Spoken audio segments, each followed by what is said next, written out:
Yo, what's up, everybody? Welcome to the FU podcast. This is episode 215. It is August 6, 2024, and I have a very special guest, a friend that's near and dear to my heart and private parts. I mean, yo. I'm just playing. What's going on, Ross? What it do? I see. I had to say private parts because you know your last name being Bone and everything. Yeah, hey, dude, it just works out. That's something I've had since like middle school. Not even middle school, maybe even elementary school, when the kids just kind of started figuring out stuff. And we're like, "Hey, yo!" I was like, "No, please don't." But it just happened that way. So how you been, brother? Pretty good. Pretty good. How about you? I'm doing well, man. Love the setup, dude. Thanks, brother. This is sexy stuff. Yeah, I know you kept walking like camera to camera, like, oh my god, I got a boner. Yeah, and, I have one right now. You guys can't see it yet. Is this who I'm looking at? You guys looking at me? Me seeing you? You seeing me? That's them. Okay, cool. Yeah, I have one right now. Don't ask. It's all good. This is sick though. I'm a big fan. Well, big awesome. fan. I appreciate it, man. I'm glad you could finally make it in because I know we had you on the phone when we had Jackie in the studio, and unfortunately couldn't see your pretty face. So you know, it's not the same. Now we get to actually see. I know, right? Now you get to see the face behind the voice. Mm-hmm. Very nice. Very nice setup. So, where do we begin? Wherever you want to begin, dog. All right, let's start with the crazy question. Okay. It's not really crazy. What's your favorite color? Green and black. Green and black. Mm-hmm. Okay. Fucking camo. Let me surprise. Yeah. Fucking surprise. You know what? Actually, what really got me loving that color, and this is my childhood right here. This is what I grew up on. Okay.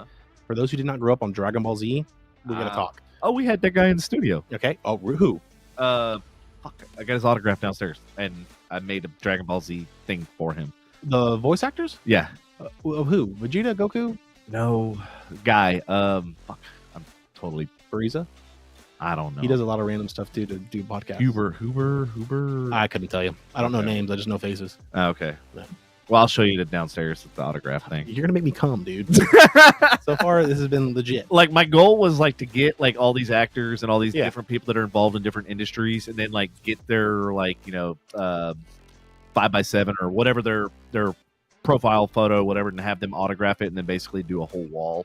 Because I mean, we've been doing this for 3 years, and I was like, dude, we could have had this whole entire house filled with fucking all the guests. That would be pretty sexy too. Yeah, and that I was would be like, awesome. And then especially like as you're coming in and seeing all the different people and stuff that have been here, I was like, man, we should have done that. We totally dropped the ball on that. At the same time, you get guys like me who haven't done this before, right? No, and I walk in and see them like, what the fuck? Yeah, you're gonna be like, what's going on? Chuck Huber. Like who? Chuck Hoover? Yeah. Chuck Huber is? No, I think the name just came to me.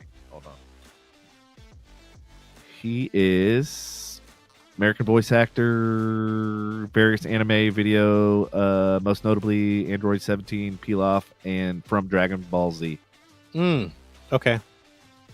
So yeah, he was in the studio. He was really cool. I want to sniff his seat. Which one did he sit in? which one is it, dude? I think it was the green one. I'm getting that later. Okay. If you're watching this, I'm sorry. But the circling back on the question now is the reason why I like green and black is because my favorite character to this day still is Cell in the Cell Saga. Okay. So he was a green character with gold stuff every now and then was just covered in black spots. And for some reason, I don't know why, but that color looked so badass to me, that setup. And so I've just liked it ever since. Gotcha. Yeah. I just okay. No, the reason why is like I usually ask this question because depending on your answer, I can tell a lot about somebody's personality by their answer to their choice of color. Well, Cell was crazy, so that. Well, it's kind of ironic too that it fits because of like you like to hunt and stuff like that. So, and it's also like the color basically of camo, and outdoors you like to be outdoors, so it's kind of like. And in fact, what are you doing these days? Aren't you working outdoors? I am, yes. Unfortunately, in this Texas heat. Unfortunately, dog. Yeah, like speaking of outdoors. Yeah. I work outside now at a company called Equipment Share. Fantastic company. It's a tech company pretty much. Mm-hmm. Well, not a tech company, but it's a construction company. Right. And what we do is, I used to work on the engines and all that stuff, like dozers, Sannies, skid steers, 250s, you name it. We worked on it. So you know how to work on engines? So far. I'm not crazy enough, but I'll never forget this tech. His name was Fabian. I love the dude. Wish I talked to him more to this day. But he told me, because I remember when I first got into the shop, he said, you're overthinking it. All you're doing is taking off the bad part and putting it back on with a new part. I was like, you know what, dude? You are so right. Right. And, you know, that's how you fix a lot of stuff. It's like you just replace old stuff with the new stuff. So it's not hard. But there are guys out there that can just look at something. If it rattles the wrong way or makes a weird sound, goes, calibrator, da-da-da-da. I was like, how? Yeah, I want to get that way. How? So I can do that now, but that's because I got a scanner. And those aren't cheap. No, those aren't cheap. Those are like $5,000, dude. Yeah, the one that I have. Kudos to you. Yeah, is and I had one originally. It was I think it was an Autel, and I sold that one, and then I got a better one because of having all the vehicles. Like, I got to know, and then of course having a boat and stuff like that. Like I'm just like, you can't have vehicles without having some kind of scanner. You can't. And what's weird with boats is it's like a motor that's okay with being with water. Yeah. And that's different. And I don't know how to work on boats. Apparently they're like the same, but they're not the same. Yeah. So it's depending on what your skill set is. Right. And I would love to go to a trade school to get a degree in like working on engines, because I think that's something that you need to have in today's time. That will never go away. Well, it's funny you mentioned that. So the guy that actually worked on my boat, I don't know if you heard about the tornado that hit Valley View. Rockwall? No, the one that hit Valley View right up here, 35, Denton, Sanger, that whole area. So there was I think it was an EF3, if I'm not mistaken, that wiped out Valley View, and then it went down to where the Ray Roberts is. There's a marina out there. Yeah. And it like desecrated. I actually went out there last week. There was we were supposed to have a double meteor shower, and so I went out there because I knew that it used to be pitch black, but because of the storm and knocking out basically the whole town, they have no power still. And so I was like, now there's really no light because nobody can turn their lights on because they got no fucking power out there. So I drove out there, and I saw the exit for the marina, and I saw that it was open. So I drove in there, and I actually got to see it firsthand. And I mean, dude, this shit looked like mangled, just debris everywhere. The hole where the marina was that had where the slips and shit were, you couldn't even tell it was a marina, dude. You couldn't even you're just it looked like a bunch of garbage just thrown. Yeah. But as shitty as this sounds, big companies don't care. They see money. Well, I was gonna say, you working in the equipment, I was like, that'd be fucking dollar signs for y'all. I mean, the hurricane hit down in Houston, this last recent one. Right. I know for a fact that 4 of the branches that are the closest to the south, gave all their man support and all that stuff, and to keep the public eye looking good, they were like, hey, we're doing a charity event too. It's good for them, but we really know why you're doing it. Okay. It's easy money, dude. Yeah, exactly. And then you can fix 50 houses at one day, and keep going. So, but all companies were doing that. We battled with United Rentals, Texas First, Sunbelt, you name it. We compete with those because they don't do the stuff that we do. I can't discuss what we exactly do because it's confidential. But it's a great company. I like it. And right now I am, like I said, circling back to what I was doing earlier, is I was a tech, but now I moved up to where I'm telematics. Some will say it's not moving up. Some will say I get to be in a AC vehicle a lot more, but I'm still outside. And what we do is we work on the circuit boards and computer boards and our trackers and all that stuff to make sure things are up to date and working accordingly, and where we can give you guys the best service we can from knowing what's going to go happen or what's going on with your engine or what could possibly happen before it happens. So are you servicing the vehicles that they rent, or walk me through the process? Yeah. So for example, say you have a company, you want to rent a skid steer, like a Takeuchi, Kubota, you name it. We got it pretty much, except for Caterpillar. I would love to see some more Caterpillars in our branch. Yeah. Really? Caterpillars and Sandys. For some reason, I don't know why we get it, but at the same time, isn't their headquarters in Vegas, I think, or something like that? I think so, or California. Yeah. But they're pricey, but with the fucking shit's going now over there, a lot of people are coming to Texas now. If you're coming here, welcome. You're more than welcome to Oklahoma. I love no, don't come there either. But if you come here, leave your ways over there. Come here with a new learning and understanding. But what didn't work out there was y'all's decision making. So don't make the decisions down here. Let us handle that, because we're clearly better decision makers than y'all are. And it's funny that you say that, because it makes me so mad Fuck you guys from California. Well, you're on the right show, bro. Yeah, see, exactly. Frustration only. No, but listen to this. Yeah. We're going to circle back to what I do in a second, but this is we'll squirrel a lot, so Yeah, I'm glad that you're aware.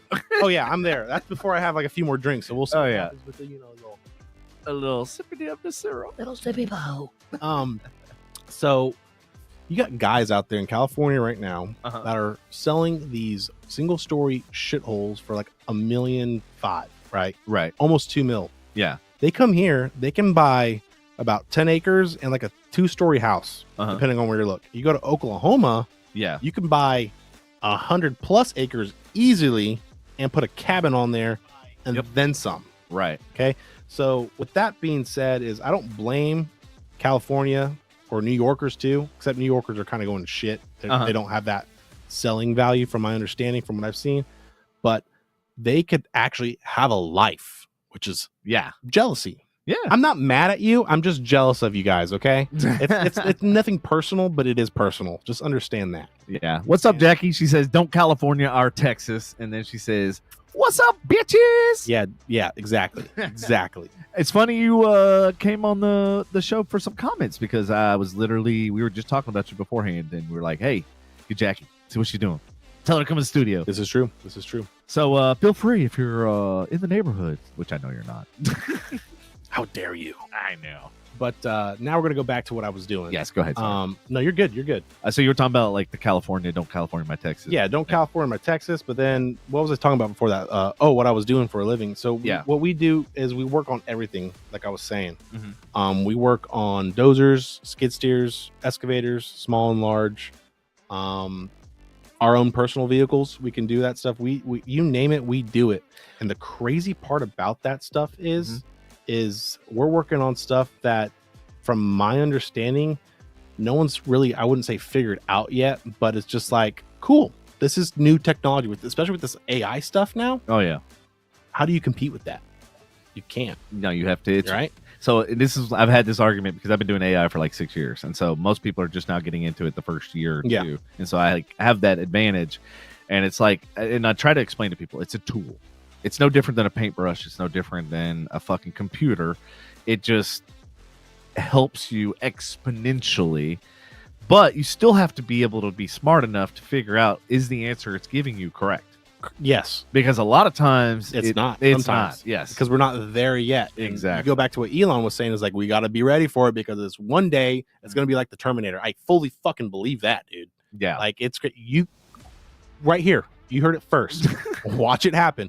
Okay. And so, but you know what? Let's kind of dive off that just real fast. The reason why that is because you think about it. If they're using historical data and stuff to create these models, and all we put out in the news is negativity, and all we ever put out on newspaper articles, TVs, and everything else is negativity, they're going to look at that and go, well, why do we need humans? Oh, right, we need power. So once we figure out how to get our own power by humans, dude, it's like Age of Ultron. Have you watched that one? The event? What? Dude, I'm popping that cherry. Okay. Have you not, like, this was before Marvel went way too woke, which is awesome, because the Deadpool, I think, is fixing that back, because he's Marvel Jesus. he's fixing the timeline. I'm calling it now too. Is I think he's going to fix all of Marvel, because Marvel realized they lost a lot of money that way. Yeah, and that wokeness. It's Disney too. So and like in Ryan Reynolds and Deadpool's like the epitome of like anti-wokeness. Yeah, so it's perfect. So they did a good job, and I think they're just saying, "Fuck, we got to do this." Yeah, it's not wrong. But it's crazy, because the technology is wanting to. Every person's thought this, whether it's the company that I work for now or another company. I've heard this even before I worked at Equipment Share. Is people are wanting to have jobs or going on job sites that are even manless, and I don't think that's a good idea, because a machine doesn't have feelings and doesn't know when it's like crushing the ribs of a body when it's rolling you over or something. It's like, oh, well, bumpy road, you know. So it's just like, that's a little spooky, because you have accidents happening normally as it is, not as often because OSHA exists, of course, but just in general, like even people have accidents all the time. You don't think machines are going to have accidents, but they don't have that conscience. They don't have that recollection. I wish, knowing God, if we would have talked about this beforehand, because I have the perfect video clip. When I was at ProMat, they had Boston Dynamics with their robot, and it's showing the automation and showed like the robot system and how like they're picking up packages and it's moving it and all this other shit, right?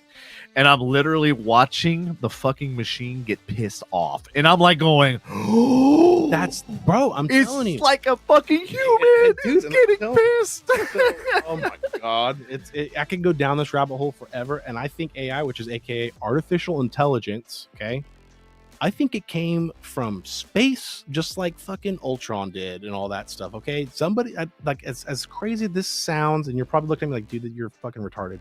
I am. I'm a homie with an extra chromie. Okay, it's okay. I fully admit that, and this is why I love you. Exactly. See, but with all that stuff, you're telling me that we came up with this magically, dude. 100 years ago, not even 100 years ago.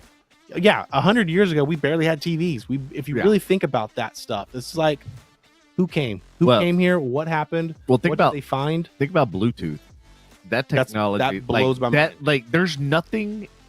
So, like AI, I can understand because I understand the 1 and 0 binary code and all that sort of stuff. Mm-hmm. And then once you figure out that everything is 1s and 0s, even us, that you can basically manipulate, and that's why they talk about the whole we're living in a program, basically, because everything is made up of stuff. It's like simulation is because everything's made up of 1s and 0s. Mm-hmm. But with the Bluetooth thing, there's no advancement that led to that. You know what I mean? It was like all of a sudden it just appeared one Popped day. Up. It's just like, okay, somebody kind of helped us with that, because there's no fucking way. There's nothing that happened beforehand that led to that. Well, you know what's crazy is, I'll counter that argument, because there is a way, because the government made it. Oh yeah, okay? Exactly. So, there's a way. If there's a will, there's a way for the government.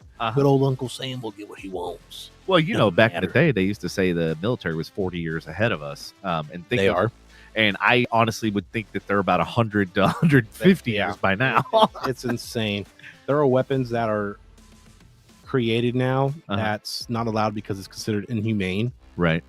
It's like there's a weapon that I saw that you heard, like, okay, perfect example. There's a weapon that in the new Godzilla called the nitrogen destroyer or oxygen destroyer. Okay. That shit's real. Wow. Yeah. It sucks you and it turns you inside out. Holy shit. Because your blood cells need oxygen. Yeah. So whatever this device or chemical that's in this device does everything from like the micros, like you name it, the device sucks it out. Wow. And it's like an atomic bomb, but doesn't cook you, from my understanding. It just turns you inside out. Wow. I think I want to get cooked instead. That's just me though. Okay. I don't know, but that shit's real. Right. It's like, okay, what else are they not telling me? Oh yeah. Like what else is out there? So, back in the day, people are like, oh yeah, like you have these ideas and stuff, and like, oh yeah, that'll never happen. But like now I'm to the point where like there is no idea that can't happen. Yeah. Like there's literally no even off the wall cockamamie fucking idea that you come up with, like it can actually exist. Yeah. There is I wouldn't say a saying or a quote, but there's a thing out there that says if you thought it's happened twice already. Yeah. So you can think of the most dumbest things ever, and somebody out there did it. Yeah. I want to get fucked by an elephant. Oh, it happened twice. Okay? That's the theory. That's the study that they came up with whatever article I was reading way back in the day. That stuck with me because I think of a lot of stupid shit. You guys, the viewers, somebody has done a lot of stupid shit with me. Not with me personally, but done. Yes. Yeah. We're there with spirit. We're there in spirit. It's great. It's great stuff. So. Well, that's what I love. Like, I got to the point, like, because I've had all these ideas and stuff. I used to write them down. I used to draw them and stuff. Like, when I was 12, I drew a car that had solar panels for basically the... I remember you saying something about that last podcast. Yeah. And it's just like, I've always been able to come up with these ideas and stuff. And of course, like, still to this day, it doesn't fucking exist. And it was funny. I had a meeting earlier today, and I was talking about like when I was at JCPenney, and one of the things that I wrote for them was like a business plan to get into the black and get out of the red and actually start generating money. And did they listen? No, I think they're going bankrupt, aren't they? They should have been bankrupt 20 years ago. Yeah, I can't tell you when the last time I had. No, I take that back. I actually went into JCPenney's to take a shit. I was on a job site. It was right next to the job site, and I was like, I'm not using the porta potty. I can see JCPenney. I'm going to use that one. Yeah. And you know it's clean because ain't nobody going there. Nobody's there. Nobody's there. It never gets like used. very fruity. And I was like, oh, this is nice. This is what it feels So like. there you go, audience. If you ever need a restroom, find a JCPenney. True. No one's there. Now, whatever you do not go to 7-Eleven. They are the fucking worst bathrooms on God's Disgusting. green earth. Disgusting. I've been to a lot of bathrooms in my day because of military and being a blue collar worker now in a sense. Yeah. Dude, you are amazed with how some of these guys treat these bathrooms. I don't even want to go to their house. I never met anybody who's like, yeah, I just took a shit in there. I was like, and I go in there and it's a mess. I'm like, I'm not being your friend anymore, dude. Yeah. Don't even touch me. I'm not shaking your hand. I'm sorry. Oh, we've been friends for 5 years. Nah, I don't care now. Nope. Nothing. We can't be friends after that. No. After that, absolutely not. So back in the day, I installed all the NEC networks for 7-Eleven in North Texas. Yeah. And so that was part of the reason why I knew about like their bathrooms. And like, it wasn't even so much their bathrooms. It's like even where they store like anything. It's just. I don't think I've ever seen a clean 7-Eleven. No, exactly. Like, do they exist? In the 30 years of life, I've never seen a clean 7-Eleven, a Shell. Shell's another one. Gas is cheap for that, so I like Shell. It's no wonder like places like Buc-ee's are fucking doing so astronomically well, dude, because they actually give a shit. You take like care hello 7-Eleven, hello Chevron, hello Shell. Yep. Pay fucking attention, dude. It's 100% as crazy as it sounds. I was reading a study, and I'm so happy you brought up Buc-ee's. I'll have to find the article and send it to you. But it's the number one review people want to go to Buc-ee's is clean bathrooms, food. Yep. Basic necessities for human life, it sounds like it. Yeah. Okay. Yeah. I'm a man, okay? And I am proud to say that I want something clean on my tushy. Yeah. I don't want somebody's shit stain or who knows where they've been from the night before. Yeah. Their pearly whites right there or something. I'm like, what the fuck? Why is it moving? I don't want this. No. Or like there's missing pieces of the toilet. I've seen that. I'm pretty sure there's supposed to be more to this. Right? If I sit down, am I breaking this? Like, I don't know what's going on. Right? Or am I going to fall through a trap door? Like, what the fuck is going on here? Dude, for real. So there are the bathrooms, or not the bathrooms, the gas stations I would recommend is always a Buc-ee's. Buc-ee's is number one. I got top 5. Who Dog or Hoogan's or whatever. It's in Waco. It's one. I can't remember. But it's like Pigs in a Blanket. They're known for that stuff, and they have a pretty clean bathroom too. Okay. I learned that through the Army because that's where we would always stop before we hit the Buc-ee's. I don't know why, but we did what we did. Racetrack. No, QT. Racetrack. Yeah. I don't have a 5 now that I think about it. I only have 4. You only got 4. I can't count. That's why I'm in the Army. Sorry. Okay. So I only have those 4. Your finest, ladies and gentlemen. Ooga.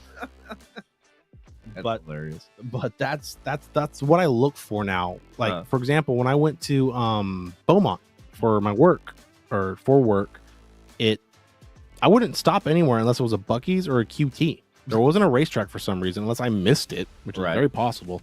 But I would be in pain before I go to a 7-Eleven, Shell, Chevron.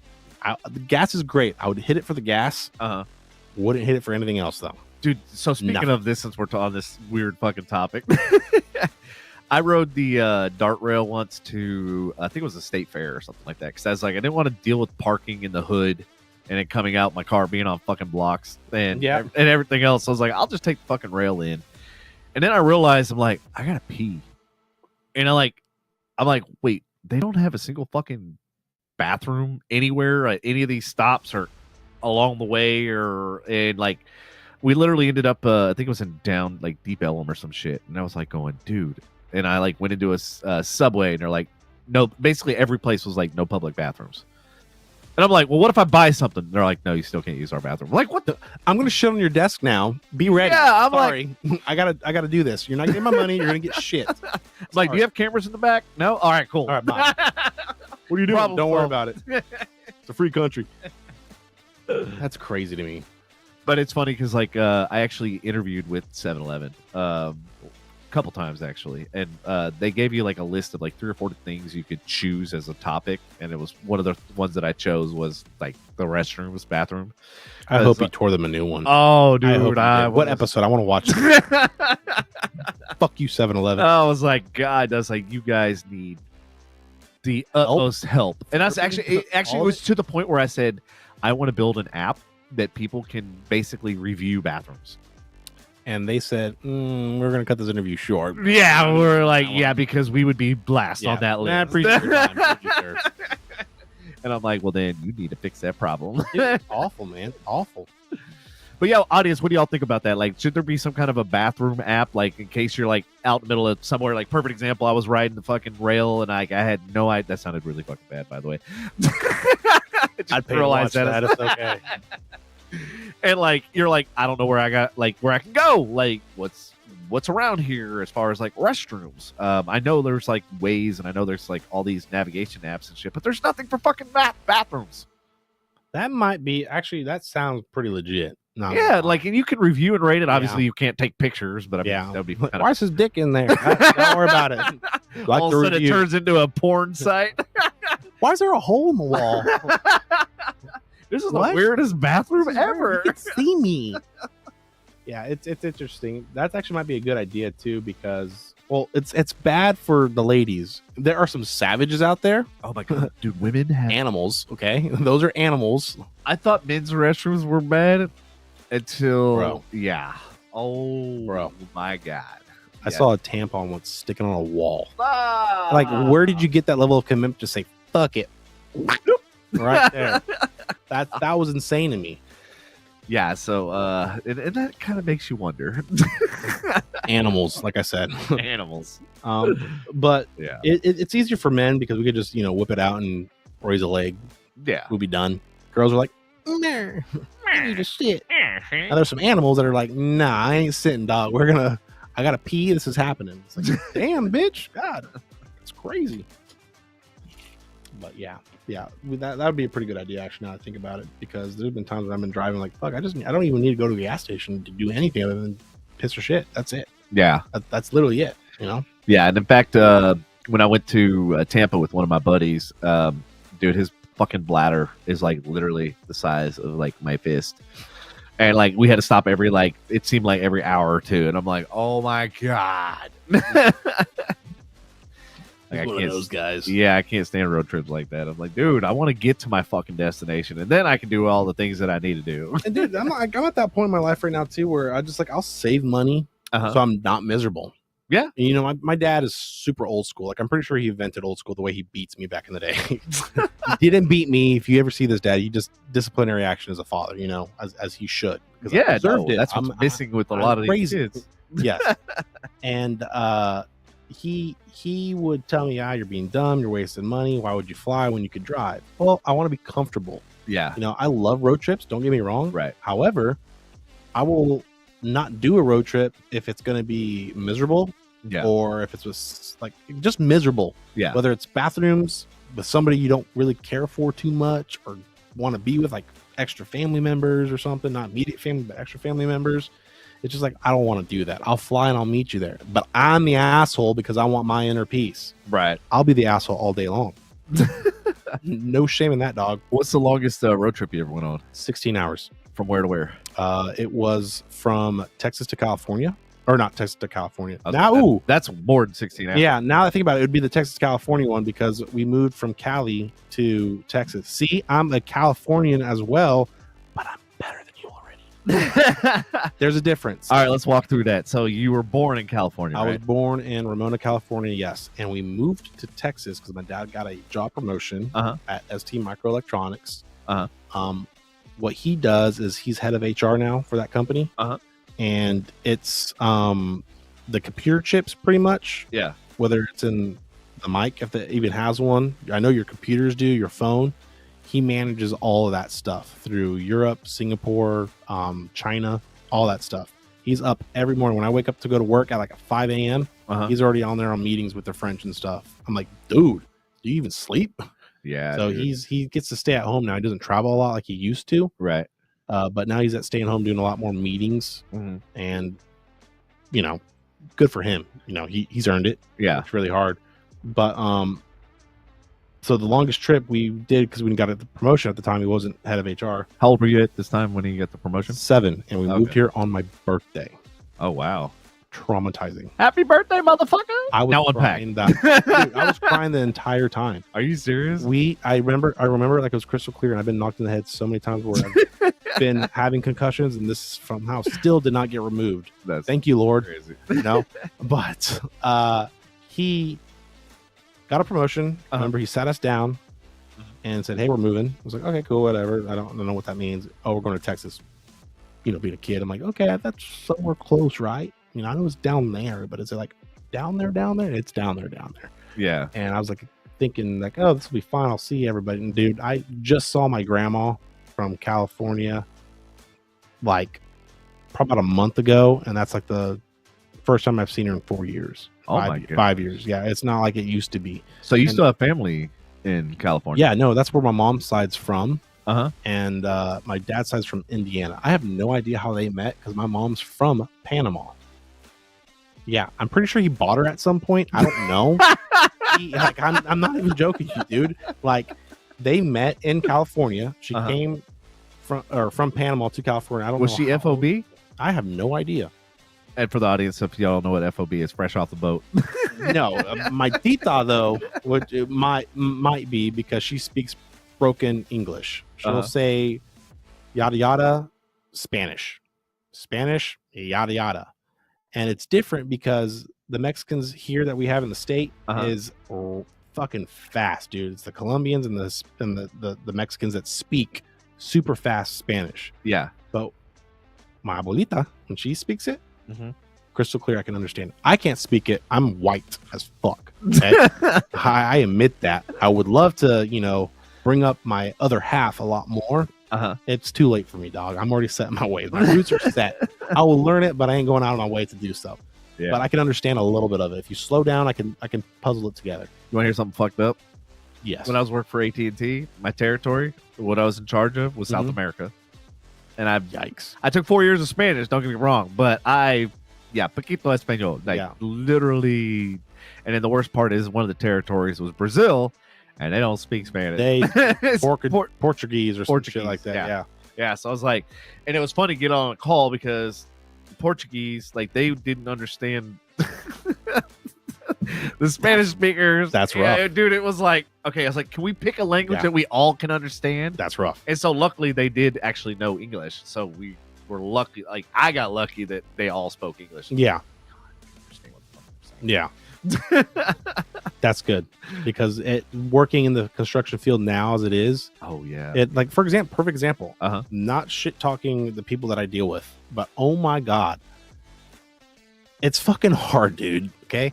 I was on a job site for 6 hours today. Usually takes 2. Yeah. I'm at 6 because I told this guy, hey, I finished the unit that I worked on. Right. Don't shut it off. Oh, okay. Do you even know what I'm saying? Yeah. No shut off. Perfect. Oh, he even repeated it. Dude, his English was broken, but he understood. Yeah, he understood the assignment. Yeah. He still shut the bitch off. Oh, God. I come back. I was like, bro, what'd you do? He goes, oh, I don't know. I was like, all right. Well, do it again. Don't shut it off. Because if you shut it off, was it a key or was it a switch? Like, how do you turn this? So it's a scissor lift. So on the scissor lift, there's an e-stop. It's an emergency stop. We call it e-stops. Yeah. And there's a basket platform, one where you can control the unit, and there's a ground one. It just kills the unit completely. Now, if you turn the key switch off, the unit is still technically on. It's like an accessory mode in a sense. Yeah. Where you can still use it for power and all that stuff if you were to plug in a drill or anything of that to it. And but no, he just hits e-stop twice. Told him don't do it twice. The reason why I was gonna say, I was like, man, at one point I'd get some fucking painter's tape or some kind of something and cover that shit. Be like, no, you can't fucking turn it off. Well, that's the problem. It's like, I wish we could, but they'll find everybody at a job site doesn't want to work. Yeah, in my opinion. Yeah, and I'm not talking shit. It just so happens to be some of the Hispanics in the group, and they want to milk the system with the company. Okay, they get paid either way at the end of the day. Yep. And I think they fired the dude today.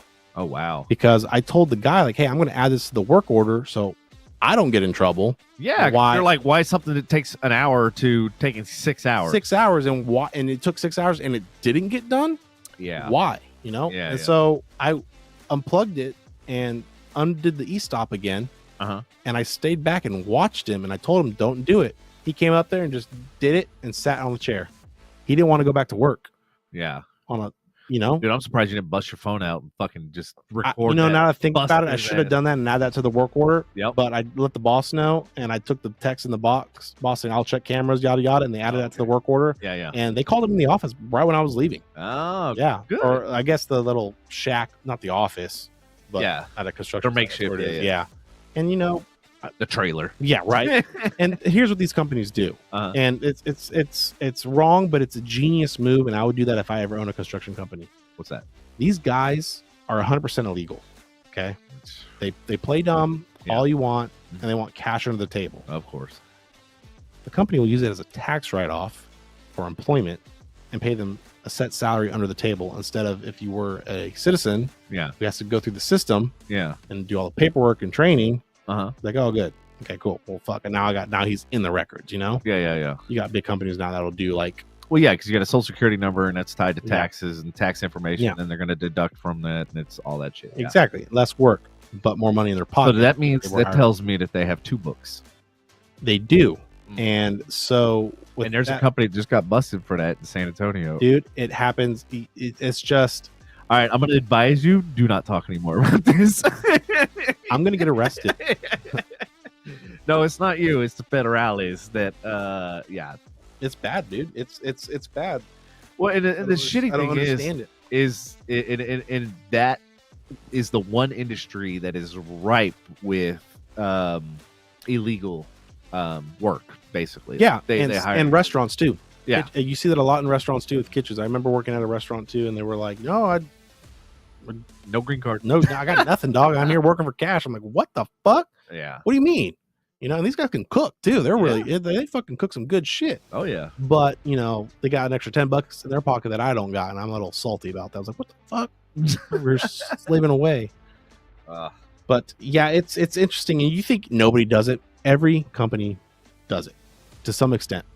Oh yeah. And they just don't get caught, whether it's because they know people or they got blackmail. It's a lot of stuff. You think somebody's done it already, especially with how many now are coming over the border.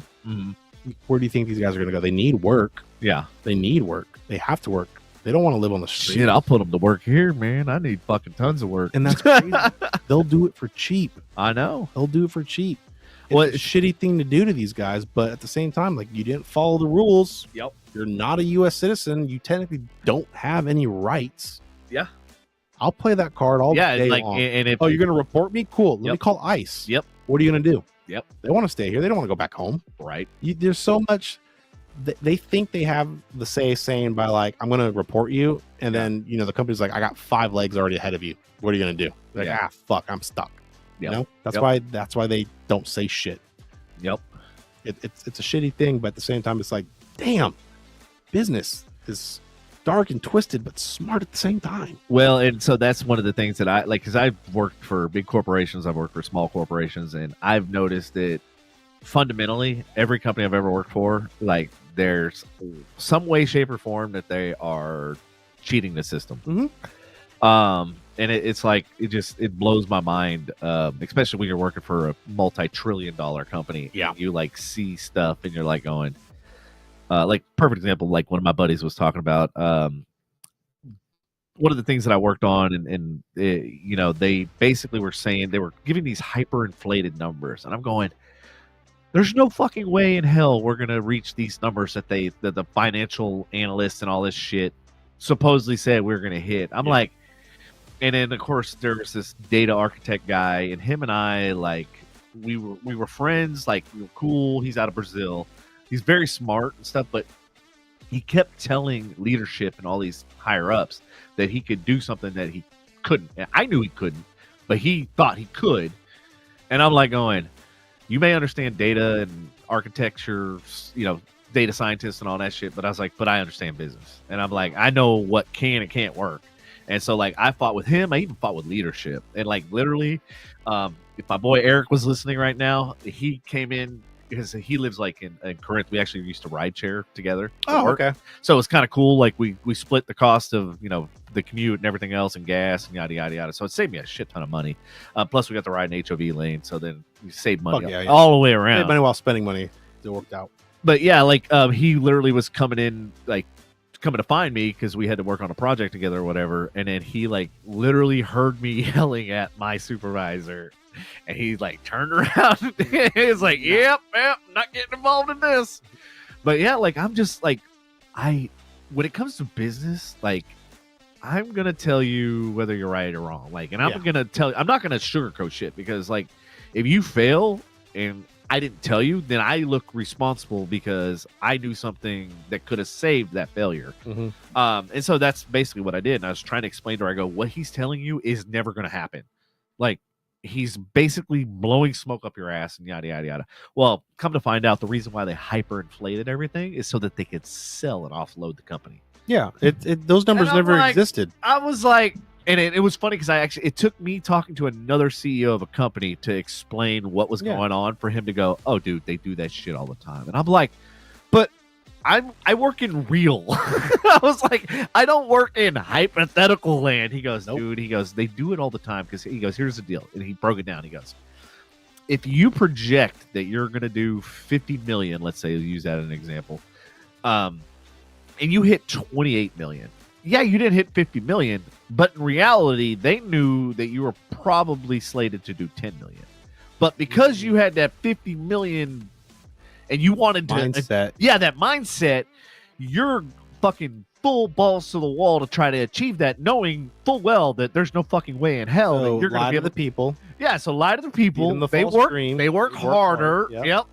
And then they hit 28 million, which is way above what you projected. Yeah, well, what the actual numbers which would have been like 15 million. So it's almost double that. So it's like, you see the mentality, and he basically explained it to me. He goes, and then it made perfect sense. Perfect sense. If you say the goal is 15 million, then they're going to work up until 15 million. If you tell them 50 million, they're going to go, oh, fuck. And that's exactly what happened. And a lot of companies, from my understanding too, do stuff like that before they decide to pull the plug on who they're going to let go or whatever they want to see, because they want to see who's the working class and who's just here for the ride. Yeah. I've seen a lot of companies do that, especially when they want to go public. For example, like I know of companies that were going public, they fired everybody. Yeah. And they said, okay, if you want it, reapply. And then they did the rehiring process. The new company or the old company? Same company. Oh, okay. So the same company will file for bankruptcy or whatever you want to call it, or sell it outright. Yeah. And the new company will take over that same company just with their name on it. Right. Happens a lot in rental industries. Okay. For example, Texas or Rental One, I think is now Texas First. Got bought out by Texas First, something like that. And that's what they did, from my understanding. Because I had a buddy who was a wash bay guy over there in my unit. Well, there's a difference between acquisition and a merger. Yeah. And it just depends on what the terminology is and like what happened. Air quotes. Air quotes. Yeah. Because it's funny you mentioned that, because I literally had this conversation today with one of our new sales hires.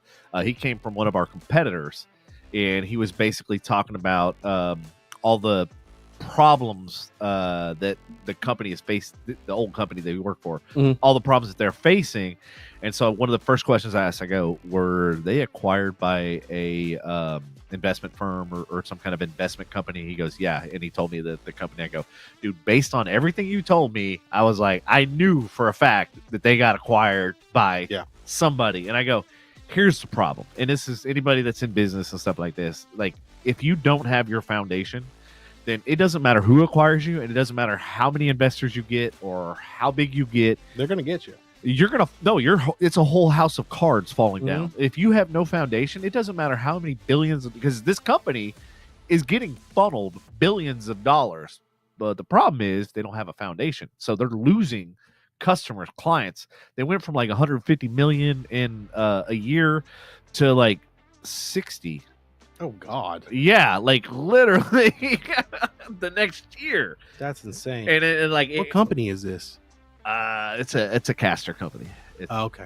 Yeah, so they're competitors, and it's funny because I found out also that company They basically have us, the company I work for, in their scope, basically, like in their crosshairs. Raggy. Yeah, so like that's also called a hostile business takeover.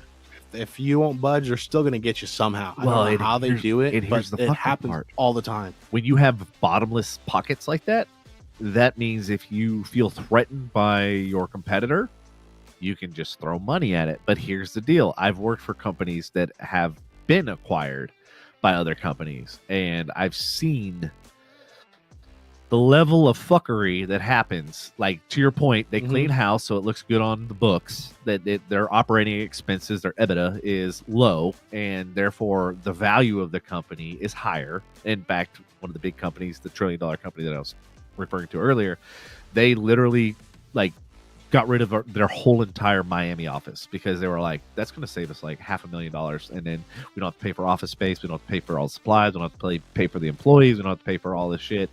And so, like, I've seen it, I've experienced it, and it's crazy. Well, I think that's going to happen again here soon. Have you been watching the market? Bro, I literally pulled out all my fucking money a week ago out of all my investment. And, like, here's the fucked up part. So, long story short, I don't know if you saw my post about, like, me trading in the stock market. And I've seen it. I haven't seen your recent one. I saw your one recently with wheels on it. It had wheels on it. You just posted it on Instagram or something like that. It looked like you were fixing like wheels of some sort. Oh no, that was today. Oh yeah, that was our biggest client, or actually not our biggest client. One of our big clients. They basically were. That was the one that I was telling you about that needed a photo shoot. Gotcha. They needed all the products redone, and they gave me 2 days time. Good luck, buddy. They're like, you did such a great job with those last 3. Now we need 42 more. I was like, what do I do? Cool. So literally right now, and then I realized like they finally wheeled in 2 carts. That's how many fucking wheels and shit. Fucking 2 carts full of wheels. Wheels and caveman the wheels. What is so different about a wheel? Oh, dude, there's so many. There's good lord. There's material. There's weight handling. There's like whether it's inside or outside, whether it's got heat, whether like we have over almost 10,000 products like that. Bullshit. In wheels and casters. What the? And that's all we sell. And here's the crazy part: we're just now getting into healthcare and into medical. So those 10,000 wheels, none of them have anything to do with medical or healthcare or anything, and like that's a whole nother 10,000. That makes fucking no sense. So that's where we are now, and that's why the big push and why I'm like just pulling my hair out of my head, because I'm one person running an entire marketing department. Yeah, dude, they can't expect you to do all that crazy shit. And I mean, they clearly do because because we've been doing it for 2.5 years. Stop picking on my boy, dog. One human being, right? Yeah, and the worst part is like they are just, they know that I can do it, so therefore they're not going to hire other people, and they're not going to hire me help. And I'm like, do you understand what burnout is? Do you understand how that works? Oh, and here's the other flip side of that. So I'm also on the board of directors for a company called MHI. So MHI is Material Handling Industries. Mm-hmm. So think of any product ever made goes through some kind of material handling. Like Amazon had to touch it, box it, build it, whatever. Mm-hmm. So those are all has to do with material handling. And so I'm on the board of directors for what's called ICWM, which is international, or God damn it, I just blanked out. International Casters, Wheels Manufacturing. Okay. So basically what ICWM is, it's all the executives of every single wheel caster manufacturer that all meet up, and under the MHI umbrella, we all meet up. It's all executives and stuff like that, and we all get to make decisions for the entire industry. Mm-hmm. So it's kind of really cool. Think of the electronics, right? Like UL, if you see that UL sticker on, especially in your field, yeah. Mm-hmm. So UL is a group that basically makes the rules and regulations for electricity and stuff like that. And when you get something that's UL approved, it goes through a certain process, right, to prove that you're not going to get electrocuted or whatever. So we do the same thing for wheels, because to your point, there's so many different wheels. There's so many manufacturers of wheels. Like, how do you know that something you got from China is going to work compared to something like we would manufacture? Give like, it to me. I will find out. Oh, and I am like if it's going to work or not. I am the destroyer of all things. And it's funny because one of the posts that I had, I don't know if you've ever seen a Crazy Cart. Hold on. Devin is looking real. He is my dad. He didn't tell you, but he is my dad. Okay? I'm gonna back up my dad. So. What's up, Molly? How's my favorite daughter doing? Hey, yo, what? It's a long story. I'll tell you later. Giggity. But yeah, dude, it's crazy with all that stuff out there. How companies can get around a lot of stuff. Yeah, that is just like whether it's making a good product for not cheap. Right. Or making a shitty product for cheap. Well, the newest thing that I'm running into is because of China. My dad. He's my dad. Young lady, that is daddy to you, okay? Not dad. Okay? Fix your shit. I'm going to get in trouble, dude. I'm going to start roasting. Not roasting. I'm being respectful, ma'am. But I'm just going to be just like, I don't know. These people are going to be like, man, fuck this dude. Find him. No, Molly's she's awesome. She's a smart ass too. So perfect. Yes, we need more of those in the world. Oh yeah, definitely. Everybody's too sensitive now. Exactly, too sensitive. And that's what I love about like my group of friends and stuff. It's like even Jackie, who you talk to or whatever. Yeah. It's like we're all a bunch of smart asses. We're all about like just live life, have fun, make as many fucking memories as you can along the way. Yeah. And then fuck all the drama, fuck all the bullshit. Like cut off the people that you have to avoid the unnecessary drama. Yeah. And even if it's fucking family, trust me, I've had to do it. Dude, you have to. You got to take care of yourself. I saw this. It was, what was it? It was on TikTok, and it was an Indian guy. He was like a guru. And the lady goes, yeah, something about like, how long is it? Oh, when is a good time to cut out a bad relationship in a family or something like that? And the guru guy was like, well, when is enough poison that you drink to realize you're drinking poison? I was like, dude, he didn't say it like that. I mean, he said it like that, but he said it better. Right. And I was like, oh my God, you're right. I'll just drive over there. Bring it. Come on down, Molly. We got a couple chairs for you. Come on down. Dos. We got one for you, one for Jackie, one for whoever the hell else decides to show up. Yo. Hey, you know that Patrick would flip the fuck out if Molly showed up. So Patrick's her technical dad. Biological. Nice.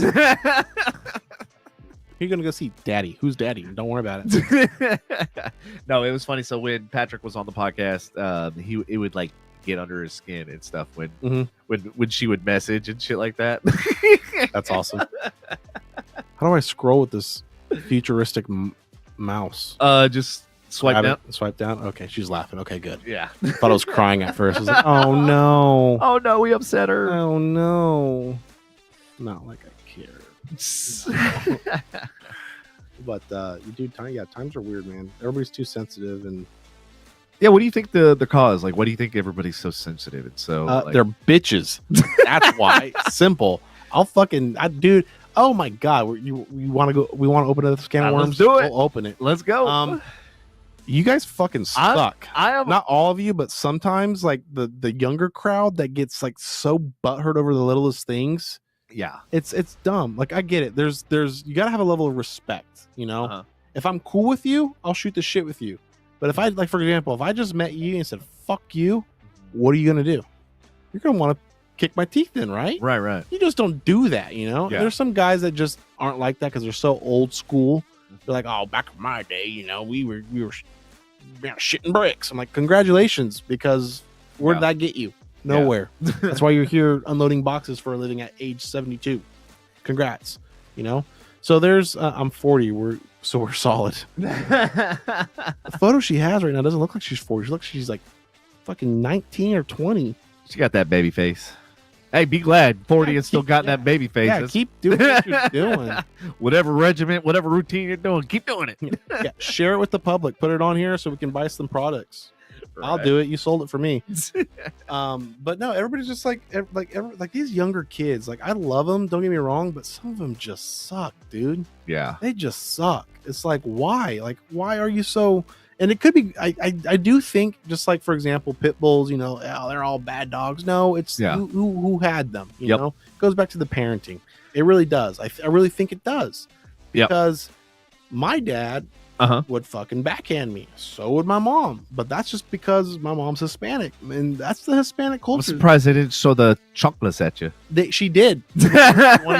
We'll circle back to this, but you want to hear a crazy story about after a church time? Yeah. So back in my younger days, I was a smart ass. Still am. I was going to say, like, your younger days, motherfucker, you still are. That's what I love about you. And so I remember we were arguing in the car on the way back home from church. Okay. And me being the young thug that I am, she said something and I was just popping off, kept popping back off. We were going back and forth to the point where she got so mad at me. I was going up the stairs. She threw a heel at me from church. I ducked, turned around, and it stuck in the wall. She Colin Kaepernick that fucking thing. She fucking slung it and then took a knee. Because by the time I turned around, she popped up right here. I was like, oh my God. And she beat the living shit out of me on the stairs, dude. I will never forget that. There was 2 ass kickings I've gotten in my life. And that was in 3rd grade from her. And then that time right there. I think what set her off edge was like, that's very Christian-like of you. And then she was like, by the time I turned around, she was right here looking for death. Straight for the jugular. I was like, this is my fault. The Lord said you should have known better, and congrats. You fucked around and found out. Now you're gonna die. Like, oh great. Grounded for a week with bruises. I'll never forget that, dude. And that's just the Hispanic culture, you know. Yeah. We're big on family, but they do not tolerate disrespect. Yeah. I don't care how old you are. I know for a fact if I'm 50 still and my mom's still alive, she'll still slap me across the face if I say something stupid or out of line. I know that for a fact. My grandma will still do it. My grandma that was just here, she like wallowed her way like so fast to me and like pointed at me. I was like, I'm about to die right now too. I ain't ready. You know, and she's sweet. She's old and tiny and sweet. You know, but you know, there's a side, you know, to everybody you don't want to see. Yeah.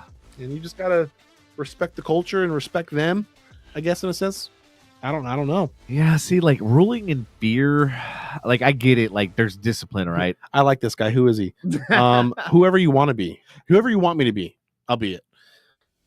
But yeah, I'm a good time. Come and watch. I'll keep you guys entertained, whether it's stupid or logical.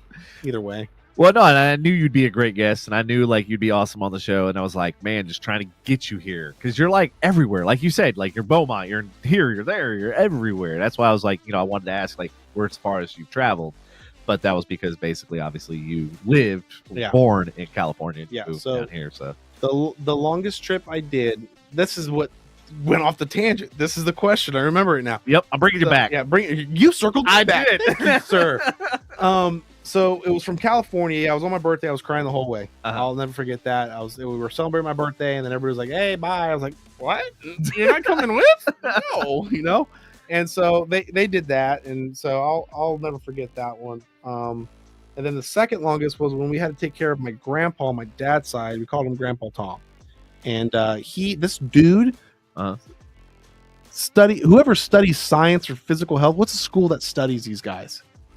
Like study autopsies and all that stuff. Oh, like he's cremated now, but look at his medical history. This dude survived like I think 8 or 9 strokes and 10 to 12 heart attacks. Wow. Don't know how. I remember having a phone call with my dad on the way. We were going to a store, like Kroger's. Going all the way to Kroger's. He got a phone call from the home nurse that was taking care of my grandpa. Yeah. He had a heart attack while eating his dinner. She called dad because he did not want to go to the hospital. And apparently this happens all the time. Like I was freaking out as a kid. Yeah. My dad goes, "Let the man eat." And she's like, "What?" He goes, "Just let him eat." And she goes, I don't know what to do. He just had a heart attack. He goes, "That's his 9th one. He'll be fine." You know? And even my grandpa was like, "Leave me alone. I want to eat." Well, you know, it's funny you mentioned that because like my uncle was Navy SEAL, and then he was also a sheriff. That's hot. So he was a badass, right? Yeah. Billy Badass over here. Billy Badass, and he joked around like a few times about like my grandma. He was like, she's gonna outlive us all, and he ended up passing away almost like. So he passed away actually, ironically, right before 9/11. In fact, I was supposed to be a pallbearer at his funeral, and the only reason why I wasn't, obviously, because I was here. It was during testing, like during all the finals and shit. Yeah. And so, like, everybody, all my friends, like, started freaking the fuck out. They were, like, calling me, and, like, my phone literally was blowing up. And so, like, that was a bad pun. Jesus, I just caught that. Yeah. Oh, Lord. And so, like, you didn't say that in September. Yeah, I didn't say that, yeah. But, like, all of a sudden, I get all these phone calls, and I finally, like, answer it, and it was the girl one of my ex-girlfriends, and she was like, do you hear are you okay? Like, what's going, like, she's like, I know you had a flight to New York. Like, are you okay? Yada, yada. And I was like, yeah, my flight's not for like another hour or two or something like that. And she's like, you need to turn on the news. And I go, well, what channel? She's like, any fucking channel. All of them. She literally goes, all of them. Yeah, I don't do it. I was like, oh, that could have been me. Thank you. That was not me. Yes. And I was like going, oh. Spooky, dude. My God. Spooky. You hear a lot of stories like that too. It's like the what ifs. Yeah. Like, for example. Like, what if I didn't, come home dude, and didn't take the finals? Crazy. Yeah. Or like for example, you get pissed at this stuff, but you look it back, you never know what the Lord's doing in the background. You really don't. Yeah. And like, for example, like, there's some fat bitch or somebody died on 9/11 in that plane that took up 2 seats, and the person's like, damn it, you took my seat. And he's like, thank you. You just, as dark and twisted as that is, there's a lot of people that come back home like, you know what, I'm glad you took my seat, bro. Thank you. It's just, you gotta look back at it. But that's in a whole nother rabbit hole, because I think that was an internal job. I believe so, because you know what I remember, and I will never forget this till the day I'm dead, is the day before 9/11 happened. Rumsfeld came on the air and said we can't account for 11 trillion with a T dollars. And then coincidentally, that was the building that, and then all of a sudden you never heard about this debt this money that we can't find. Well, the reason why I like Trump a lot too is, let the hate comments come in for that. I will proudly take them. He wants to open up. I was like the kindergartner. Oh yeah, congratulations. I was too. I think. I don't know. What was I? I was 21. Oh yeah, I was still. I remember coming home. It was no, not kindergarten. Maybe elementary school. No, because 2011. 2011, no, but I'm just saying, she's like, I'm 30. I'm looking up at the list now. Okay, cool. I'm 32, so that means we're in the same grade. Okay, so that would have been happening because I remember biking home, and my mom was folding laundry, and the news was on, and she was just like pale as a ghost. And my mom's dark. My mom's pretty dark, and she made paper look white, or make paper look dark. That's how, like, she saw a ghost when this happened. She's like, holy crap. Yeah. So it's scary to see what I think. Well, it's not scary anymore. It's like, it doesn't surprise me now in today's time that what our own government would do to us. Well, it's funny. It's like, because I had a conversation. It was a very awkward conversation, because I was like, I'm one of those people that I believe the data, and I construct my own story. I don't listen to narratives of newscasters. I have at my own press credentials and stuff like that. So, like, I look at the story, and then I look behind the story, and then I look at follow the money, because that's always usually one of the biggest tall tale signs. And that's why I brought up the whole literally the day before 9/11 happened, that whole treasury missing. That's what it was with me saying about Trump. Trump wanted to declassify that stuff and prove a point, because when 9/11 happened, he wanted to investigate it himself and fund it. And said nothing's making sense. No, I'm a multi-billionaire, and I build buildings because I need them. Yeah, and there's historical data where planes have bigger planes have with all the fuel and stuff. They didn't even melt the beams, but all of a sudden these beams melted, and then it collapsed from the top. Free fall speed too, with no resistance. I'm telling you, man. And then if there's some footage that comes out too, where it shows you at different angles, where it looks like an explosion from the inside, and you see the burst. You see the burst, pop, like, pop, what? pop, and it's like going, that's a demo sign. Like, that's literally spooky dog, spooky. Bull, if you didn't know that was the Twin Towers, and you just looked at it face value at what was happening and all the pops and all the windows blowing out, and they say, oh, it's because of the pancake. You went pancake. No. I'm like going, yeah, it pancaked because something helped it. Something destroyed the floor below it that allowed that to fall and let destroyed the that. do the thing. Yep. The weakest points and keep it going. Yeah, it's. So since we're getting down this rabbit hole, what do you think about the whole Hawaii thing and the color blue? I think you need to paint your fucking roofs blue. Because Biden's an idiot. So you know what's funny I think about? He let it slip on accident because he's old as fuck and has dementia. What do you let slip? I missed it. Did you not see the interview? No, what happened? Dude, they fucking have him on a hot mic going like talking to some senator. I don't know who it was because the senator's back was like, he was like, hey guys, and that's why the Hawaii was terrible, but this is why we got to paint the roofs blue. Anyway, and he walks off and starts talking about other stuff. Damn. Like what? Like look it up real quick. Can you look it up on the TV to see what I'm talking about? You got. I mean, it was. I was like, what? and that's the thing is like the evil that's in the world right now within our own government. It's not even. They're not even trying to hide it anymore. I'm not suicidal. I'm happy with my life. If I'm dead, you heard it first here. Okay, I'm not suicidal or sad. But it's spooky with how some of this stuff is. It's definitely like a Hunger Games situation. Have you seen all that stuff? What do you mean? Seen what? Just have you watched the Hunger Games? Yeah. Where it's like, of course, the rich versus the poor, and then those who want to make it got to fight for their life. You know, they're Hollywood right there, right? Right. Whatever I say. And then did you see that like that Grammys thing or what? I don't even know what it is. I don't even watch it because it's such a waste of time. But some stupid influencer TikToker was like, let them eat cake. Meh. I was like, bitch, do you know where that's from? It's from the Queen of England. Or not England. Where was this? Oh, I can't remember where she was from, but it was some queen who was letting the people starve. They kicked in the door, hung her, then behead her. That's how much they hated this bitch. And her words were just, let them eat cake, you know. Sucks to suck. I'm better than you. It's like, dude, history repeats itself.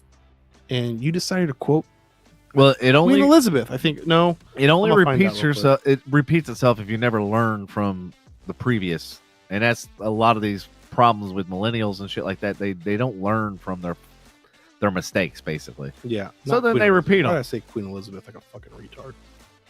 Sorry, I'm talking to myself now too. I do that a lot too. Sorry. It's all good. Queen. Oh, did you find it? I don't know. This is it. Listen.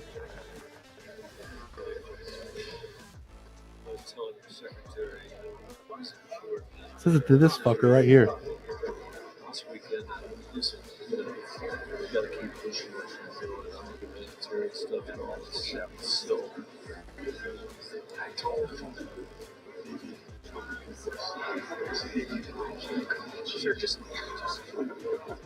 See, they're trying to shut him up because he's off his meds. They're trying to pull him away from the group.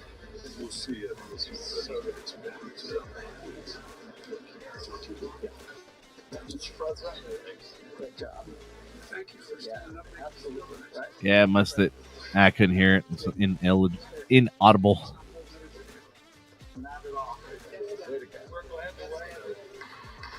Well, this was after the State of the Union. Yeah, I don't think this one's it. Yeah, I don't think so either. Biden about blue roofs. Do the blue roof. Yeah, that been blue roof. Oh, that might be it. That one too.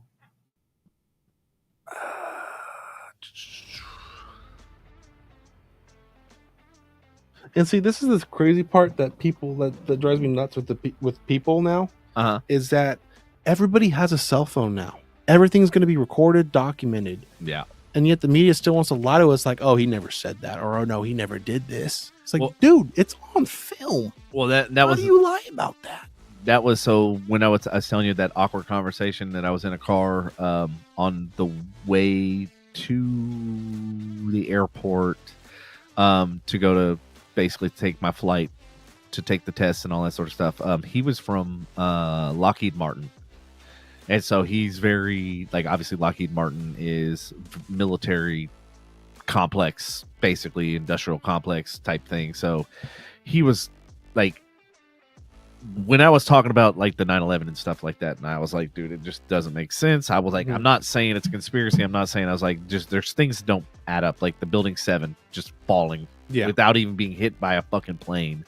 Like, that's some horse shit. What it was on the same lot, and they wanted to get whatever money they can get out of it. Guarantee it. Oh yeah, like no, the guy took out a fucking insurance policy and doubled it like the day before or some shit like that. I was like, wait, how is that not insurance fraud?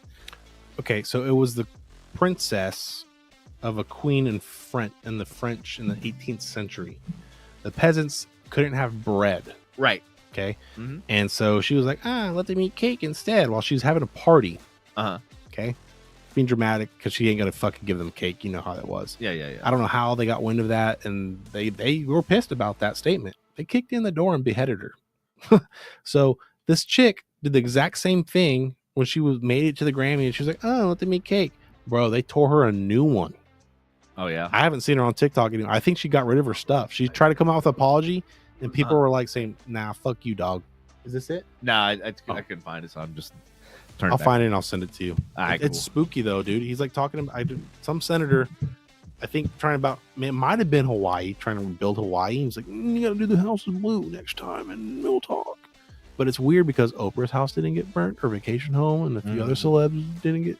I don't know. Yeah, fell off a coconut tree. Yeah. Fuck that bitch too. I do not like Kamala. Did you see the fucking? See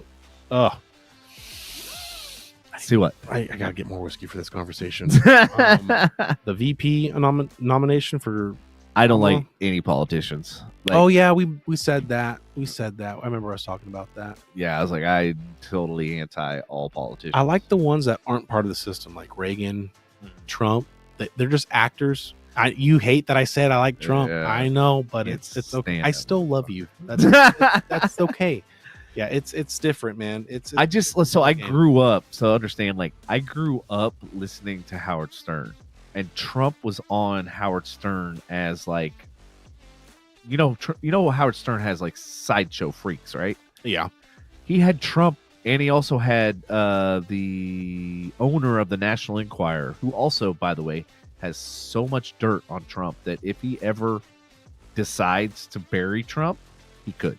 One person. Well, people don't understand that. Everybody's young ones, right? Yeah. Like what's going to happen to me? Like, let's say in 30 years, I decided I want to run for politics. Mm-hmm. They're going to dig me up when I was at 20, 25. Yeah. They will. But I'm looking at them straight like, dude, I was young. Yeah. Dumb. Mm-hmm. And full of cum. Okay. That's what's going to happen. That's literally what I'm going to say. Is like, dude, I was a young dude. I'm a dude. What do you expect? The problem that I have with Trump is when somebody speaks, I don't listen to just the words but I listen beyond that. And like with him, it's always an attack. It's never like, to me, if you're going to talk to me, I didn't like that either. Come with solutions and don't come with me with problems. And that's like all the politicians. I'm like, never once have I heard, here's a solution. Like, here's what I'm going to do. Like, oh, I would have done better. Like, that's Trump's analogy, right? Oh, I would have done that better. I would have negotiated less to get our Evan Gershwitz, who was a news reporter for the Wall Street Journal, and like doing that trade swap. He's like, I would have done better, and it wouldn't have cost us as much, and yada yada. Like, I mean, I could believe that though, because he did prove a point when he was in for 4 years. He did a phenomenal job. He didn't release any prisoners, none. Well, so here's my argument with all this stuff, and I was there for one of the other prison exchange releases. You were there? Yeah, it was one of the Marines that was not the one that recent. There was another one. Okay. That Biden had released, and this guy. Were you there documenting it for journalism? Yeah. Okay, got it. I had press credentials and all that stuff, and I was there filming it, and I was actually outside. Reed, I forget his first, Trevor Reed, I think it is. I couldn't tell you. I'm only tracking the one. Okay, so that was it was a big, huge thing, and Biden was actually one of the ones that got him released. So that was one of the things. Like, could have been saving face though. Well, no, I mean, he's legitimate. I mean, obviously he did it again, so it's not like it was a one-time thing. I'm gonna be honest with you, I don't know enough about it to comment on it, but I'll definitely do some homework now. Yeah, dude, look it up, because this is not the first prisoner exchange. Obviously, actually, this is the third. Now that I think about it, because then you think about that girl who got the basketball player, the WNBA. She was Dyke or something like that. That everyone was freaking out about. I was like, yeah, they exchanged for a fucking serial No, one of the largest gun runners in the world. Fucked up on that one. Yeah, huge. But yeah, everybody was mad because it's like, oh, she's a gay basketball player. We should have done our men first. Yes, I understand the frustration. Yeah. But you're missing the point. It's still an American citizen. Yeah. You know what I mean? Yeah. She may, from what I've heard, she says, damn America, death to America too as well. Yeah, she's one of the people that took a knee and all that sort of stuff. You probably shouldn't do that as well, but that's the beauty about this country. You have a right to do so. Yeah, you have a right to be an asshole. But when you decide to go against I wouldn't say the hand that feeds you, but really takes care of you in the fame and fortune that you say that, oh, I am deprived of because of my skin and I'm gay. No, you're clearly not, because you're making millions as a female basketball player. Well, I would say millions, but she's almost there. She got a lot of publicity now after that release. Well, like that girl who God, I'm gonna totally I don't know enough about the WNBA, but that one girl who is the superstar. She's the Michael Jordan of the WNBA. The I forget her name. Oh, the tall black one? No, the white girl. No idea then.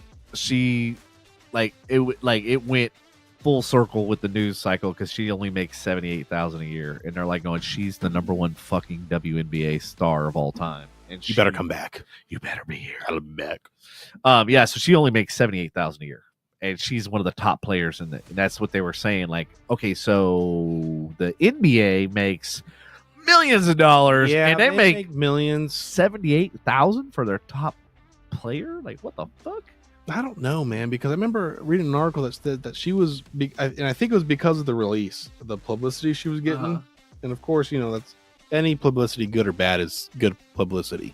Really think about remember when Hannah Montana went fucking cuckoo for Cocoa Puffs, or Miley Cyrus, whatever the fuck her name is. Yeah. And it was she's expressing herself. Well, she fucking skyrocketed for 2 years. I love Miley. Yeah, I smell a fart. I'm not gonna lie.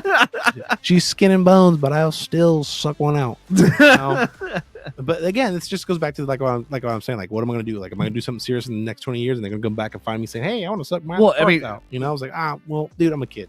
Yeah. But okay, so giving you the highest paid WNBA players. Jackie Young of the Las Vegas Aces makes $252,420. She's the highest paid number one. Okay. So yeah, there's nobody making millions. No way. There's nobody making that article's fucking whack then. Yeah. Yeah, so $252,000 a year is the highest paid. It was probably one of those one-sided articles where I saw that. But to your point, I ran with it a little bit. To your point, if she has endorsements and she has sponsorships, then yes. Yeah, because she's looking as the nation's hero now. You beat Russia as a gay black basketball player. Holy shit. Yeah. It's here's a Nike deal. It's right. Yeah, you're welcome. I was starved for 3 days. Thanks. Okay, cool. Just do it. Remember. Just do it. Right? Exactly. And so it's just all right. So it makes you look back again. Is this stuff set up? So I'm glad you brought that up. So what do you think about, because I don't know if you follow Cat Williams. He literally went off on this interview and was basically talking about how these celebrities and shit have the hazing situation where you'll see them wear a woman's dress. Yes.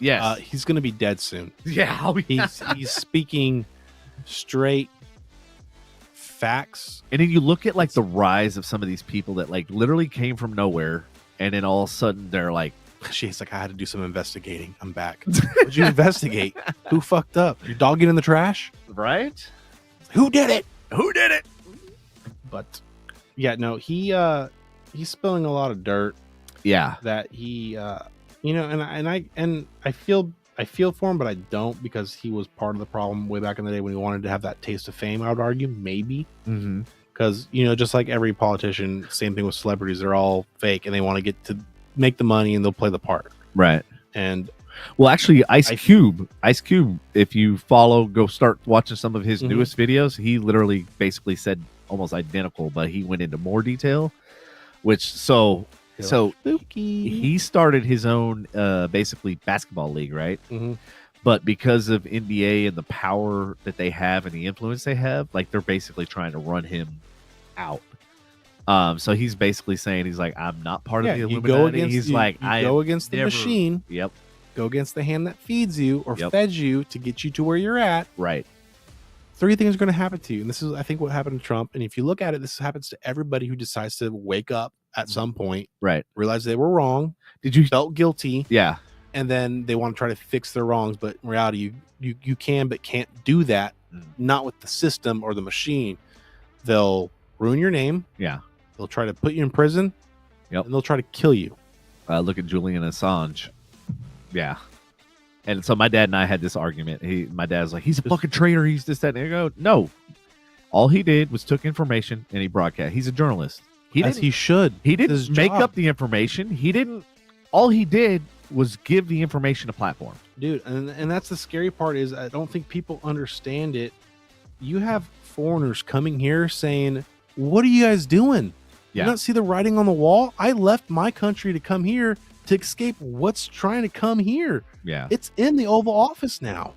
Well, and that's the problem is we, the people, we've given the government too much power. And I think I think the whole thing needs to be scrapped and then started from scratch. And I think there needs to be regulation on how many terms people and how many years people can There needs serve. to be term limits and age limits. And age limits, yes. I'm like, Nancy there's Pelosi no should not still be in there. And well, not only that, if you look at her, because I, obviously follow the trademark, like the stock markets. If you look at some of her trades and shit like that, you're like going, this bitch has insider information. She's got more stocks and owns more and makes more money than any of us. Like that should be illegal. Exactly. And I go, there's no fucking way that people that work for the government and are making, 100,000, 200,000 a year should be making hundreds of millions of dollars because they're in a position where they know what's going on in the companies. They know what's going on in the structures. They know companies that are going to fall apart. They know companies that are going to, launch a new product and their, sales are going to go exponentially. Yeah, I think the whole thing is fucking flawed and absolute power corrupts absolutely. And we've given everybody. Yeah, everybody. You name it, good or bad, it'll eventually get to you. And that's the thing that I don't think people understand is you got a lot of people that are like saying, when's the time to use the guns? When's the time to use the revolution? Yada, it's time. It's time. Yeah. But nobody wants to make the first move. Yeah. That's the problem. Mm-hmm. No, and that's. But even like, what is the first move? Because you can't just, you got to have strategy. You got to have, got to be thought out. You're not wrong with the strategy part, but like some of the stuff. You can't just go all willy-nilly. No, but if you look at it, like some of the stuff, for example, Biden's done and Bush even has done, and you name it, Republican or Democrat has done, it is treasonous affairs in some extent. And it's still saying in our great nation, our founding fathers says it should be executed publicly by hanging. Yeah. So what not been fixed yet? What about the whole invading the Capitol building? That's treasonous. There's no way you can dice that without being like you can. There's a lot of evidence going back towards that showing that it was peaceful. First and foremost. Second, they were let in. Plenty of video evidence. Hold on. Plenty of video evidence of people being let in by security, aka hidden FBI agents in the crowd. And then thirdly, the fact that they were told to go home and they went home, but you have same thing happening with Planned Parenthood. What? Planned Parenthood just raided the Capitol for abortion as well. The pro-abortion thing or something got signed saying. I haven't heard about this. Yeah, it was probably about a month ago. They did that along with Palestinian protesters. They did the same thing.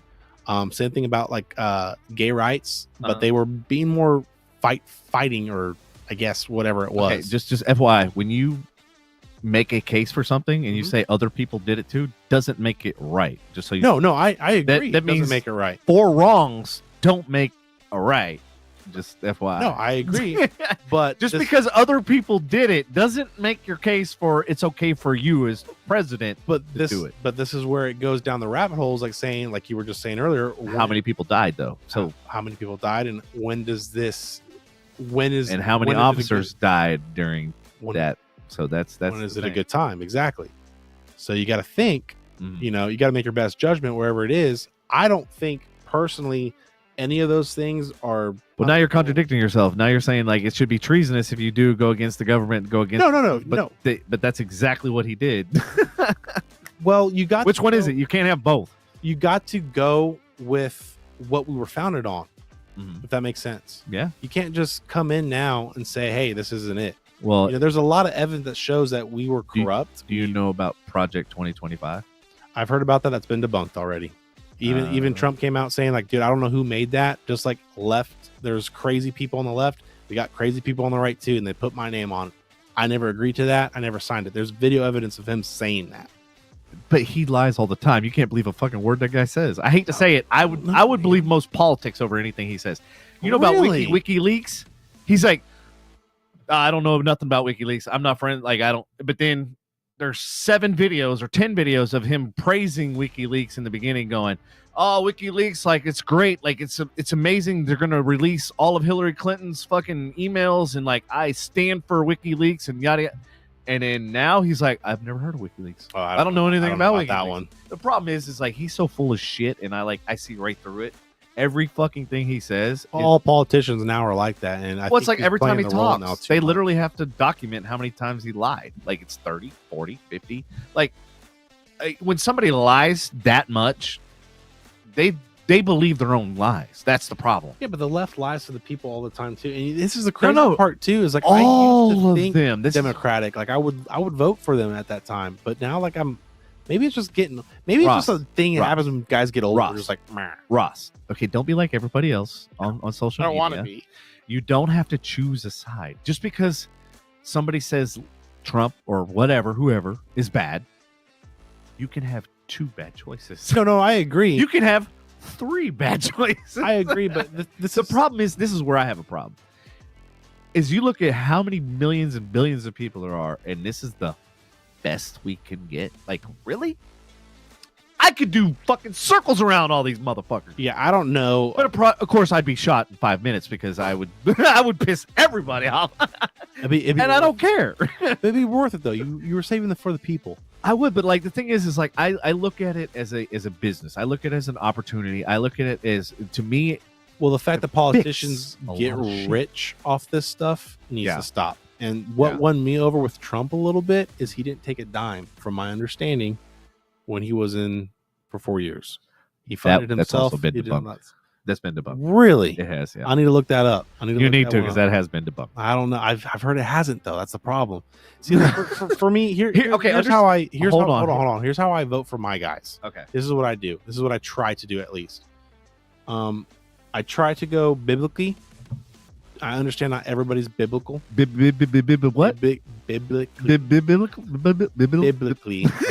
Okay. To where it holds true to whether you want to say love, righteousness, yada yada. Oh wait, which Bible though? See, this like I could do this all day long. No, that's fine. That's fine. You know, it's fine. I love debating. Just FYI, like dude, don't take. Right there with me, dude. I'm not. Don't get offended by anything I say or do. And this is healthy, and this is why I think this needs to happen a lot more. It does, because this is not how get angry about it. Yes, this is how people get. You could get angry, but we could still be friends at the end of it. Exactly. You know why? Yeah. Because we have character. Mm-hmm. A lot of these people don't anymore. Right. And they get butthurt and they get rational to violence because you go against what I think or believe, left or right. Mm-hmm. Mostly the left. I haven't seen it a lot on the right, but I know for a fact it's there. I'm not ignorant enough to say, oh, it doesn't exist. You know, like some of these people do say, no, right, we're peaceful. No. Y'all cuckoo for Cocoa Puffs too. I get it. Okay. But you gotta have these healthy debates, because once we stop talking and stop having these healthy debates, that's when I think as a nation we start becoming doomed, and that's when we're easier to be manipulated by the government or a foreign entity. If that makes sense. Yeah. Because they're too dumb to think for themselves and they don't want to debate because their butt hurt. Well, I hate to agree with them, but yes, the majority of the population is completely redunculously dumb. They're pretty dumb. And I'm just like, in it. For those who are watching, we're not talking about you, but if you fit in that category, if the shoe fits, stop being dumb. Stop being dumb. And this is what frustrates me to all get out, is because I'm like, we have no fucking excuse to be stupid. You literally have so much have technology money. You have 7 billion libraries right here, and you don't even have to fucking. Yeah. You can go in your underwear, Dude. You can do a lot of shit figured out on that phone. and that's the thing is like even with AI, it's like you have a mountain of information that we never had before. Like you can access anything if you're not sure about something. If you want to know something, you want to expand your knowledge on something, you can look at it. But I'm gonna sidestep with that. Okay. Because I worked in the industry and I know how algorithms work. So to your point, the reason why you didn't know about all the stuff that I had mentioned a few minutes ago is because you're getting served stuff that fits your narrative. So, but this goes back to also what you were saying. It was like, well, it's rigged because I remember I physically tested this theory. Well, yeah, that's fair too. But like so for example, yeah. Here's what's waking me up more to realizing that not only as a nation we're corrupt, but Trump might not be a bad guy. Is he's doing something right? Where just like Reagan or Teddy Roosevelt, who was a Democrat, they try to kill him. Mm-hmm. Okay, so he's clearly doing JFK. something right. Yeah. Even better example. Yeah, he's clearly doing something right to where the shadow government or the dark side of the government says, no, the people do not need to know this or do not deserve to have this, which is completely wrong in my opinion. Mm-hmm. But the fact that everybody hates him and wants to shut him up only tells me that he's doing something right to where it's like, why are they wanting to do this? Why? Like, why? And I tested this theory. I saw somebody post saying if you look up on Google after July 13th and 14th, the assassination attempt of Trump was not even mentioned in Google. It was assassination attempt of something else, some other president who never even was shot at. It's like you cover stuff up, and that's again, that goes back to what I was saying. Is like they hide a lot of the stuff that he wants to say and try to feed you stuff that's like, hey, he said this, but he really never did. So I don't know. I'm just going off of other people that do the homework that I could argue to say that I trust. Well, the thing is until you see the video clips, and then you got to also be on this, the ability to understand: is it AI generated? Is this a real video footage? You can tell though with AI is not that good yet. No, I know. I can. Definitely. Oh yeah, I can tell 100%. Like I have a buddy at work. He's like looking at. Like, he showed me these photos of these two chicks. Like, it was like Megan Fox and like the girl who played Black Widow in Avengers. What's her name? Oh yeah, I know who you're talking about. What's her name? Scarlett. Yeah. Okay. Yeah. So there's a photo of them on the beach together, wearing like two floss bikinis, like hugging each other. He goes, dude, they finally hooked. Look at him. I was like, dude, that's so AI. He goes, no, it's not. And he's an older guy, so he doesn't understand anything. Right. But he doesn't understand anything. So it's fucking like, old people. Yeah, you fucking suck. Revoke your licenses. You guys don't deserve to drive. That's another topic.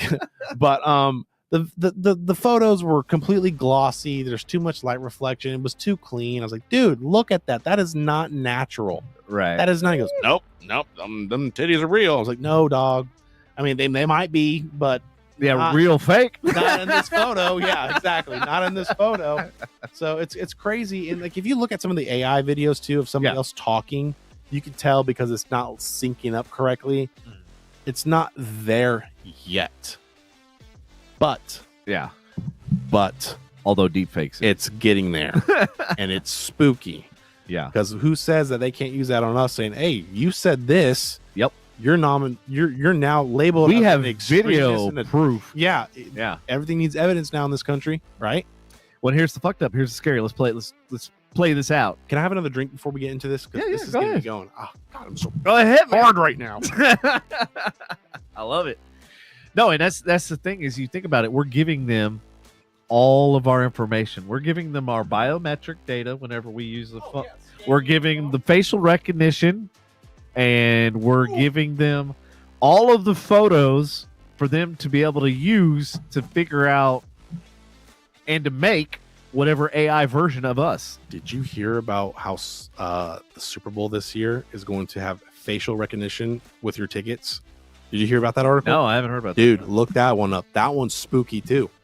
In order to get your ticket, you have to have like some sort of your fucking face has to be recognized. it's kind of a long read, so I just kind of skimmed through it. So I might have been a little bit more like, oh my god, but it was still like enough to be like, dude, that's kind of spooky. And then same with Costco. Did you see the new whole Costco thing? No, what happened with Costco? Costco now won't let you use your family's membership. Or like, for example, let's say me and you, like as she said, Dad, you're my dad, right? Okay. I'm of age. I'm 19, right? Okay. I'm considered an adult now. Therefore, I have to get my own membership. Right? Yeah. Well, Costco says, no, you're an adult. You got to do it now. You can't be under your dad anymore. So they now have you make your own stuff. You have to have a face recognition. You scan it. It matches it on the screen, whoever's at the door, and they let you in. I've never been to a Costco before, but if that fucking starts happening, that's spooky. And again, this goes back down the rabbit hole to those Christians out there with me. Okay. Revelations, the mark of the beast. No one's going to be able to buy or sell unless you take the mark. Okay. They won't even let you in the fucking building. This is what I tell everybody. These are and the devil is so good when it comes to this stuff. He's very sneaky. He's the master of manipulation and tricksters and lies. Okay. Yeah. And he tricks people to get, as my mom would always say it, he tricks people to the point where it's like you're like the frog. You're in the pot. Yep. You just turn on the heat and you don't even know you're cooking yet. Yep. To the point where you don't even recognize you're sinning anymore. Well, it goes back to almost the poison analogy too, where it's like you don't realize you're drinking the poison until all of a sudden you're sick. Yep. By then it's probably too late because it's already gone through your system. Yep. Yeah. 100%. Costco is fucking wilding. They're wilding out. I'm gonna still get a membership though because I want to see this. Not gonna lie. You know what's fucked up is I've had a Costco membership for like 4 years and I've yet to go in there one time. Really? My dad has a Sam's. I have a Sam's Club and I go there all the time. Yeah. I don't know. I'm like, I mean, I bought one thing there probably in the last 6 years and I've had a fucking Costco card for 4 years. And that's what I fear about before I do it. I feel like it's overrated. And in my thing too, it's overrated. And she's like, you're not missing anything. And the other thing is like, they're not convenient. Like whereas Sam's Club and stuff, it's always in an area that's convenient. I could go in and go out. Near the house. Or it's near a Walmart. Yeah. Or it's near other fucking establishments where Costco's like, we're going to go out here in a field. And I'm like going, but I'm never going to that field. Yeah, why? Like why? I'm not going to go. Why? I don't want to go all the way to fuck over there to save 5 cents on my gas. Fuck that. I'll use my gas buddy card and go fucking wherever I want and get 20 cents off a gallon. Well, that's the thing too, is like people don't understand how to like use these cards, these rebates, or these fucking percentages for the quarter. And they're just hurting themselves, dude. Like I took a Dave Ramsey class and dude's phenomenal. He helped me save thousands of dollars. But that's why you're a penny pitcher. I get it now. I'm a Jew. I'm sorry. I'm joking, people who are Jewish out there. But I will pick up a penny if I see it on the ground. I was at the racetrack the other day and I was buying like the fucking breakfast sandwich. It was like the double decker or whatever the fuck it's called. And there was like 3 pennies that this Latino guy dropped in front. And he was like, whatever. And I'm like, I'm not ashamed to pick that shit up. That'll add up in the future, dog. It's a fucking drink right there, homie. So, the Sun one in South Lake is fucking insane every day. Yeah, I didn't even know there was one over here. At South Lake. There's one. Oh, where were we at right now? This is Louisville. There's one in Louisville, but it's like right off of 121. It's on the other side. Yeah, that's behind the BJ's, right? Yeah. That's and like I never go to that area. I never go to that little corner. Like I'm always either up on that ramp 121 to go towards Arlington or wherever, or to go towards Frisco. So I'm like I'm never in that little corridor. So I'm like. Doesn't work out. It doesn't work out for me. Cancel your shit, dog. Save some money. I don't know how much it charges, but it's like $60 a year or something like that. Yeah. But yeah, I think I just let it lapse because I was like, dude, I never fucking use that thing. But my Sam's Club, as soon as you cancel it, you're like, I need to fucking go to Costco. Fuck. Well, the whole fucked up thing is it happens all the time. I needed one of those battery backups, for like computers and shit. Yeah. Because I have like all of this technical shit here. So I was like, I need this stuff to operate on a battery, especially the internet, in case power goes out, I still have internet. Because things like security camera, thermostat, all that shit runs obviously on internet. And if you don't have internet, you don't got any of that shit. Yeah. So that was one of the main reasons why I renewed my Costco card.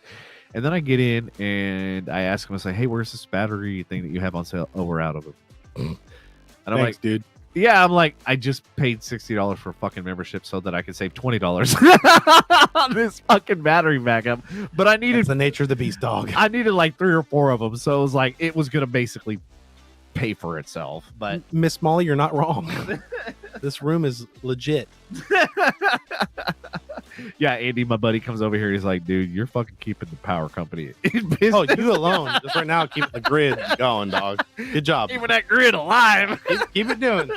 Keep it going.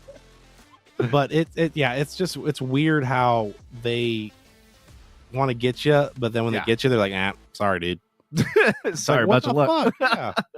And like I would go back to what I was saying, like Dave Ramsey, like I learned a lot from him. I was able to save a lot of money. However, I do not agree with his credit card stuff. What about? He thinks credit cards are from the devil himself, pretty much. Like he hates them, he cuts them up. I never ever. Yeah, I like them because of the points you can get from them and the rewards and the quarterly bonuses, depending on what card it is. However, not everybody should have a credit card. Well, okay, so smart people do not go crazy on credit cards. Well, they don't get credit cards because they have a firm belief if you can't afford it, you don't need to be buying it. And rich people know that if you can afford it twice, then you can buy it. I've heard that, buy it twice, but I haven't heard rich people credit card. I've seen a lot of rich people use credit cards for credit. Most rich people don't need credit because they're. I couldn't name one. Name one. Name them. Yes, Molly. We know somebody near and dear that lives off of credit cards and shit. And like, I don't own a credit card. I've never owned. I've owned like 1 or 2, but I am a firm believer in no sir. Like, I don't like debt. Period. No, I'm right there with you, dog. So like, the only debt that I have like right now is the house, and then I'm still paying on the Mercedes. But Ramsey says that's good debt. Anything with house and property is good debt. Right. So that's fine. But car, not so good. much. Not so much. But all the other ones are paid off, and like I've got the titles and all that sort of shit. Well, I still need to get the titles. But here's the fucky part that what ruins with people is like you got guys like yourself who can afford 7 cars. You're so cool.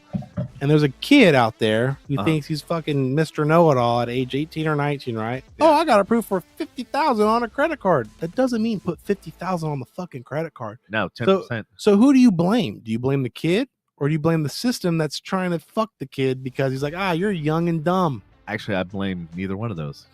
Who do you blame? I blame our education system for not educating kids and people in general how to balance and how to budget themselves. And I will hop on that train with you too. Yeah, I'll blame that. I think as well, because I learned a lot the hard way. I found out that my parents actually took out a college loan under my social security number, and I didn't realize this. So like I basically was funding my own college, and I was like going, and then when my dad didn't pay or whatever, then it affected my credit. And anybody that knows about student loans, they fuck you 10 ways from Sunday. Dude, so if you don't pay on that, it's worse than not paying on anything else. Yep. And so like I learned the hard way what credit was. I learned the hard way of like when I bought an M3 convertible, like when my parents like were completely against it, and I waited till my dad went out of town and I went and bought this M3. Oh, poor thing. Hot topic hits near and dear. It's okay. We were dumb ones too. Every once in a while we hit near and dear to heart. That's what our goal is, to try to, relate to everybody and all people.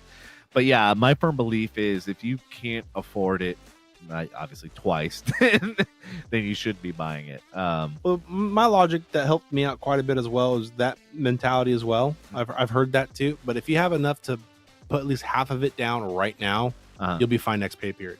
But you got to be responsible. Doesn't mean go, okay, cool, I put half down, I still owe $500 on it, I'm gonna go out like 3 nights at the club this weekend and have fun.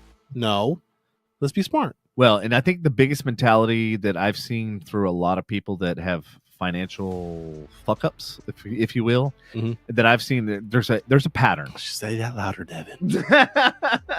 There's a problem that I see. No, it's what I call financial fuck-ups, and that's people that are cashing checks that have never been written. And what I mean by that is they think in their head, I'm getting paid next Friday, and they know in their head that they're going to get let's say $3,000 for that paycheck or whatever.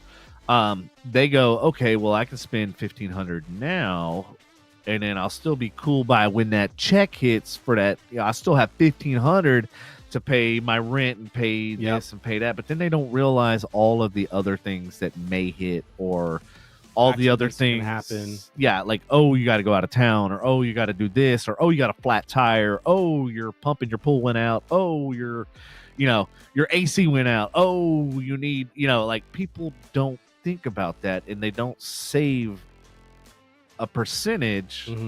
And so I learned at a very young age, like when I worked for Sam's Club. Actually, ironically, we were talking about full circle. At 18, I worked for Sam's Club, actually here in Louisville.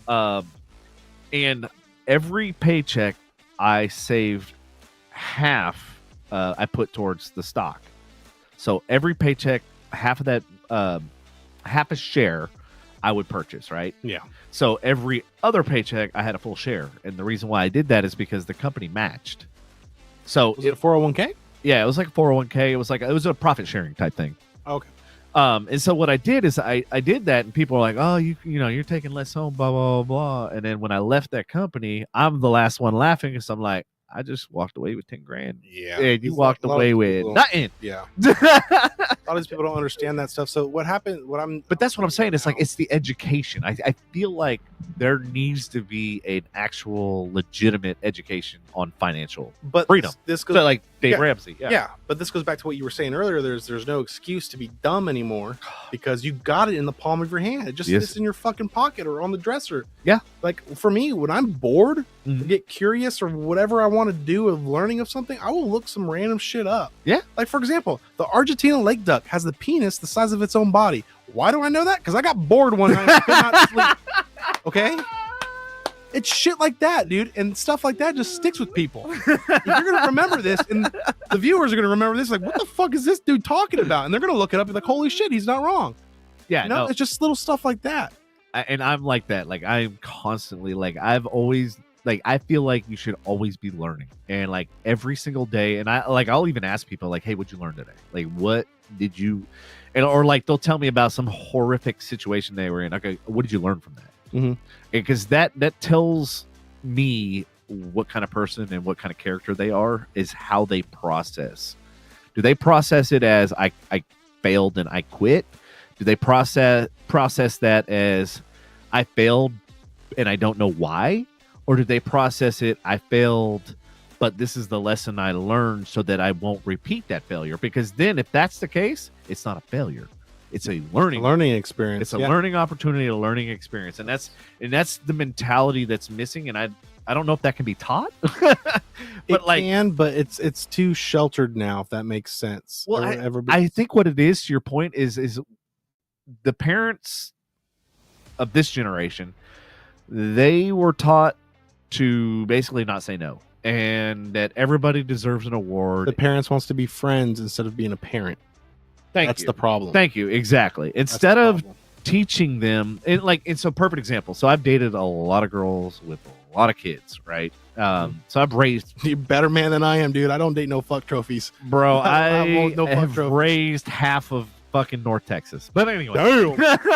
No, I'm just thoughts out there. But the thing is like, in all of those kids that have grown up, like, never have you ever in the last 15 years. Wait, you've never asked me that shit. What? In my whole 15 years or whatever of knowing you, never have you ever. Wait, what have I never? Hey, you got to give me context. Yeah, are you talking about the Argentina lake duck? Yeah, are you talking about ducks, or what are we talking about? Penis or what? Did you get excited about giant duck penises? Apparently, China says they're really good. Oh man. The fact that we don't get flagged is crazy sometimes. Oh, I know. I love it. I do too. And the best thing I love is that the fact we're called the FU podcast, and literally the FU is in the logo. And it's like, we've 3 years still flying under the radar. Stop it. Stop it. But dude, so going back to what you were saying, it does go back to the system and the parenting, and again, stop being friends, and they wanted like I was saying, like everybody wants to be friends instead of parents now these days. But I do believe at the same time is people, these younger kids don't fear authority, whether it's kids or parents, and then it escalates to school teachers and then law enforcement. And then this is why you have, I hate to say it, the African-American community all shot up all the time. Wait, all shot up? What do you mean? Like shot up heroin? No, shot up with the cops and stuff. They don't know how to listen. The absence of parenting, the absence of a father figure. And it goes back to, again, the system, because I believe the system wants to keep them low. And that you can't do that. You just can't, just because it's the party that calls out racism is the one that's really racist still. If that makes sense, because they just want the vote. And then after that, it's like, back burner for the next 4 years. And this goes back to what I was talking about earlier. It's like, I will believe politicians and stuff when they actually start presenting solutions. Like, to me, present a business plan, because I'm business minded. Like, tell me, this is what I'm going to do, and this is how I'm going to do it. Don't tell me you're going to build a wall, and don't tell me you're going to fix immigration without telling me how, who, what, when, where, how, and the best one, why. Why are you going to fix it? Because is it going to benefit you politically? Is it going to benefit you monetarily? Is like, well, you got to admit, we do have a border problem. Oh yeah, of course, 100%. Of course. And Trump has provided all those questions or answers to those questions. But here's what I think. Are you the fucking spokesperson for Trump? No. Are you sure? I'm positive. I'm gonna check your underwear later. It's fucking Trump underwear. Stop! It's a thong. Don't look. GT all over it. It smells Trump on the G-string spot. It smells like success or frustration. I don't know which one it is. So does it have like a toupee where your balls? That's a good one. But damn it, dude! I forgot what I was gonna say now after that one. That was a good one. Got him. Timestamp. Yeah, right. Remember this one. So he's proven that he can do what he wanted to say, right, and do. But I don't think, and goes back to what my mom says, because my mom asked the question. Well, he said he was going to drain the swamp. He was going to do this, and this. Why didn't he do it? Yeah. Well, here's my theory after reading some articles and all that stuff, and other people have kind of came to the same conclusion. I don't think he realized how much he bit off before he could chew it. I think he went in there with the correct mentality, thinking, I'm going to do this, and then realized, holy shit, there are family members, friends that I will have to fuck over if I do this, that might fuck me over if I do this. I'm going to try. And you know why? And then he realized he couldn't do it because it was too big. You know why? I think it can. You know why he failed? No, don't start this shit. Oh, I will. Come on. I've already answered this question about 10 minutes ago. Why do you think he failed? Because he had no business plan. He had no plan. Plans don't fail. Oh, he had a plan. Hold on. Plans don't fail. People fail. He failed. Yeah. No. He didn't. What was his plan? I don't think he failed. Tell me his plan. I think the people that he relied on. You are his ally. Like, you're his. I'm not his ally. His plan was to just get the dirt off. Like, for example, perfect example. What was his plan? Walk me through this plan. I don't know it. Damn it. I don't know it. That's my point. I'm not speaking on. Nobody knows. That's my. But you got a bunch of witnesses and other people that know. Brother, get the popcorn. It's gonna get real. Oh yeah, get that popcorn out, y'all. you got a bunch of people that were not even on his side coming on his side saying, "Dude, no, this is the plan. This is what was gonna happen." Yada yada. Right? They can't be at liberty to discuss it, which I get it. You know, hush hush, secret stuff.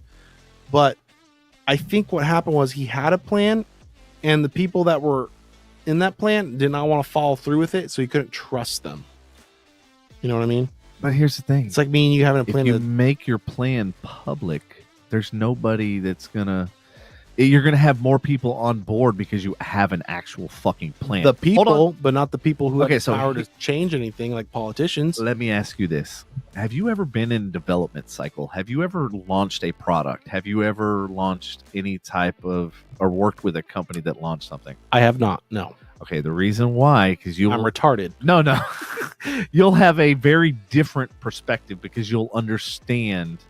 It's one thing to come up with an idea. It's one thing to say something, right? Like, I'm going to make a very bold statement. But if you don't have the knowledge and the wherewithal on how to execute that plan. And no, granted, I've worked for some of the biggest companies, that one of which had Ron Johnson, who came from Apple, which is a very successful company. And he came into another company that I worked for, and he came in with all these ambitious ideas and everything. But the thing was, he didn't know how to execute. To my cooks in the kitchen, the plans never get done. No, it's because they don't speak English. They don't understand. That's why they can't get anything done. I'm sorry, that was bad. I'm sorry. So this is what happens. This is the stuff. I'm too witty coming back, and it gets me in trouble. Nah, it never gets you. It gets me in trouble. It gets me in trouble. But no, the plan. But who are you to say that I have to share my plan with you? You know, well, why do we have to? Why do we demand our fucking president to share our plan with us? Because otherwise, I'm not going to believe you. Otherwise, you're not wrong. Blowing smoke up everybody's ass, and all you have is ideas with no way to implement. So that's the key. Is if you have ideas, that's great. But if you have no ways to implement and execute, and you can't verbalize what that execution process is, you're never going to get in alignment. But you're never going to, because here's the thing. If he had a plan to, let's fix homeless, right? Mm-hmm. Now, all of a sudden, he can go to all of his rich buddies, and he can go to like Mr. Beast or whatever that's already trying. Ooh, did you hear what happened to him? Oh, yeah. Well, we'll get it. Holy shit. We'll get into that rabbit hole because I had a feeling, because I kind of new to following Mr. Beast. I like his philanthropy. I think he got, and this is just coming from me because I've been in his shoes. Mm-hmm. I think he got too big too fast. He didn't have he did not have the foundation in place. He did not have the correct people in place. Well, this goes back to loyalty too. Yeah. Well, there are a lot of people out there that don't have the same loyalty that me and you would have. Right. You know, and God forbid this never happens, but I know for a fact for me, I can't speak for you, but I trust you enough to say that I don't think you would do this to me. Right. If someone says, hey, I'll give you $1 billion, throw Devin on the bus. Fuck you, dude. Yeah. I ain't going to do that. Yeah. It's not going to happen because you know why? I can't take it with me when I'm dead and gone. Right. But I can still live on with the memory through you or through other people, how they would see us. You know what I mean? Well, and that mentality and what you just said right there is so powerful. And like that, I think that's a majority of what's wrong with even political and a lot of people. They don't think like that. Is they're so money hungry that they will rob, pillage. It's not our word just to get ahead. It's not only that, it's just selfishness. It's like, what can I do to get ahead against my fellow man? Yeah. It's like, why do we got to get ahead of each other? You know, your story is different from my story, just like my story is different from your story. And so, like, to your perfect example, I've realized, like, now in my older age that all the stuff that used to, like, good night, Miss Molly. I hope you come back. We might be up still. Hi, Molly. You launched a site. I would like to see that. I'll holler at you offline after a while. OnlyFans. Who's Natalie? Oh, hello, Miss Natalie. Welcome, newbie. Oh, that's. Oh wait, I read that because I said my awful comment. I'm so sorry. That's my my lady. She's out there. The one that I was telling you about earlier. Exotic animal transporter. Yes, she's somewhere in Georgia, Florida. Can I say what I said to you? What? Go ahead. Can I? No, you know what I said to you earlier. Can I say what I said? We said a lot of things. I don't know. We did. I don't. About. Oh, yeah.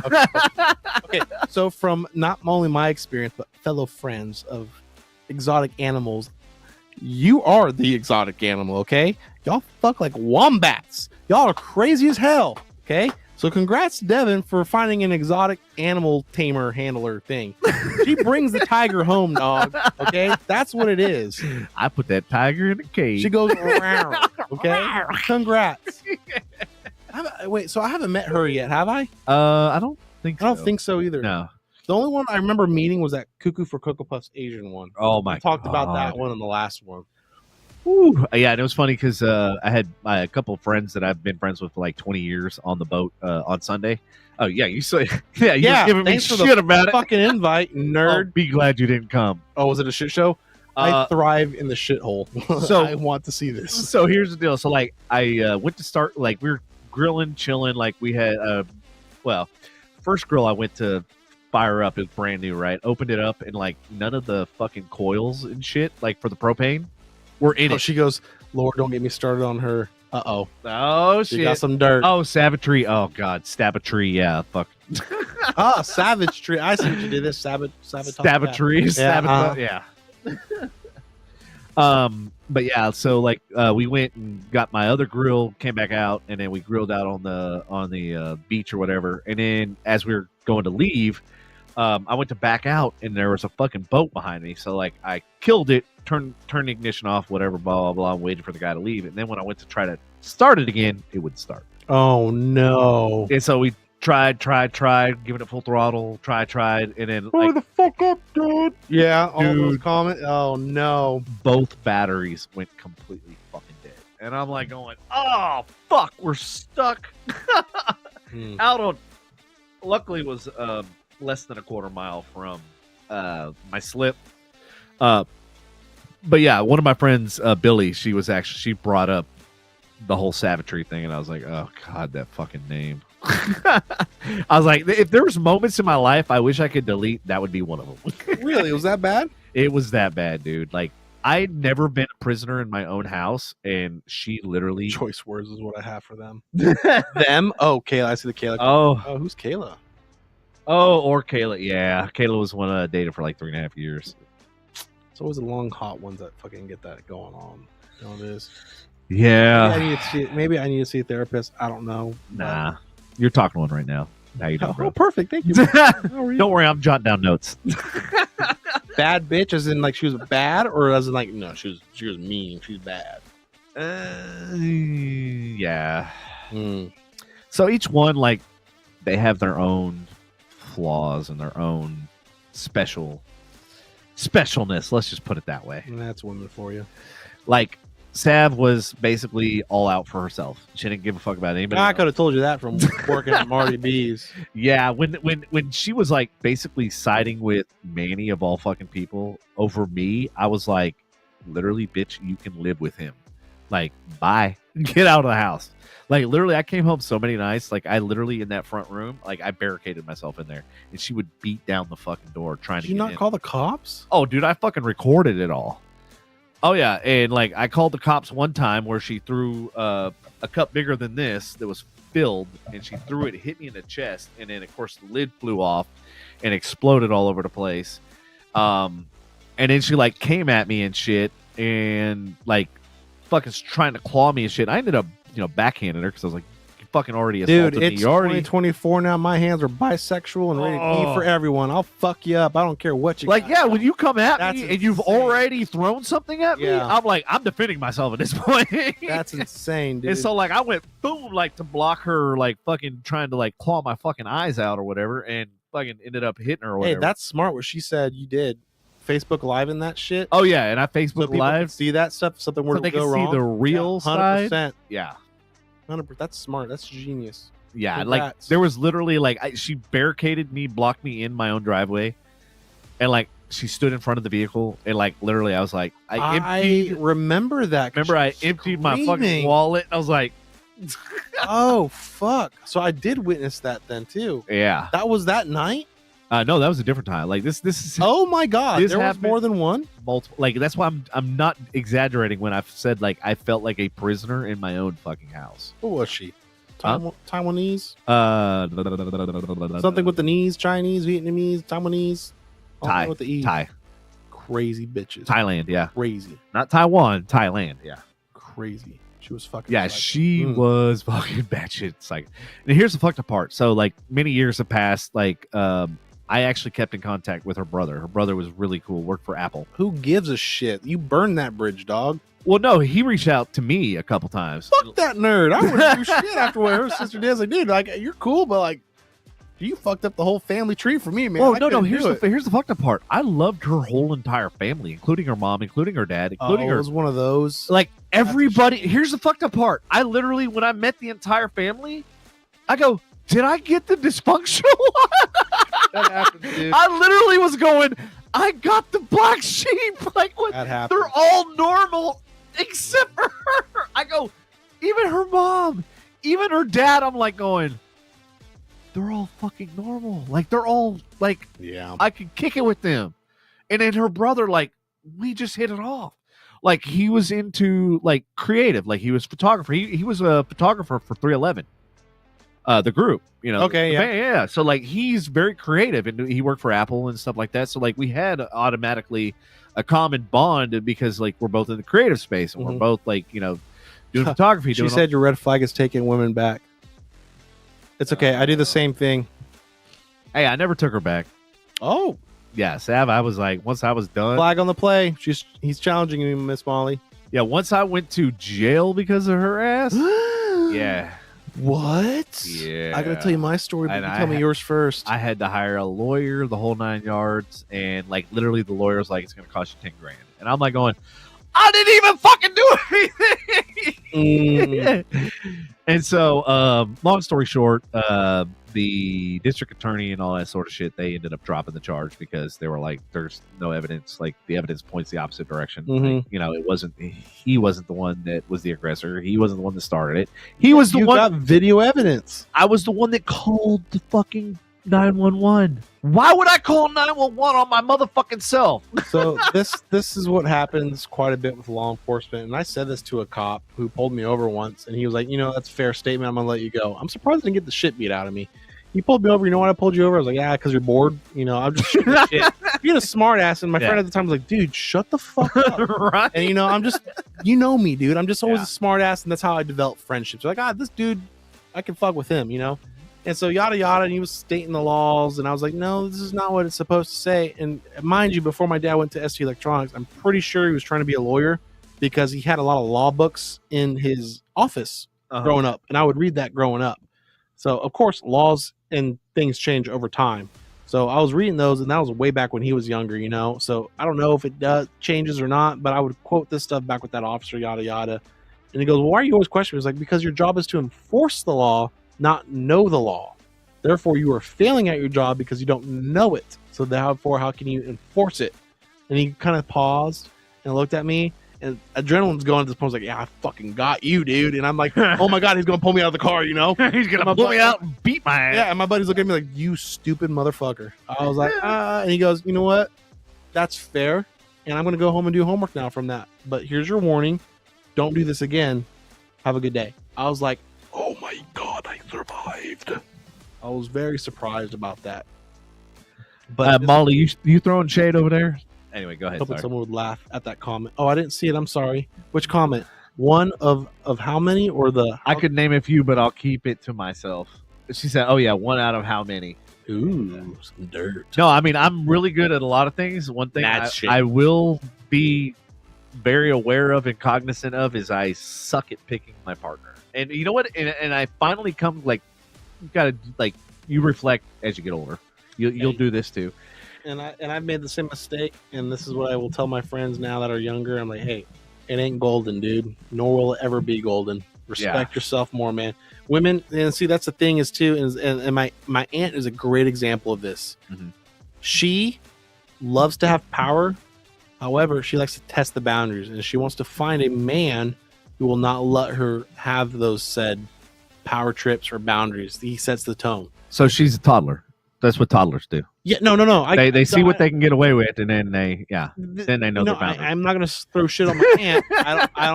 I don't know how she is now, but I remember her telling me that back when I first started dating. Right. And sometimes people can't help that stuff. Yeah. And I get that, but now women, either two things they want to have happen. They want to either be dominated or they want to be the dominee.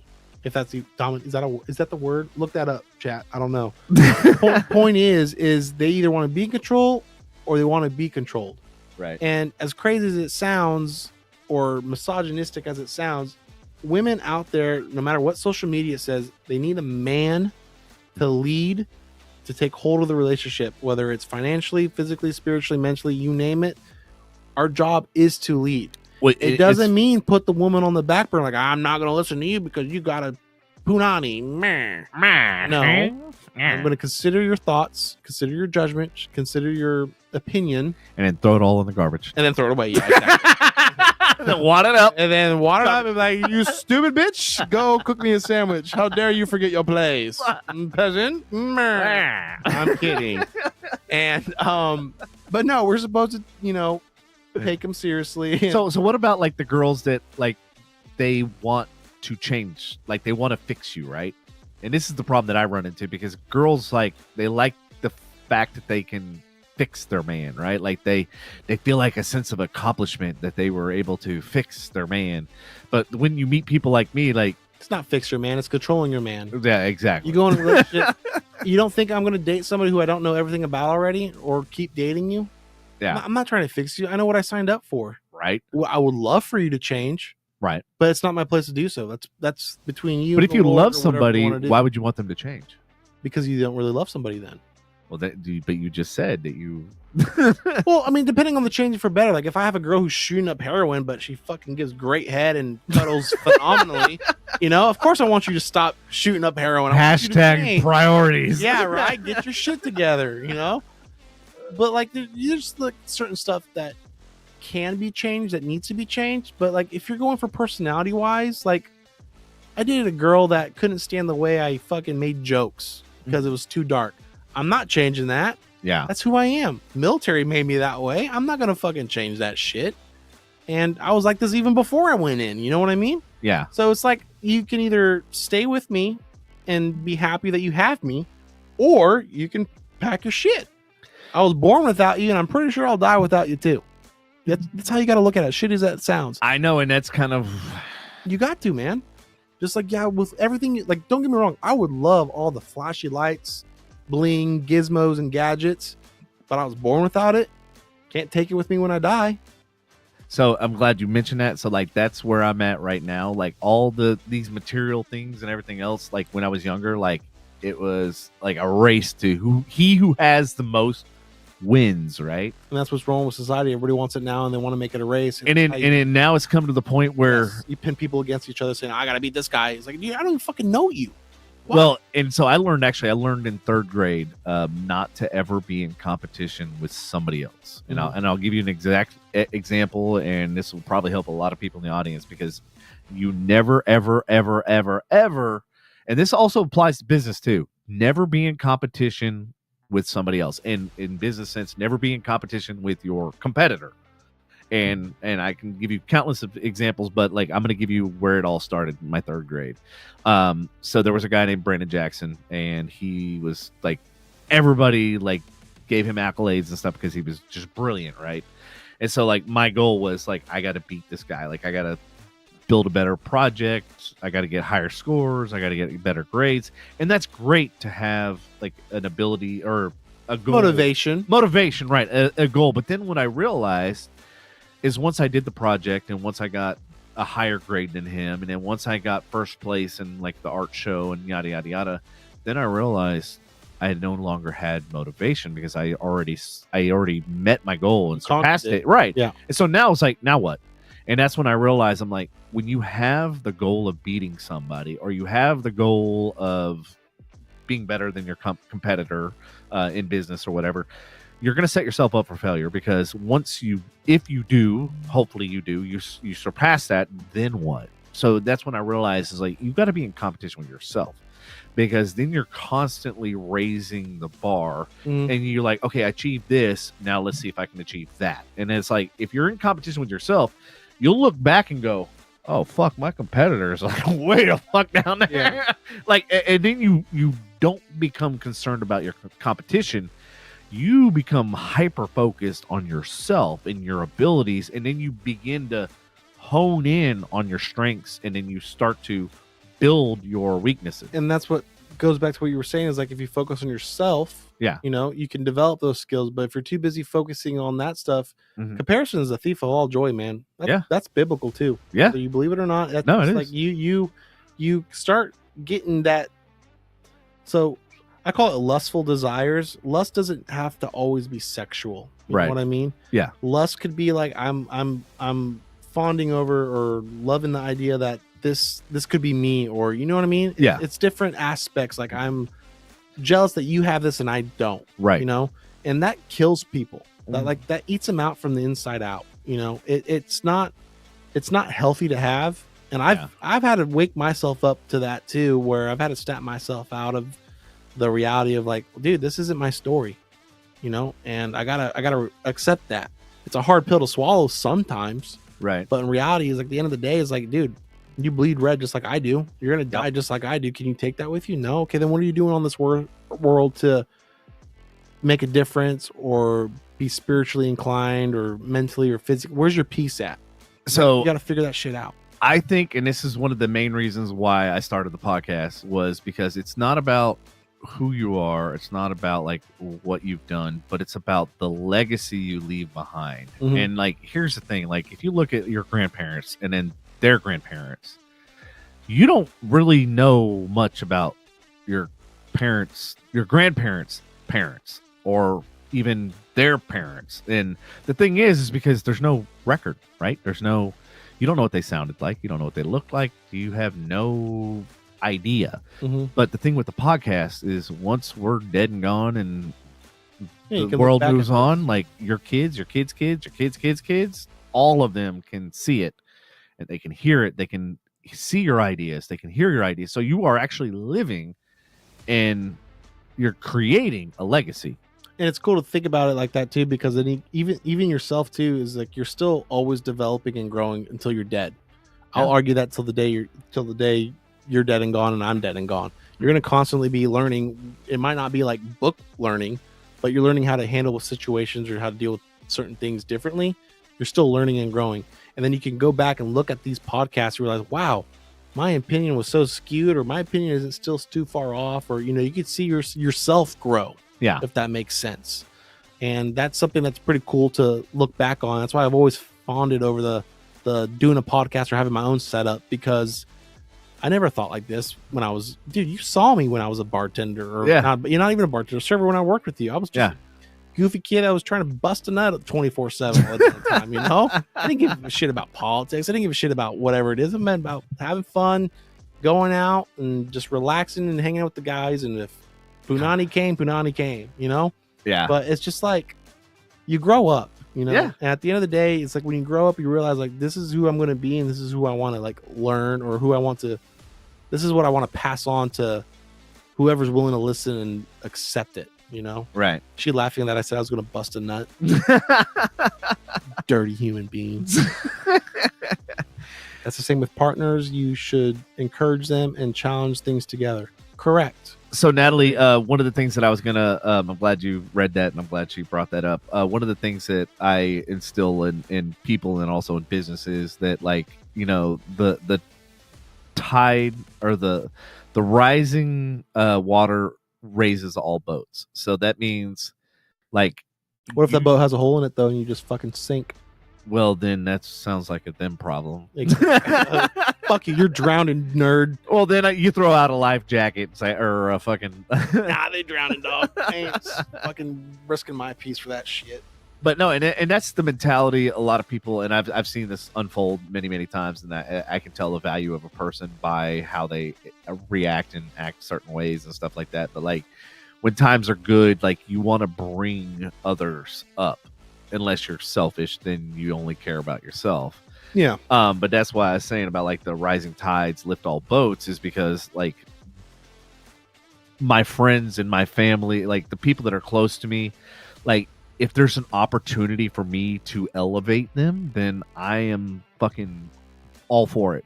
And then on the flip side of that, I have a lot of friends that actually bring me business and stuff. And then for me to appreciate what they've done, like I give them a percentage. And like, granted, there's no contract or anything that says I have to give them anything, but I just do it because if I'm your word, because if I'm going to be successful, I want them to be successful. You know what I mean? I'm like, if you're giving me this business, I want to thank you. Jesus, Debby can fill holes. Nothing is sinking. Is it your holes? Dirty. All of them. Oh my God. Naughty girl. So yes, you were right about your earlier statement. Oh shit.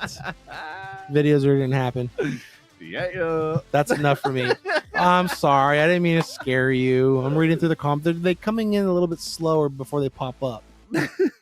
So I'm just like looking on the screen at the same time while I'm seeing.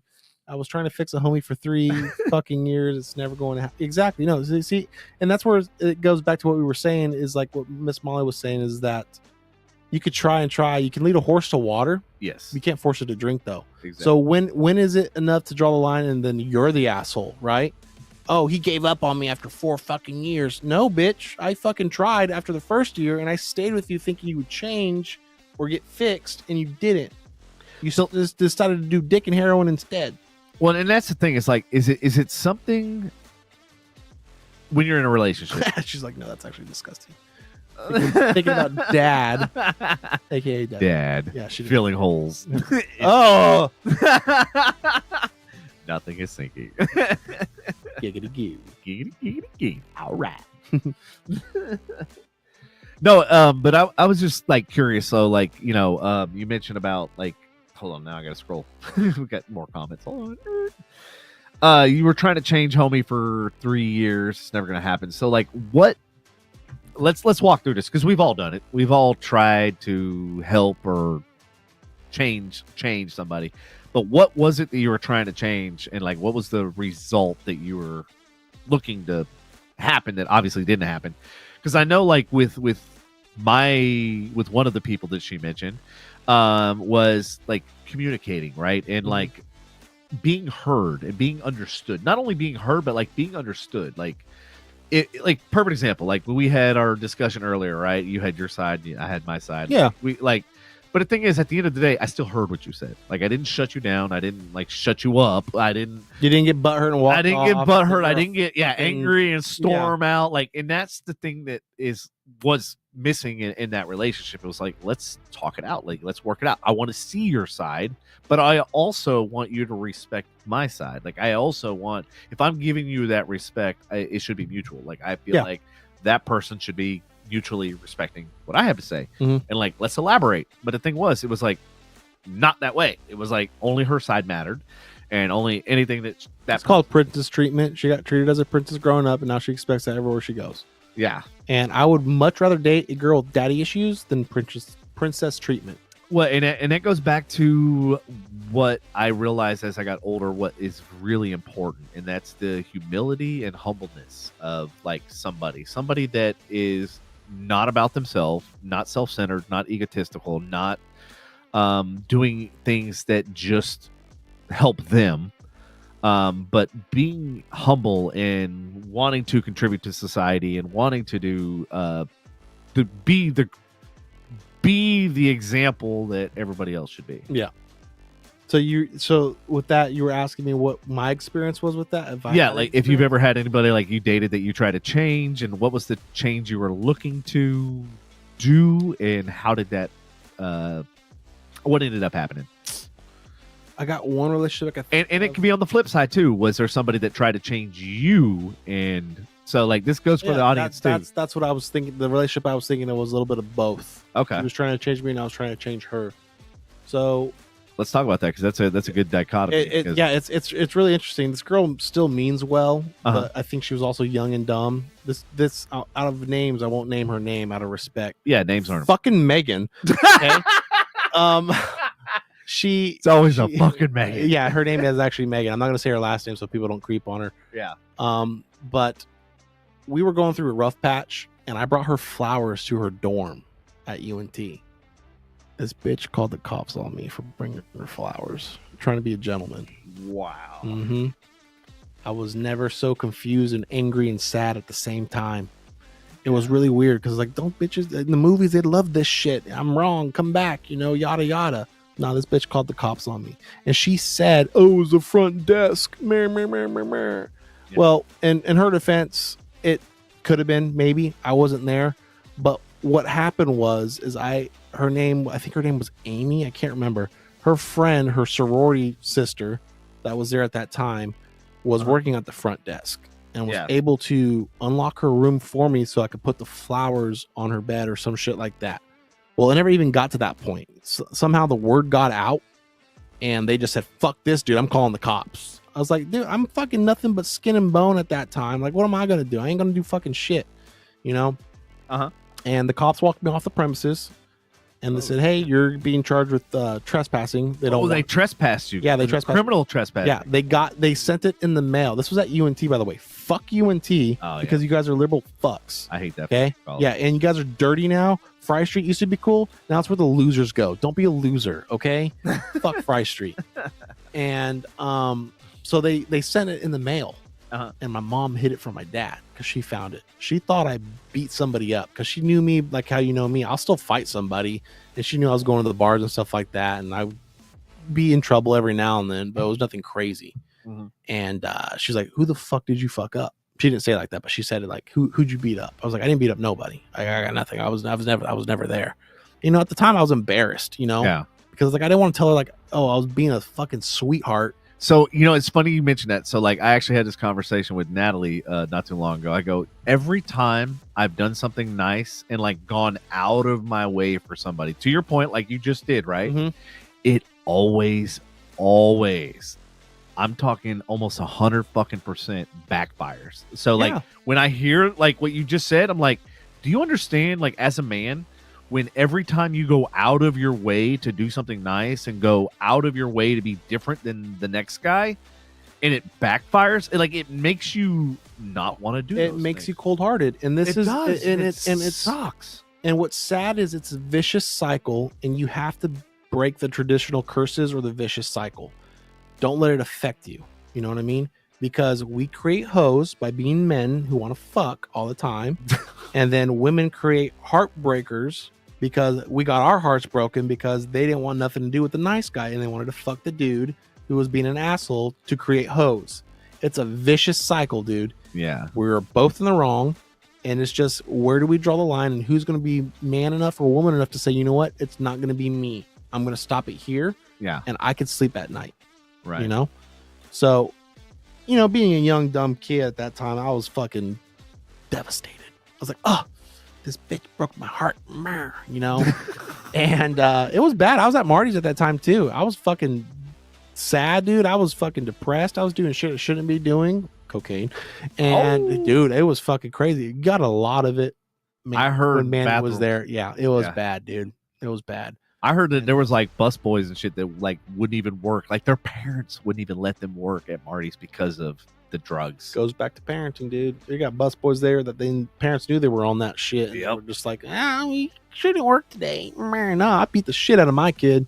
Yeah, you know? Fuck yeah. At least tell me so we can share. I don't know, you know. But it's so she called the cops on me after that, and she still claims to this very day that I've never called the cops. Whatever, you're nowhere until hell freezes over. You were never convincing me you did that because you were sucking dick on the side. I guarantee. Alpha fees, all y'all are hoes.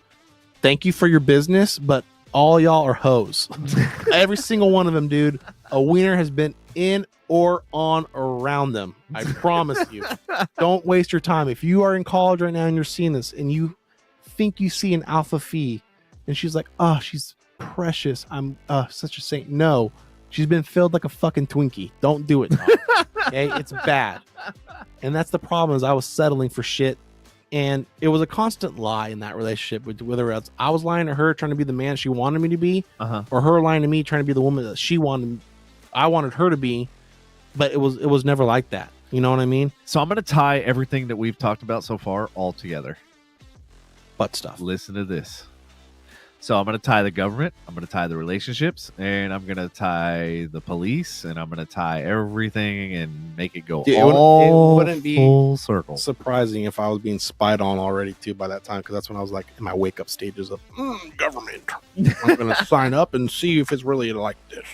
Well, it all goes to accountability, and that's what is the fundamental thing that is missing from parents, from kids, from adults, to government, to police, to every facet. Is nobody wants to be accountable for their actions. Oh yeah, and to me, like if somebody comes up to me and tells me they're sorry, doesn't mean shit to me.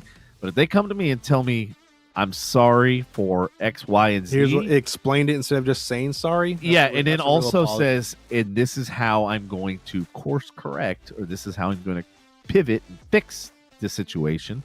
That to me speaks volumes, because it shows that not only do you recognize that there was an issue, but now you've offered a solution to the problem, which tells me you've thought not only about the issue, but how to resolve the issue. And I go, that's one of the fundamental things that's missing from a lot of people, female, male, police, government. Like, the thing is like, just be accountable for your shit and like own up to it. And then if you do fuck up, offer a solution. And that's what would fuck a lot of people up, especially men in today's time, is men can't say no. And we are... Oh, man, I'm really good at it. No, I thought so. I was too. But if you got yourself like a busty blonde and brunette saying, hey, I'm sorry, let me suck it for you real quick. Or like, am I really that mad? I don't think so. You know? And that was my problem with her, is she was a young college fucking student. I was right there with her at NCTC. And we were just fucking horn dogs. We really were. And every time we got in a fight, we wouldn't talk for like a day. And then the next day, it was like passionate. Pound town. Dude, it really was. And it's like, all right, we're back to square one. We didn't really learn. We didn't grow. You can't. But that goes back to what you were talking about with the lust thing. Because you're basically, you were lusting for her. She was lusting for you. And that's why things didn't work out, because y'all literally have one common thing, and that's just fucking. Well, I think what happened with us was we fell in love with the idea of how we wanted stuff to work out. Right. But not the person. So, and I'm glad you mentioned that, because that's one of the things, like doing that whole soul searching and stuff like that, I realized is like, I fell in love with the idea of, and the capability of that person, but not necessarily where that person is in life and what that person is doing. And instead, I was always looking to the future, like I do with business, when I do with everything else. Is like, I always look ahead, and I'm always like 5-10 years ahead. And I'm always, but the thing is like, just because I see that potential in people doesn't mean they see that potential in themselves. Oh, Miss Molly agreed. She goes, accountability is major. Agreed. Oh, I see the paragraphs up top now. Finally, what's going on? Yeah. I was gonna address that. I told her, I was like, hold on, I'll get to it in a second. He was a real piece of shit trying to change him honestly on as a person.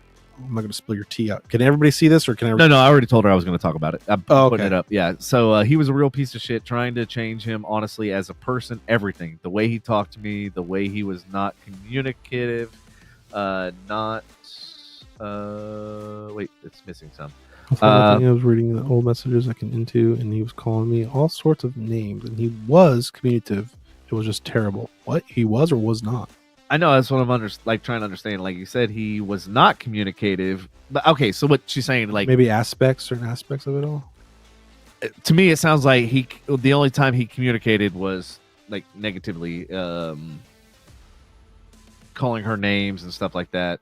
When he was okay, so what she's saying is he wasn't communicative, but when he was, it was all hate. Spurts. She just said spurts, little lash outs. Yeah, sweetie, that's something that every man does, unfortunately, and I'm guilty of it. It's not an excuse. It's not a good thing, but you got to find yourself a man who really can step back and walk away from an argument or relationship just to cool down. And I've had to do that a few times, and then some of these bitches will be like, oh, you don't care. How could you walk away? No, listen, I am respecting you enough and this relationship. I have to walk away because I'm not thinking clearly right now. So to your point, I actually lost a relationship that was like, would have been amazing, but I basically like got out of the situation, came back to my house, tried to calm things down, but I never really looked at it as her perspective of like me running away from the problem and, just leaving the situation instead of resolving it. And so now I've learned. Let me stop you there with real quick. When you were running away, her saying we're running away, did you actually run away? Not like run away, like, I'm running away, I'm moving out. But did you like never come back and address the situation after you cooled off? Well, I tried to, but because I like left and like went to my house and then like went to my safe place. Hey, we all need it, dog. As crazy as it sounds, we all need it. That's why we have man caves. Exactly. It's a real thing. Yeah, my whole house is man cave. But yeah, women are crazy. We have to have a whole new room. You have a house. Let us have something, damn it. Sorry. But yeah, so like I realized like that was like a flaw that was something I shouldn't have done. Like I should have like walked out of the room, like you said, like go out of the room or go outside, take a deep breath, just calm things down, like think about it rationally. Like I'm a lot more calm now than I was then. Like back then I was like fucking high sprung because I was always older. When we get older, we age. Well, the thing is like I've always been in a high stress and high production type position, whereas now I'm like realizing like the important things in life. And then that's time. It's like all of these material shit and all this stuff doesn't matter to me anymore. It's like it's what matters to me is time, memories, experiences, and stuff like that. Well, that's And the when only you thing that's not have- being made more is time. And Yep. Lord willing, knock on wood. Where's wood? I need wood before I say this comment. Right here. Table. Okay. You know, the time I have with you today is phenomenal, but I'm not guaranteed tomorrow. Neither are you. Yeah, exactly. You know. Yeah. And we got to go off this last podcast. Right. You know. Yeah. It'd be a shitty way to go. I don't want to go that way. You know. But it's you gotta. People don't understand that anymore. Is that they don't value or respect other people and their time. So to me, like in my age now and everything else, is like time is the most valuable commodity. It can't be replaced, it can't be duplicated, and once it happens, it's gone. Mm-hmm. And to me, I'm like, that to me is the most important thing ever in anything, in any capacity. Even more than money. Money can be reprinted, money can be redistributed. Money, like, doesn't matter anymore. Like to me, it's like it's the time, because I realize the more I put on my plate, the less time I have to actually have a life. The more it's like, if your life is spent working and your life is, then you really don't have you don't really have a life. You know what I mean? Yeah. And like, and you're missing out on those experiences. You're missing out on those memories because you're trying to build a life, but not realizing that you're actually missing out on yours. Yeah, exactly. Yeah. And it's like, and there was a meme that I saw. It was like this guy chasing money, right? And it was literally like the money was blowing off a cliff, and it's like shows him younger, right? And he's chasing after this money. I've seen that. And it shows him saw that. older, and he's still chasing that money. And then it shows him like super old, almost in the grave, and the money's still there. Yeah. And it's just like, and it really puts perspective to things. It's like you sit there your entire life chasing money and chasing like these dreams and chasing all this shit, but at the end of the day, you can't take it with you. You can't do it. That's what I'm saying, like, dude. You can't. And even if you did take it with you, it's not valuable. Still staying there. Yeah. Everyone needs an outlet, and that's a stress reliever. You just have to find what works for you. Yeah, mine was cocaine and hookers. Okay, so find a healthy outlet. Yes, healthy is the key. That's the key word, is healthy. Yeah. Okay, I never did hookers. Okay, it was fucking whores at the bar. Okay, but point is, you know, you gotta have. She's not wrong. You gotta have an outlet. You gotta have a healthy one. And like for me now, mine's. I don't play any music, but I like listening to music. I like it outside. I like being outdoors. I like camping. I like hunting. I like fishing. You name it, I'll do it outside. That's my outlet, because you get to get away from false reality, social media. You get to go back to your roots, I would argue, and that depending on where you think or what you believe in, and all, you know what I mean? Yeah. And so let me ask you this: is it What's that, or is it because you feel grounded, because you become like one with nature, and you're becoming one with the elements? You're coming one with like earth, wind, fire. Basically, you're because to your point, like one of the best things. We did a movie out in Arkansas, out at, I think it was Lone Pine. It's a fucking amazing place. Like you'd absolutely love it. But basically, you have no cell service, and so like you completely unplug. And it was such a great experience, because we're no longer focusing on the outside world. We're this up real quick. No, you're good. You're now focusing on the world around you. You know what I mean? Instead of the outer world. And that's my biggest issue that I have with a lot of people, like that I'll take out on the lake and stuff like that. They'll be sitting there like trying to Snapchat and trying to Facebook and all this shit. And I'm like going, enjoy the company you're with. Those people, they're not with you. They're not experiencing this. Well, I respect the flex. They're trying to flex. That's all it is. Yeah. I'm guilty of it. I've done that, and I probably still will do that. Yeah. But I'm not going to dedicate my whole day being on the phone.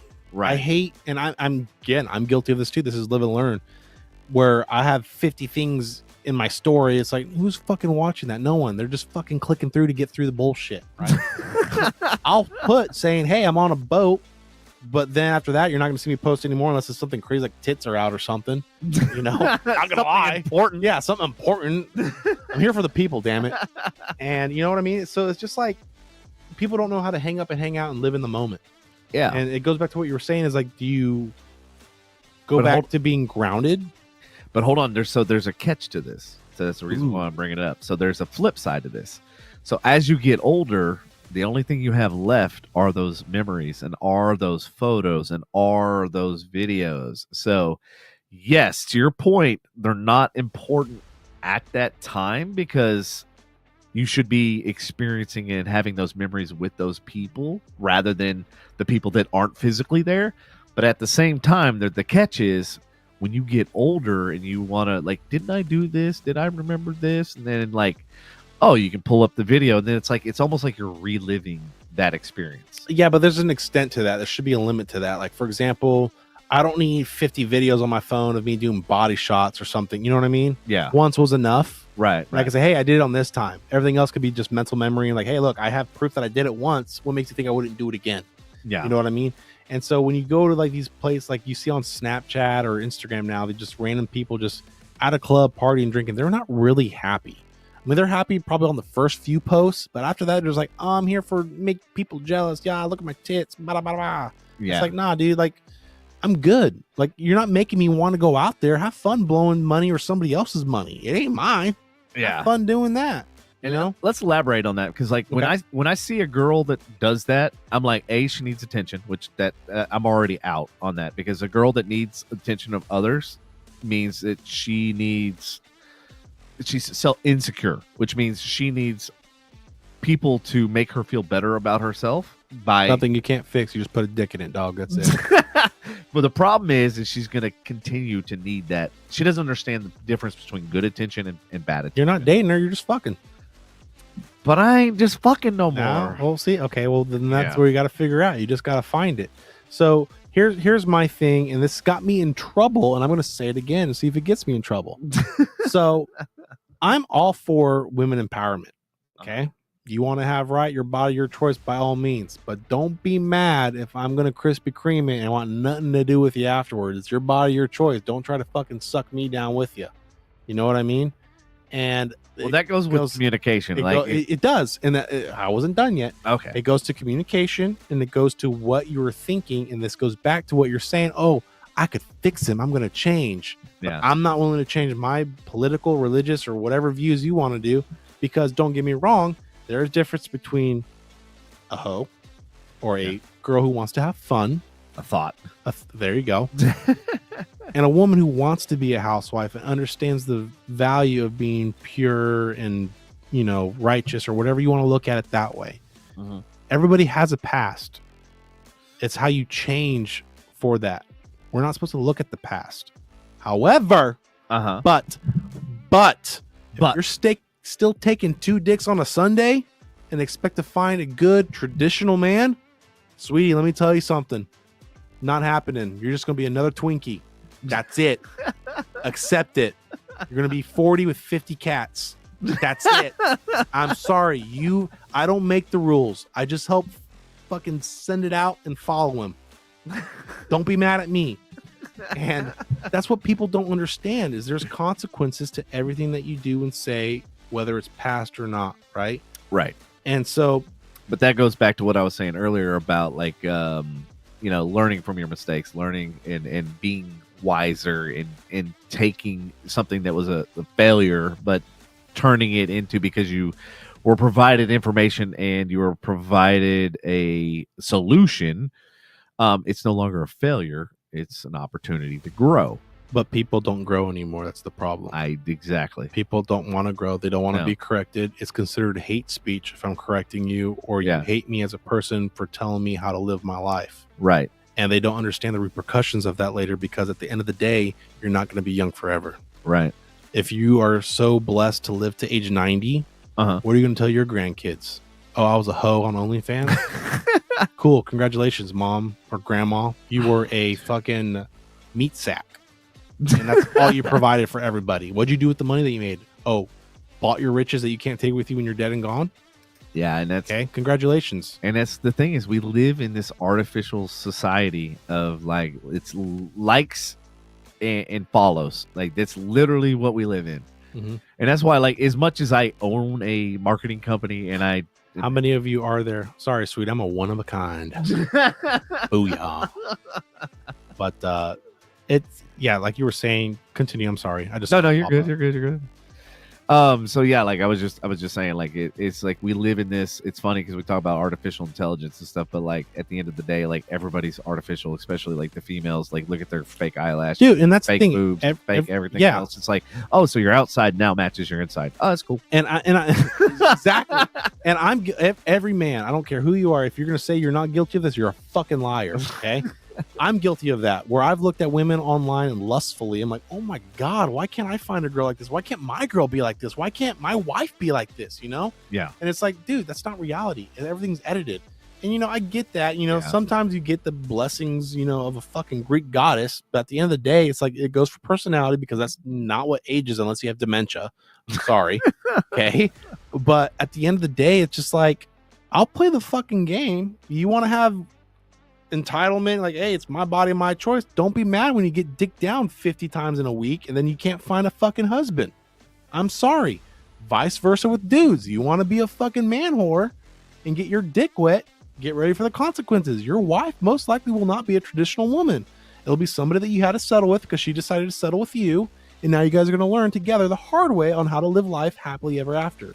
And let me tell you something, it's not happily ever after, because when he realizes that you've been dicked down 752,000 times and you, sir, have a creepy Carly from Vegas, it's not going to look good on the resume for the kiddos. Okay. So it goes back to everything you do has consequences. There's repercussions. Doesn't mean you live balls to the wall. However, have fun and I guess live balls to the wall, but don't be an idiot at the same time. It's a vicious circle of life, dude. Yeah. And everybody experiences it, but it's how you grow from it and learn from it. Like you were saying, did you learn? Did you change? Yeah. No? Okay, congratulations. You're going to be 80 still doing the same shit.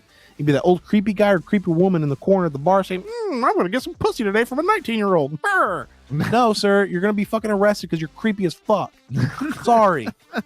You got to grow up. You have to at some times. Yeah. And people just don't realize that yet. And sometimes I'm guilty of that. There's times where I'm like in the verge of like, I want to go to a bar. I want to go fucking party and throw ones and do blow off of some fucking stripper's ass. I mean, I'm right there with you. I kind of want to see exactly. I just once. Yeah. The urge is still a line off a stripper's ass crack like that. Just fucking awesome. Yeah. It's a fun thing to do, sir. I'm sorry to tell you. Just so you can say, mark that off my bucket list. I will share a story, and sorry for future relatives or in my future self who might see this. They'd be like, why did I tell this? But understand this is a different time that I'm living in now from my future self or whatever. So don't hold this against him. Don't hold it against me. Don't sue me. Don't do nothing. I didn't do nothing illegal except for the drugs. That's different. So it was my sister's, I think, 21st birthday. And if you don't know my sister's gay. Oh, I didn't know. She wanted to go to a strip club. Uh-huh. She's the dyke. She's not a hot gay. I love you, Sierra, but kudos to you. You do you. Okay. It was funny because I was going to bring that up when you were talking about relationships and stuff, and how like the man, like the dominant, like the man takes charge. But even in lesbian like type relationships, there's still always the alpha figure. So again, you're gonna. I don't know about you in general, but I know whoever sees this in the future is not gonna like me saying this. But being on the same team, it's not natural. It's not. And with that being said, whether you believe it or not, you guys are created to have a role, male or female, and you guys are meant to complete each other, not be the same. Can't fucking put the same puzzle piece together, okay? And women will say we don't need men, and men say we don't need women. Bullshit. Bullshit. Bullshit all the way till the day I die, okay? And that's because we are created differently to fit each other's goals and structures in life. And so that's why you see so many unsuccessful same-sex relationships, because they're trying to play a role that is not biologically designed in them. But I was born this way. Okay, cool. Sure you were. But this goes back to the science now. I don't care how your feelings are. It goes back to a science. Okay? I don't care what you say as a man, Your job is to lead and be a role model for those around you and help others. Your job as a woman is to be supportive and help those around you as well and love on your man. If you can't do these roles together, what makes you think you're going to find the same thing in the same sex when they're looking for the exact same thing that you're trying to look for, but you can't feel, and then she can't or he can't feel because you guys are the same? And people don't understand that. And it goes back to whether you want to think of it religiously, politically, or biblically, or spiritually, whatever you name it. But people just don't understand the science of it all. It's in our DNA. It's in our chromosome. They prove it, and yet you don't see this on the fucking news. Well, because if you study history, it's actually heterosexual and homosexual has been around for. Oh yeah, the Greeks did it. Yeah, exactly. Greeks did it all the time. The what's that 113 movie? 113. Not the Trojans. The Roman warriors. 103 or some shit like that. 311. There was a Spartans. That's it. The Spartans used to fuck each other because it believed it would help create a stronger bond with their brethren, so they could fight harder in battle. Yeah. Nah, y'all just gay. Nothing wrong with that. It's just that's what no one knew what to call it. No. What it was is they took the term "I got your back" literal. Damn. That's dirty.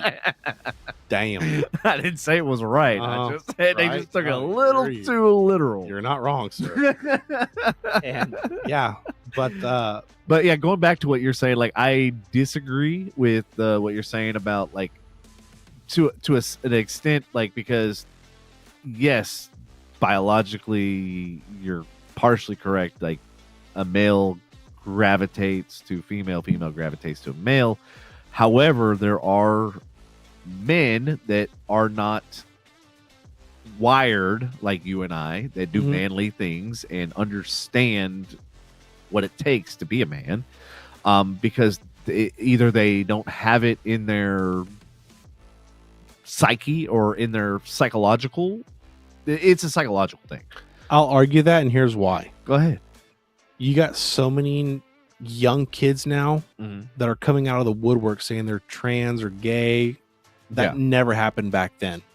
I think it goes back to being it did fed, not no way near as did. Bullshit. No way near as much it is now. Okay, not on the scale, yes. But you got to think about it, because we are now in a nation of, like, at the end of the day, does it affect you or me? No. That's where I agree. I'm right there with you. It's like at the end of the day, that's why it's no longer the stigma has worn off, unless you're Arabic or Middle Eastern. Yeah, they throw you off the roof. So you Palestinians that are protesting for gays for Palestine, go do that in Palestine. Yeah, go knock on a Palestinian's home here in America and see how they treat you. Promise you probably will either have a black eye or a missing limb, or probably get thrown off a roof and be like, wow, I didn't know it was so great here in America. Realize where you're protesting, y'all. Just letting y'all know. Anyway. But I do have a lot of friends that are gay, lesbian, and stuff like that. Yeah. That are very close, that I've had for 15, 20 years or whatever. And I can literally look at the dichotomy of the relationship and say, yes, she may not be a male, but if she had the male chromosomes, that's the only thing she's missing, because everything else, her logic, her thinking, her presence is that of a alpha and that of a male figure. Yeah, no. Even though she doesn't have a penis. Yeah, no. And this goes back to what you were saying. This is where I think about it. It does not affect me. Yeah. I do not lose sleep over it. It does not help me gain anything out of this. Right. What bugs me, though, is now they try to push it on the kids. Well, yeah, no, that is not okay. When you have gays even coming out saying, hey, we should not be putting this on our babies like this. This needs to be when they are of age, realizing what they want to be and who they are. That's when it's okay to introduce it, not middle school, elementary, or even high school, in my opinion, because you're still a young mind, easy to be manipulated and developed. Yeah, okay? Like you don't have a developed mind. Well, dude, I remember I was in fucking, again, it could be the autism that was kicking in, but I remember I used to chasing kids on the playground being a dinosaur when I was a kid. Playing tag like that. You're telling me I'm fucking mentally fit to make a decision. Hey, I want to cut off my wiener because I feel like today I want to put on a dress. No, and I agree 100% No. I agree 100% with you that like no, kids should not be making that decision. And if they want to go that route, then they can wait till they're an adult and they can legally and I think it once again because I said originally that it's a psychological thing. I think that they need to be psychologically evaluated. Just similar. No, it's been proven that psychologically is a better wording than what I would even argue the right's trying to say it, saying it's a mental disorder. You know, yes, it can be that harsh to say, but at the same time, it might not be. It might just be like, hey, something's imbalance, whether it's my hormones or let me ask you this. Depression and all that stuff. What's your favorite car? Favorite car? Yeah. Ooh. Yeah. I know this is completely unrelated, but I'll relate it. No, you're good. Dude, I got to think about it now. Sorry, I went left fucking No, you're field. good. I like trucks. I like a lot of trucks. I like Okay. I don't dude, I got a lot. Okay, what's your favorite truck if you like trucks? I like the GMC what's it called? Sierra. Yeah. Okay. It's not my favorite. What's the Denali? That's what Denali. it is. Okay. GMC Denali. Fucking sexy, straight nut every time I see one. I'm like, great. So I love fast cars. I have a truck, obviously, but I personally love fast cars. So I'm gonna choose a fast car over a truck, and you're gonna choose a truck over because why? Because that's something you gravitate to. Yeah, and it's something. But there's no difference in that between a female that gravitates to a female because that's what she likes and that's what she's into. Yeah, no, like no, me, I'm not saying like it's wrong. Fat girls need loving. That's just not my MO. Like I just, bro. Let me tell you this, and I know I'm gonna get a lot of hate, and I know no, you're good. Fat girls need loving too. You big woman out there, what's up? How you doing?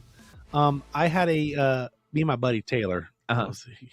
Not Taylor from Marty's.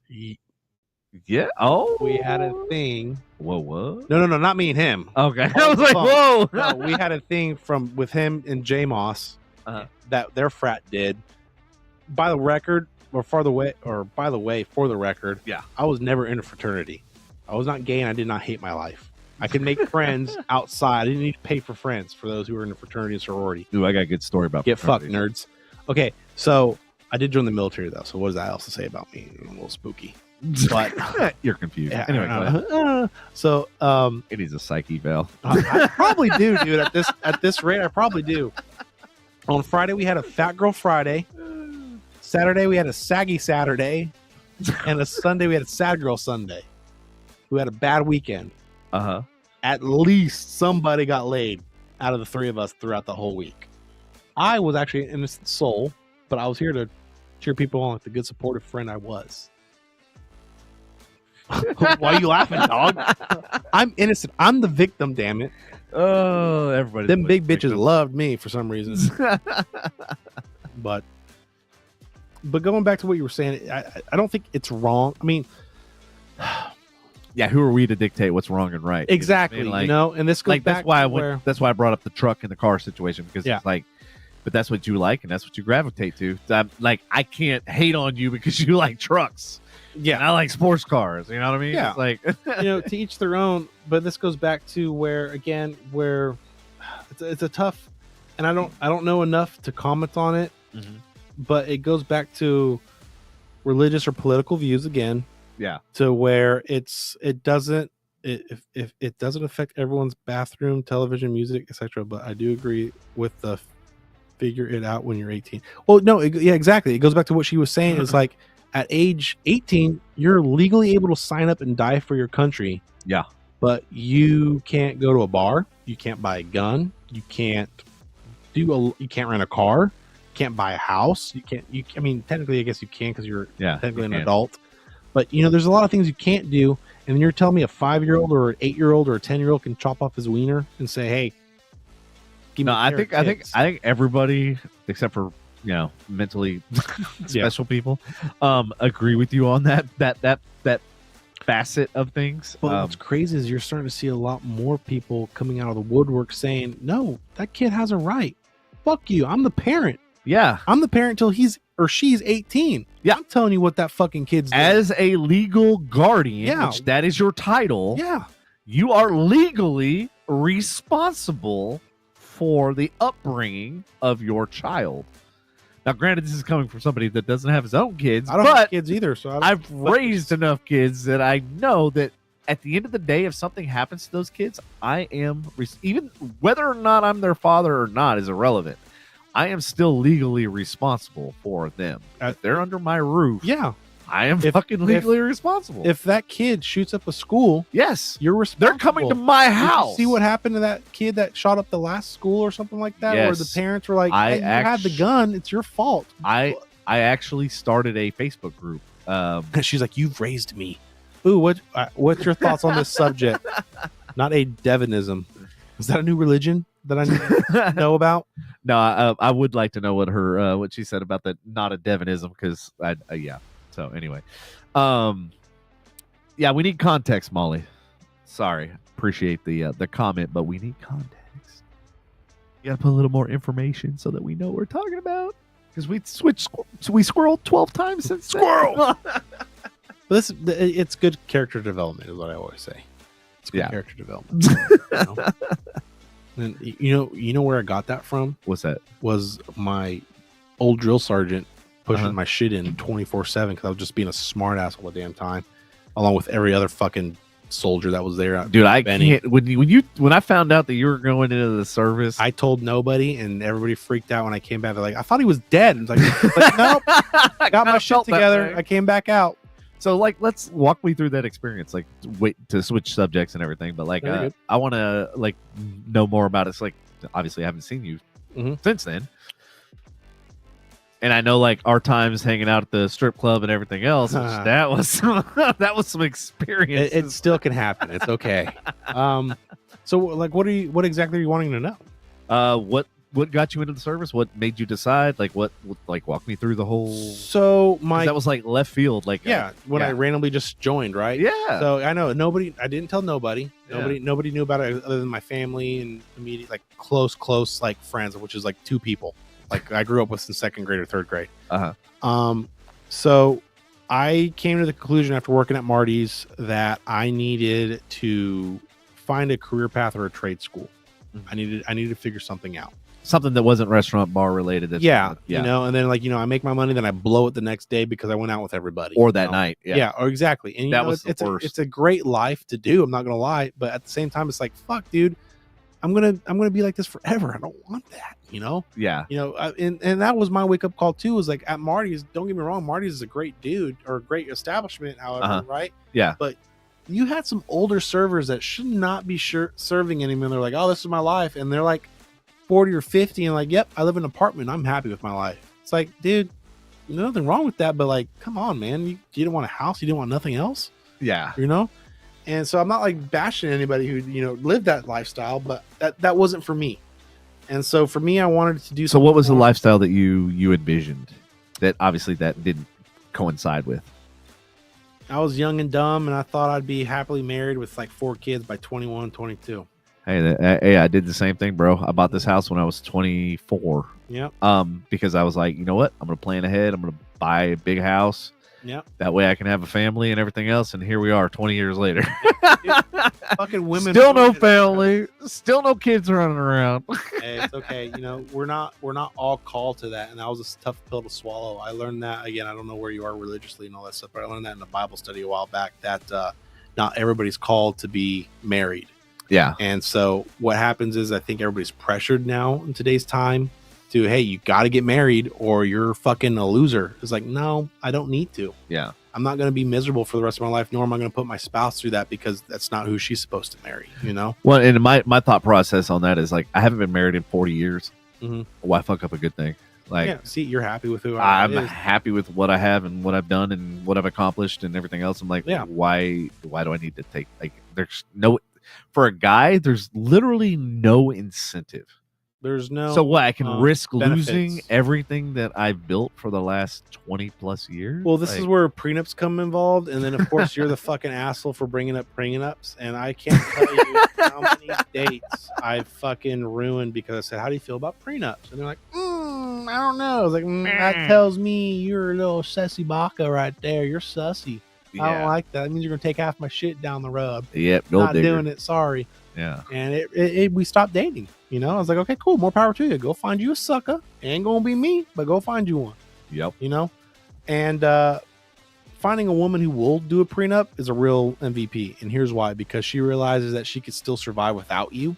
Yeah. And that tells me a lot about her personality, because she doesn't need you. She wants you. Yeah, and that's the thing, and that's the key. And that turns me on quite a bit, because I like a woman who wants. I don't need her. She don't need me. That's you know what I mean? Exactly it. Like, I feel like as a relationship, they should be two independent people that are coming together. So that means either one of them can live on their own, but they choose, not because they need you to support them financially or whatever. They can do all those things on their own, but they want, not need to be with you. And that's what love is. Love is a choice. Yeah. I have to choose every day to wake up to that person after 5 kids with a fucking fun bag. You know, you name it. Vice versa with me, with the beer belly in the future. I'm sure I'll fucking have one. I don't know. Hey, it happens the best of us, bro. You know what I mean? It's like love is a choice. You got to remember who you married and who you fell in love with, and that's why personality is a big thing. But we're gonna go back to why I joined the military. Yes, go back. Was because I just wanted to have something different, and so I tried to go to school. Did not work out. School, like what kind of school? NCTC. Just try to get some basics out of the way, and it was just I didn't have the money for it. My parents were big on age 18, you're getting out, or you got to figure yourself out. And I was telling them, and I tell them this to this very day, is like, you know, times are different. Back then you could do it. Now you can't. No way in hell now you can. Well, and that's what I'm realizing. A lot of younger generation, if you look at like them buying RVs and stuff like that and doing the whole nomad life and stuff like that, it's because they realize they can't ever afford a house. Yeah.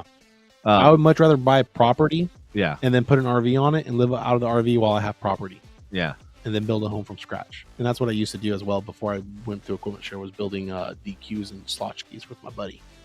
I did all that stuff. I was a carpenter, or framing, I should say. Oh, that's awesome. It's fun. I miss it. I just, as you saw, the murder shack is what you called it at the property. I built that with my dad this last weekend for deer hunting, and it was pretty cool. You need one of these. I got me a Milwaukee. What is that? Snap-on? What is that? It's a skill. Skill? I don't know. I'm not familiar with skill. Skill's pretty. Did you get it at Harbor Freight? No, what this thing does, it fucking nails, like framing and shit.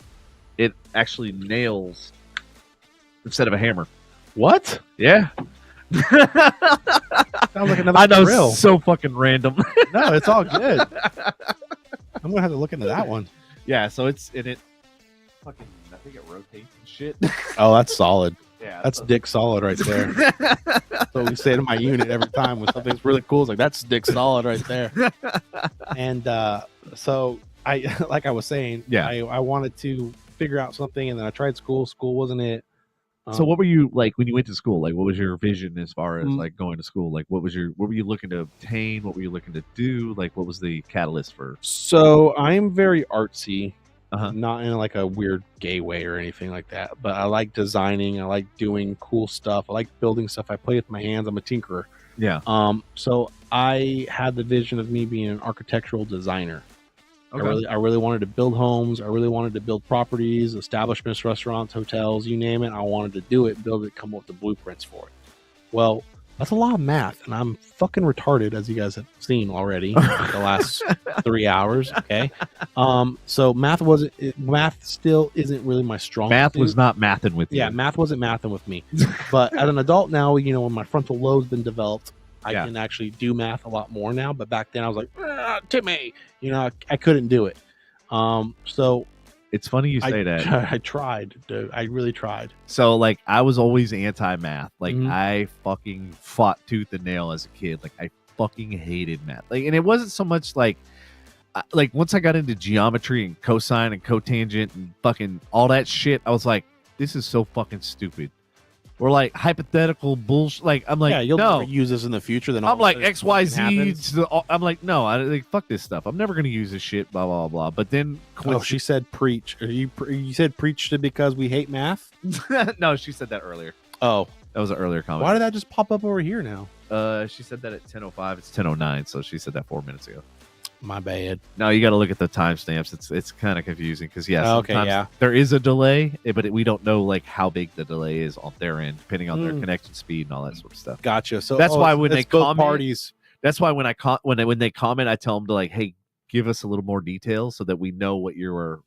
Makes sense. Like when she said the Devonism thing, and then she went back and elaborated that about the truck versus the car.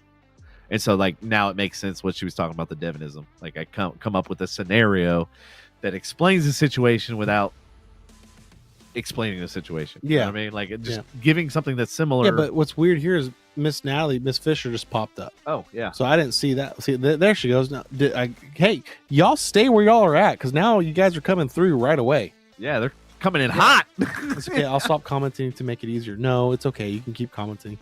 This is sure. I think you should keep your stuff and I keep my stuff. Amen. But it's the coming home to the person that snuggles at night, partner for life. It's the commitment, the work on life, and the work through like that, or like with. Yeah. What about the butt stuff though? Oh yeah, that fixes a lot of things. It does. Yes, it really does. It really does.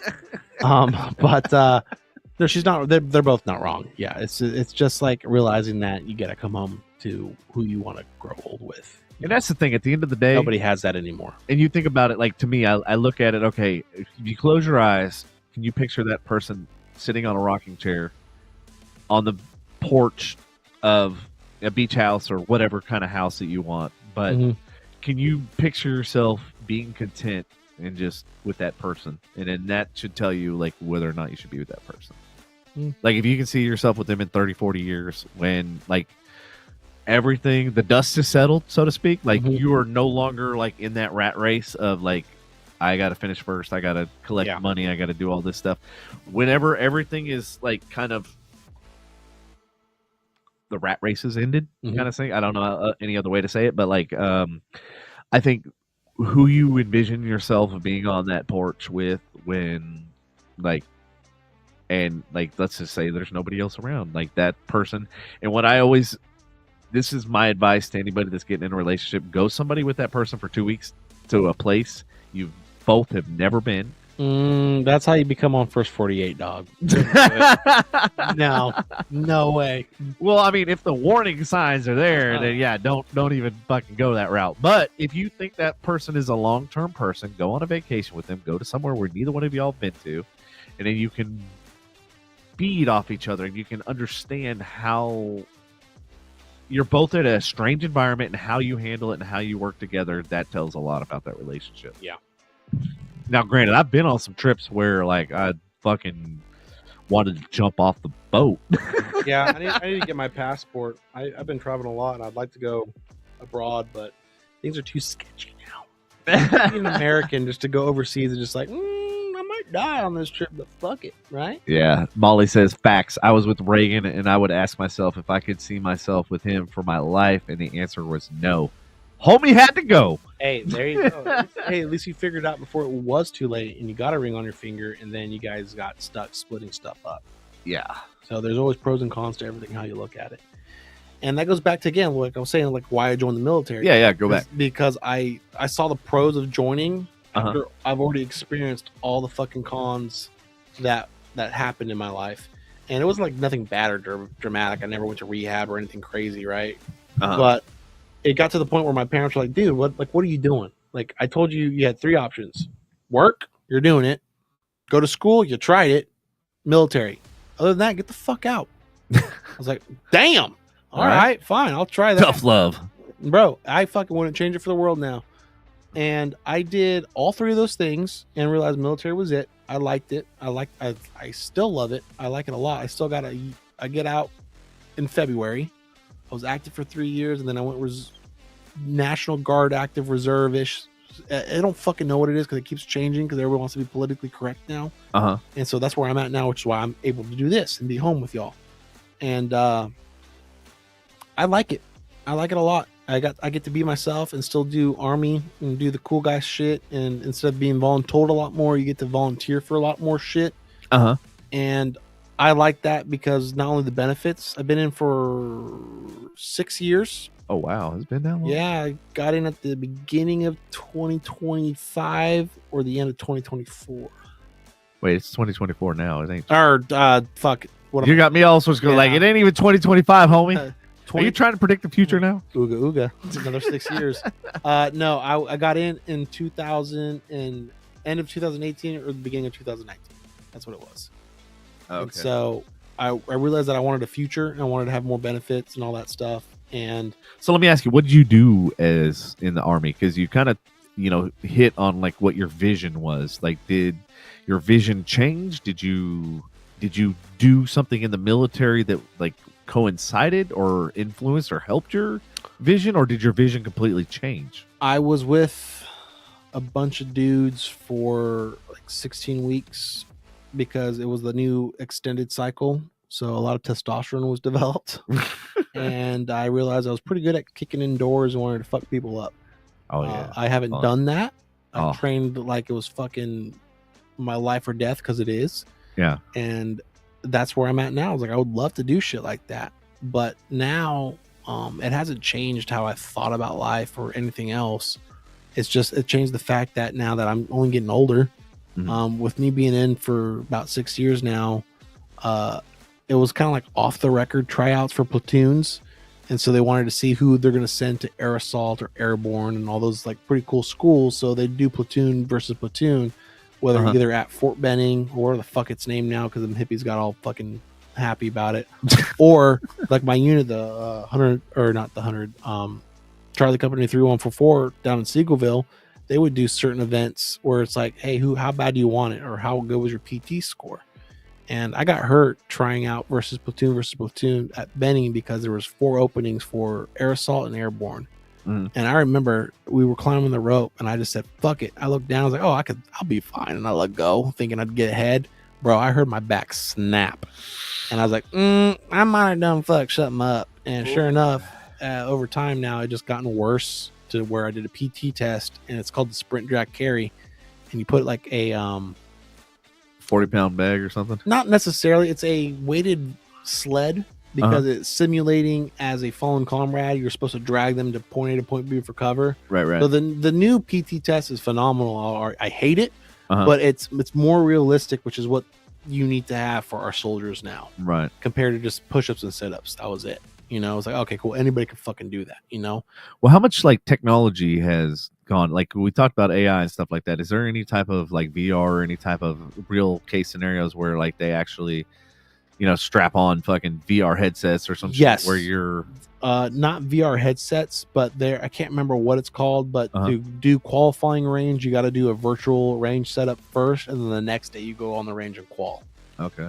So, and it's usually like an active shooter scenario and all that stuff and things of that nature. And, you get to do some pretty cool badass drills. But at the end of the day, it's still like kind of like, okay, cool. I prefer old school where I could do it, not because of a trigger that's, not realistic. Yeah. To where there's no recoil, no nothing, I can't adjust accordingly. Right. There's pros and cons to both sides. But yes, AI and virtual technology now is becoming more of a thing, especially with this new MOS. I don't know when it's taking place. I can't remember what it's called, but it's for drones. And you're literally on a virtual headset and you're driving the drone. Yeah. Now, which is pretty Billy badass in my opinion, because you don't got to do shit. I got to press a button to blow something up. I got 3 drones right now. One of them's a FPV. It's same goggles you're talking about, and it's like it goes 140 miles an hour. Yeah. So, have you seen the Ukraine videos of these guys getting fucked up by these drones? It's spooky where our future's going.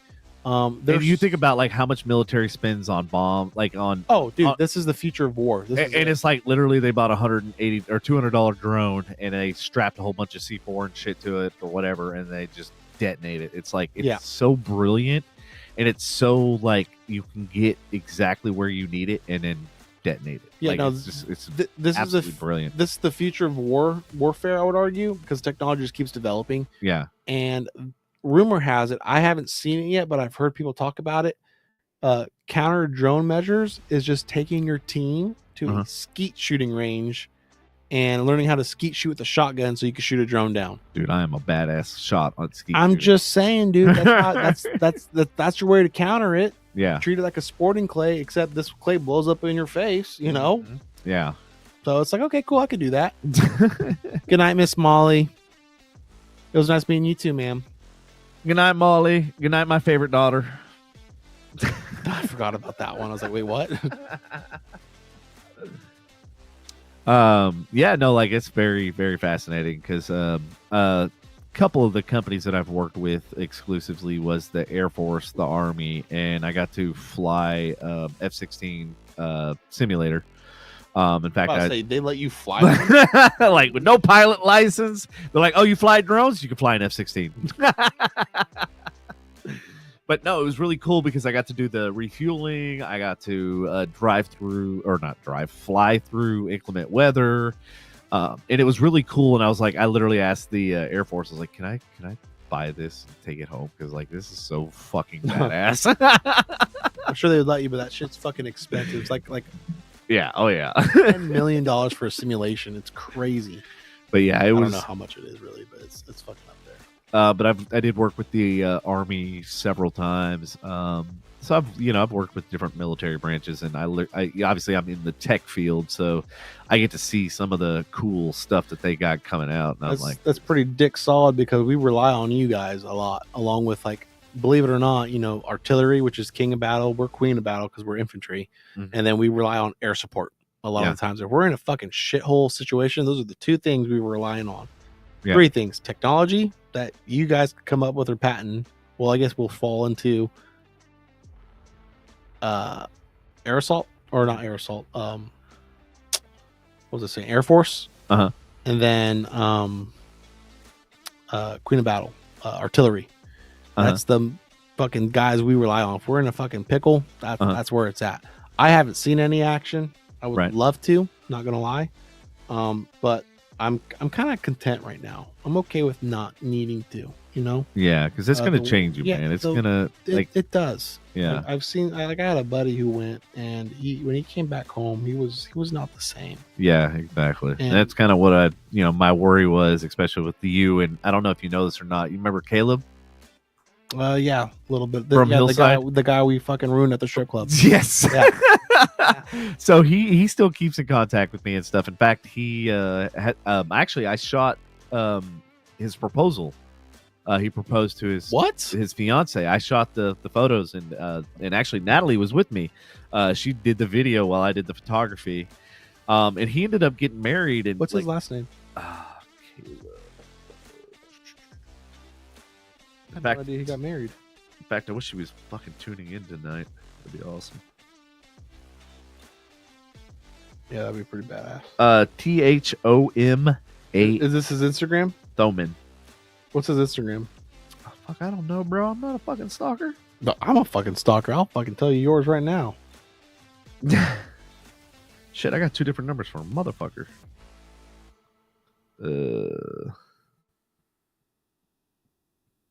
I'm gonna message him right now. Be like, "Hey, you wake, motherfucker! I'm about to send you a link. Get on there. Get on. We're gonna have a fucking reunion, dude. That would be pretty badass if you can get both of us on here on a Tuesday at some point." So I think he went into the Marines. Better man than I am. I'll give you that right now. Them guys treat them boys like dog shit. More power to them. He ended up getting stationed in Japan, and so one of the few places that I haven't been was Asia, and I've traveled everywhere else in the world. And so I was like, dude, stay there long enough so I can get there. He used to send me photos and shit, and I was like, dude, I'm so fucking jealous. Like the cherry blossoms and stuff like that. Dude, it's a different world. It's so beautiful. World. And I was just like, man, he was over there in Japan for forever. But anyway, he ended up getting married and all that sort of stuff. And good for him. He reached out to me because he was looking to build a website with him and his wife. What does she do? Basically, I guess they were starting a t-shirt business where they basically have people that need different shirt designs and stuff like that, and he prints them and stuff like that.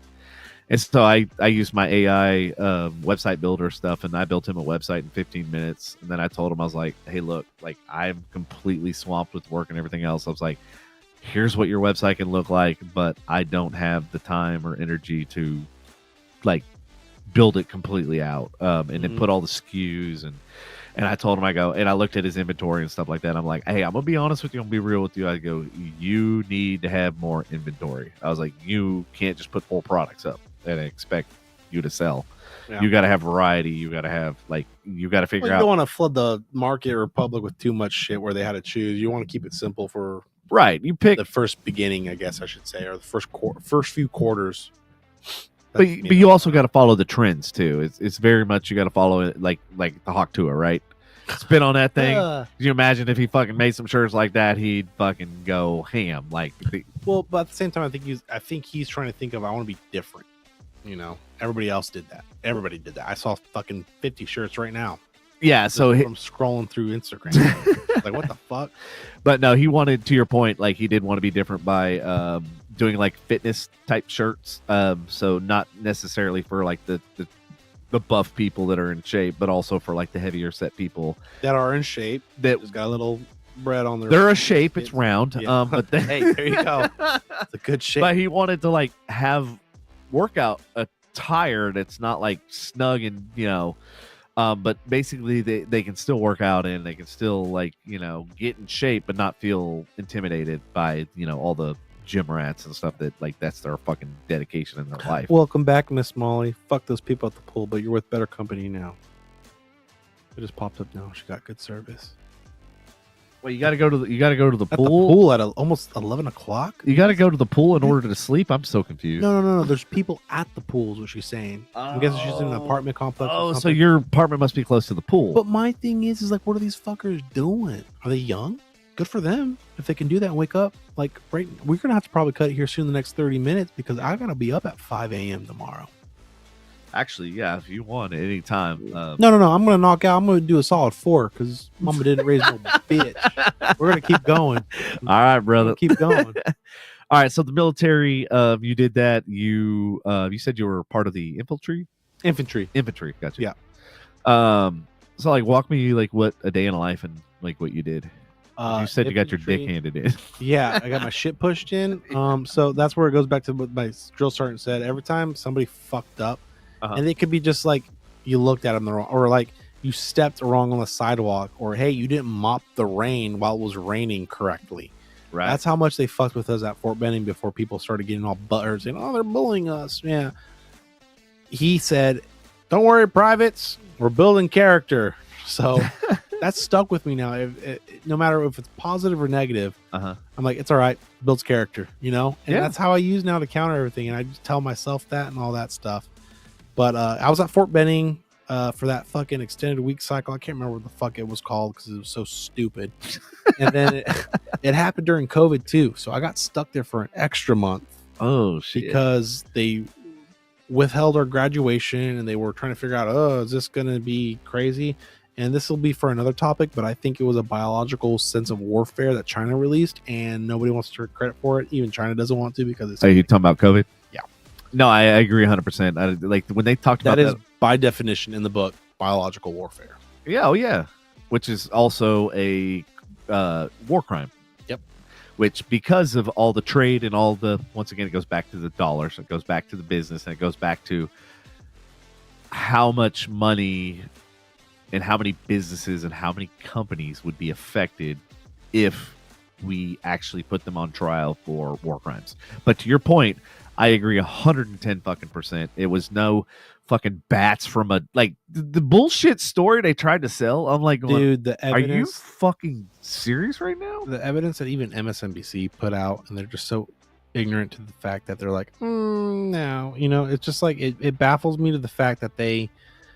But this goes the back. Government think we're that fucking stupid to not think for ourselves and read the writing on the walls. But that's why. But this is also the catalyst of why people don't respect authority, because authority is fucking lied to us. Why would you respect and why would you listen to somebody that's continually lied to us? If you want us to listen to you, be transparent. Stop fucking lying. Have some accountability. Hold people accountable. Don't just try to sweep shit under the rug and say, oh, it was a wildfire. Oh, it was some bats in a fucking soup market. Blah, blah, blah, blah, blah. I'm like, just stop treating us like we're fucking idiots. Because and that's we will go collect the evidence and we will prove you fucking wrong. So going back to what you said about earlier, about those parents that supplied the gun. They were called the Crumleys. Yes. And I started a Facebook page because I when I first gathered the story, I go, there's more to this, and this story is going to be huge. So actually, I created a Facebook group called Convict the Crumleys. And this, ironically, this is before they even went on the run. You remember when they went on the run and all that? They were shit? Gone for like a month or some shit like that. Yeah, so like my page or whatever that I started, it just shows you that they were fucking guilty. They knew what was fucking going on. Oh yeah, like they gave the kid the gun because like, oh, go handle your bullies. And I'm like, and I rarely start a page or a group or anything, but I knew there was something off about this particular case. I knew this was going to set a precedent. I knew that there was more to that story.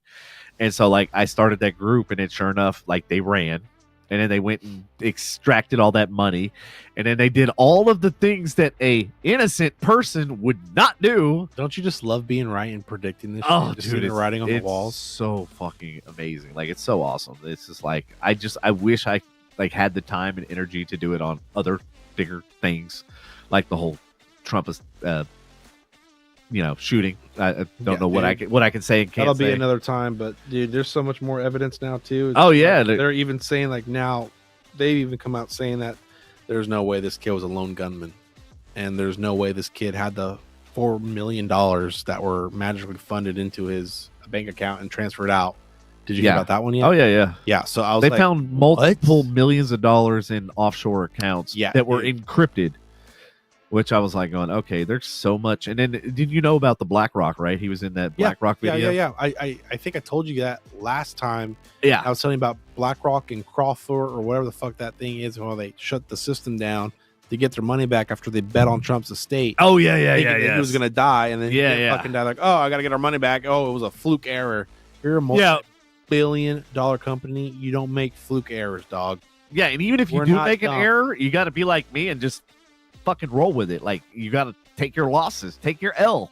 Like to me, I would respect that more, and they would hide a lot more plain sight if they did not try to get that money back. Oh if they made it way too obvious. Yes, yeah. They did what you said they would do. Take the loss. Yep. They'd be like, okay, cool, that was irrelevant. But the fact is, like 2 days after the assassination attempt, they wanted to shut down the system to get their money back to make sure it didn't get transactioned. Mm-hmm. Dude, sussy baka, dog.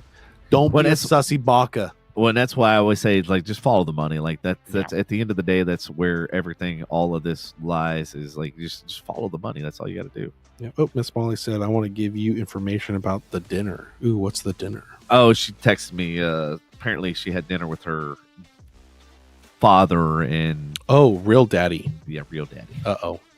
How'd that go? Not artificial daddy. Yeah. Oh, yeah. Like I said, I can't wait to hear that story.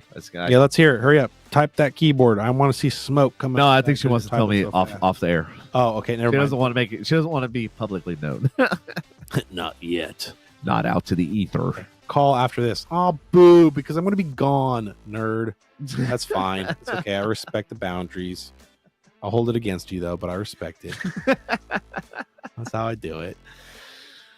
But yeah, I think honestly, I think the biggest challenge and the biggest problem with everything that's going on is the lack of transparency, the lack of accountability, and that's why I have no faith and no belief in the government and everything else because of the lack of transparency. Like, you want me to be transparent, right? Like with my taxes, you want me to be transparent with my purchases, but politicians cannot be transparent. Yeah, but you're going to tell me once I give you my money, you're not going to tell me where it goes?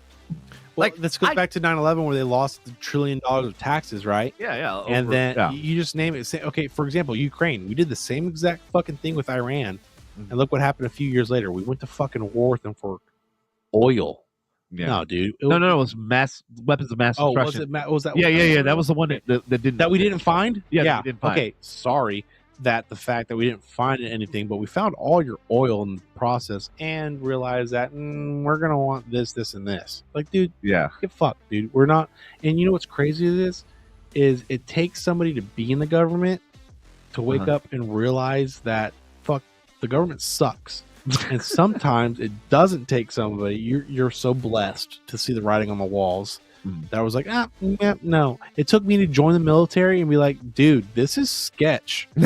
I thought America was fucking screaming eagles, proud. Dude, I was a proud fucking American. Until you realize. And I'm still a proud American, but the old way, not this new fucking corrupt bullshit way.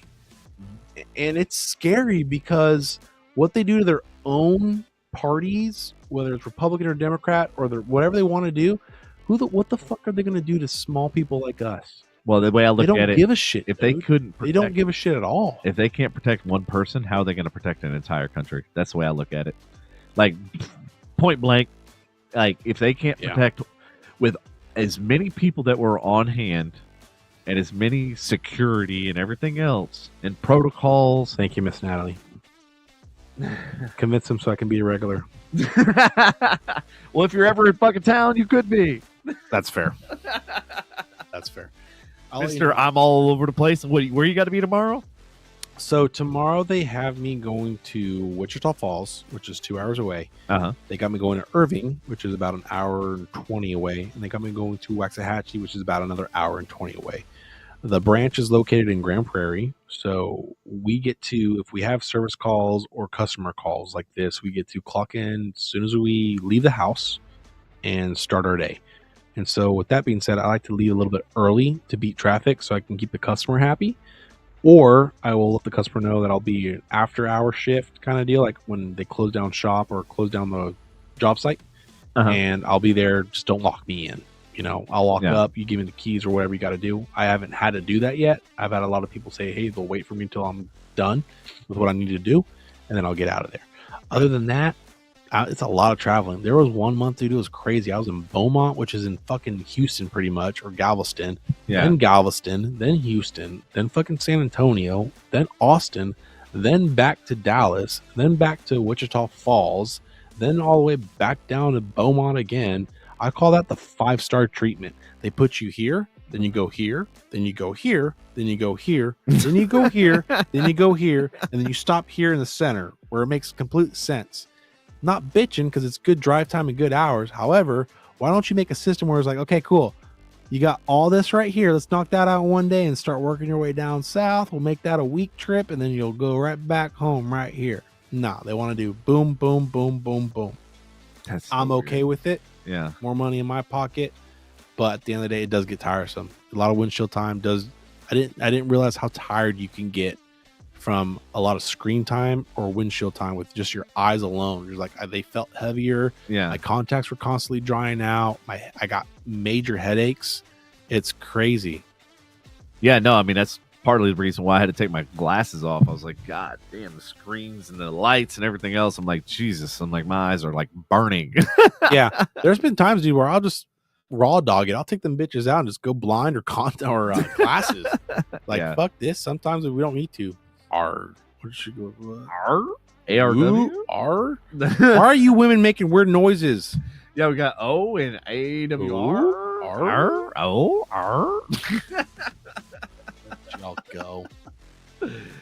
Oh, man. That's funny. What a good day today, man. Good day. So what did you do today? Well, how was your day? Shitty. Shit. It was fucking hot. It was like the heat index of 107. It was fucking bullshit. And then it goes back to what I was saying earlier. I had a customer that didn't fucking listen to me, and I think he got fired. That was today. Yeah, that was today. Yeah. I wasted literally 6 hours today on one unit because a customer decided not to listen to me. And again, and what town was this in? This was in Irving. Oh, okay. I was on a job site, and it was a Microsoft data center. Oh shit. Are they expanding? Yeah, they are, dude. It's insane. I was at from my understanding, when I was at this job site, it was I found myself where the tracker last pinged at gate 8, and there's like 21 gates. Homie had to walk 11 buildings to find one asset where my gut feeling was say, hey, start from 1 and work your way up. No, I started from 11 and worked my way down to 1. Because that's just the location of where I was at or at the job site, right? And of course, the unit that I was looking for was at the very last fucking building. Oh, so we spent like 2 hours of just completely traveling. So which campus did you go to, Microsoft? Was that the one off of George Bush? No, this is a new one. It's called off of Houston Road. Oh, okay. I remember seeing it. It said something about Houston Road. Because I used to work at a company that was across the street from Microsoft. She got me. She's like, "Fuck yes, windshield time. Isn't it great?" I'm not complaining, dude. I'm really not. I'm all about it. Like I told my boss, like, dude, I'll be your hucklebearer by all means. Like, you want me to be your bitch and drive and just to drop off a box? Let me know, dude. I'll do it. Yeah, not a bad deal. I'd rather do that than sweat my ass off in 106-degree weather. See me, I'm like, I hate driving. I'd rather be working because to me, like driving, I'm not accomplishing anything. Yeah. I'm literally unproductive. Like that's the way I look at it, like mentally, because I'm like, I'm not producing anything. I'm not creating anything. I'm not. Well, you're also not in a field where it's like, hey, driving is important to where it's like you're still helping out even when you're driving. Right. To your point, I got the same aspect, like the same. I get the same feeling when I don't get a lot done. Yeah. But when I got a boss that says, hey, I need you to go here, point A, point B. It's like, okay, cool. Well, and then speaking of like you work outside, so like to you that's like air conditioning and like you're dude. Like fuck yes, orgasmic. So it's so nice. I worked when I was 15 to actually 18. I worked as a carpet cleaner for one of my neighbors across the street. He owned a carpet cleaning company. Mm-hmm. And dude, like working in apartments and shit, and you're working with 125 to 150 degree steam. Actually, no, 225 to 250 degrees. Cheese and rice, dude. And then a lot of the apartments we went into had no AC, like because it was a vacant, right? So of course they're not going to fucking pay for the electricity, blah blah. Yeah, they're not going. So you walk in there and it's already 100 degrees. Yeah. And you're hitting it with 220 fucking degrees steam. You're cooking, dog. Oh yeah, yeah. You're my blue shirt. It was like this color was white from all of the salts from your body just fucking just it's like dying. Laying on concrete, just sucking it out of you. So yeah, I used to love and look forward to whenever we got in that van and that AC kicked on. I was like, well, you got to be careful with that too, because I've shocked myself to the point where I've almost like passed out.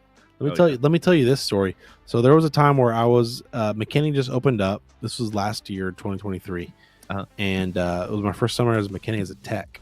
So I was working in the cab unit, installing a tracker and making sure the circuit board and all that stuff was working. And I was like, oh, I'll knock this out in an hour. No big deal. Well, it's 105 degrees minus the heat index. I don't know what it fucking was. Yeah. And I was in there and something felt so off, dude. I'll never forget that feeling. It felt weird. It felt woozy. I felt weak. I'm drinking water, dude. I'm fucking taking salt tablets in the morning so my fucking muscles absorb all the liquid that I drink. I'm drinking electrolytes like liquid IV or whatever the fuck it's called, and I'm just not feeling it. I remember standing up out of that cab unit, and I'm like, I need to get to where someone can see me. Yeah, I'm not confident in my ability that I can walk right now. Oh shit, dude, it got that bad, and I don't know how it snuck up on me, but I apparently was having like a heat stroke from what the doctor said, and so I got on my van. Drove to the front. I said, if I pass out right now, I'll at least hit a car and somebody's going to see this. Yeah. And they'll come get me. Right. I wasn't flooring it, but I was definitely hugging the brake going downhill, trying to get back to shop. Right. I got in the shop and the front desk said, dude, you look like they said, pale. Like I saw it, like they thought I saw something like bad, like I saw a ghost or something. Yeah. I don't remember them even talking to me. I just beelined it straight to the break room to get one of them icicle fucking IV things and cool off. And as soon as I opened the lid, I remember falling, thinking I was grabbing the chair. And I yelled for the driver. His name was Zach. Like, Zach! And he was already there. He goes, dude, as soon as I saw you come in, this was not right. I was like, I think I fell out of the chair. He looked at me and goes, what chair, dog? You're not even near a chair. I looked, dude, the chair was like from here to that closet door. Oh shit. I thought I was touching the chair. That's how fucking fucked in my brain I was from the heat. Bro, and like, so to your point, in the last 6 months, I've had 3 fucking like heat beyond exhaustion. Like, bro, they say you have it once, you're susceptible to have it multiple times. And I've never my entire life, even when I told you about carpet cleaning and all that stuff in the fucking 100-degree heat, never had that issue until this year. And I literally happened 3 times. It happened when I was in North Carolina, and literally like it was the first time it happened when I was in North Carolina, and I literally projectile vomit, and I was on a fucking zip line course. I've done that where I was throwing up because of the heat. Yep.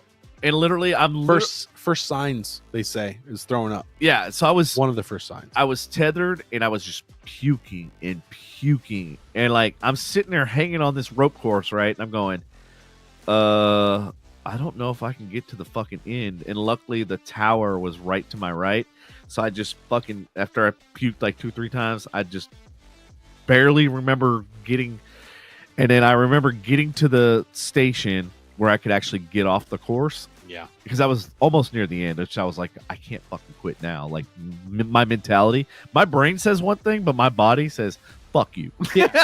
That's how it works 90% of the time still. And so I remember walking up, and I see this bright orange fucking Gatorade cooler.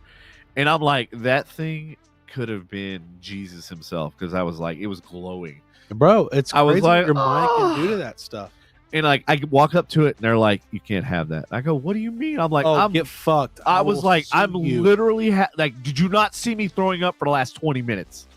And I'm like, "And you're denying me fucking water?" I go, "That's the reason why I threw up is because the whole rope course, which is 2 hours long, there's not one fucking place for water." I would 100% said, "Bet, let me pass out," and I'm like, "Lawsuit." Oh, dude, I was make me fucking. I was rich. so fucking pissed, and in fact, I might actually call up legal on that, because that was that recent. It was very recent. Yeah. Oh, dude, yeah. I will be a witness.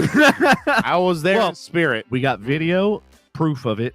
We got pictures of me puking. We got there's tons of proof of it. I would fuck those guys. Yeah, and in the fact, I was so pissed off when they denied me water. I was like, "Are you fucking kidding me?" Yeah, like, we would be fighting, and I would be banned from that establishment. Here's for a the good worst cause. Here's the worst part. So they walked me down the stairs to get to the ground, and then they pointed to the concession, and they're like, "The water is over there." And then so they want you to spend money, life or death. And hey, go buy my drink, but here's a free water for you, even though we're already seeing you showing the signs of a heat casualty. Right. Go ahead and just go give us your money more. Yeah. But don't sue us because you almost died on the establishment park ride or where the fuck it was. Yeah. Dude, get fucked. What's the name of the place? Don't leave a fucking nasty Yelp review right now. Fuck those guys. And it's actually, here's the fucked up part. It's even more fucked up. This is the Olympic whitewater course for the Olympics, where they fucking train for the kayaks and the whitewater rafting and stuff. They train at this facility. It's the whitewater facility in North Carolina, Charlotte. Get fucked. I hope the Olympics doesn't do that again. That's bullshit. Well, you know what's crazy is how crazy your mind will play games on you when you are dehydrated. Like I from what I can remember, when I was about to go down, or before I went to go down, I thought I was fucking grabbing the chair. Yeah. But he said, dude, you're not even fucking a foot away. You're like 12 feet away from the fucking chair. Bro. I was like, what? I physically touched it. I know for a fact. No, I apparently did not. Oh, no idea. I walked because they didn't escort me. Like, they literally walked down the stairs with me. I walked into the kitchen. Yeah. Like, I literally walked in and was like going, where the fuck am I at? Like, that's crazy. Yeah. And I'm like, dude. And then I realized, like, once I started seeing the prepping and everything else, I'm like going, I'm in the fucking wrong place. And so, like, I had left out of there, and then I'm like trying to figure out where the fucking water is on this place. Yeah. And then I finally found the concession stand, and luckily, like, I went there and they actually gave me free water. Thank God. Yeah, because that would have been a lawsuit if you were in a body bag. You know, people just never cease to amaze me. It wouldn't surprise me until if one day we hear saying, "Hey, you know what? We're going to tax you for breathing oxygen." Oh yeah, you just breathe way too much. We can't have it no more. It's like, bitch, I need it to live. What are you talking about? Yeah, it wouldn't surprise me, dude. Just if you got companies doing that shit, you know, there's some fucking dirty ass politicians that's like, I can make money off of this. What can we do to fuck these guys up? Oh yeah, anytime they can make money off of anything, they will. Yeah, they will try. It's fucking crazy. She goes, Willow. Oh, and that's the puppers. Yeah, I think she saw her. Oh yeah, Willow always likes to try to make an appearance, especially in the later hours. Oh yeah, she's like tries to give us warnings. My legs. Yeah, she's like, hey, Dad, it's time to go to bed. Get this dude out of here. Well, what? We were almost at 4. What we did 4 hours last time? Yeah, I think it's actually 5.5. 5.5. Yeah. See, I think it kicked us off at 4, so that'll be my curfew. Yep. Because I do work in the morning, so at solid 4, I will be heading out. Are you okay with that? Yeah. Okay. Cool. I have a meeting with the owner of a company tomorrow. They own like a promotional company and stuff like that. And ironically, such a small world. I found out that one of my friends that I used to play sand volleyball with in the summertime, she works there, and she left. Who is it? Who's what? The company? No, the sand volleyball girl. Her name's Cassie. Oh, okay. I thought it was like my MILF that I had at Marty's. Oh, I remember her. Whatever happened to her? She came to her senses. She realized I was too young. How old was she at the time? Wasn't she like? She was 33. I was 21. Barely 21. She knew what she was doing. Yeah, she did. Yeah. I remember the first time she came in too. Yeah, she told me, she was like, you were like fine wine. You keep aging better when you get older. I was like, bitch, all for it. I'll you can butter me up. I don't give a shit. You did. So how was that rooftop, bro? Oh fuck. I forgot.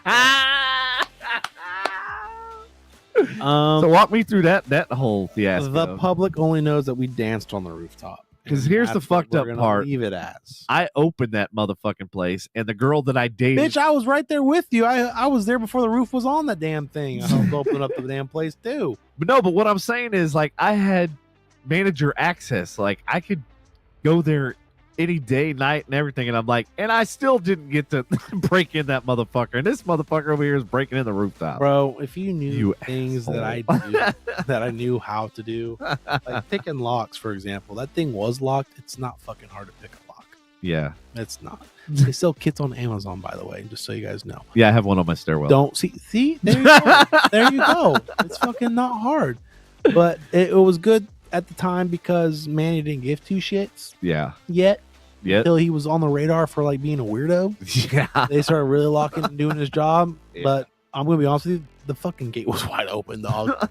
Nothing was there. Music was still playing. We started dancing, and you know, one thing led to another. That bar top. Don't eat at the bar top. Don't eat at the bar top. But it was, dude, she was legit. She was cool. I miss her in an extent, like as a person, personality. She's a great company. Whatever happened to her? She moved back up north to go be with her, I think, baby daddy. She came to her senses and was like, I need to be with my daughter. At least she did the right thing. Yeah, she did the right thing. But no, I lied. She she still did the right thing. She went for the daughter, but she didn't go back for the baby daddy because she was saying, hey, you should come up with me. And this was like in Montana or some shit like that. And I'm barely 21. And I'm like, what the fuck am I going to do? Yeah. I'm not going to take care of you and a fucking kid that ain't mine. That's like 13 and says, you're not my dad. You know? Right. Like, what am I going to do?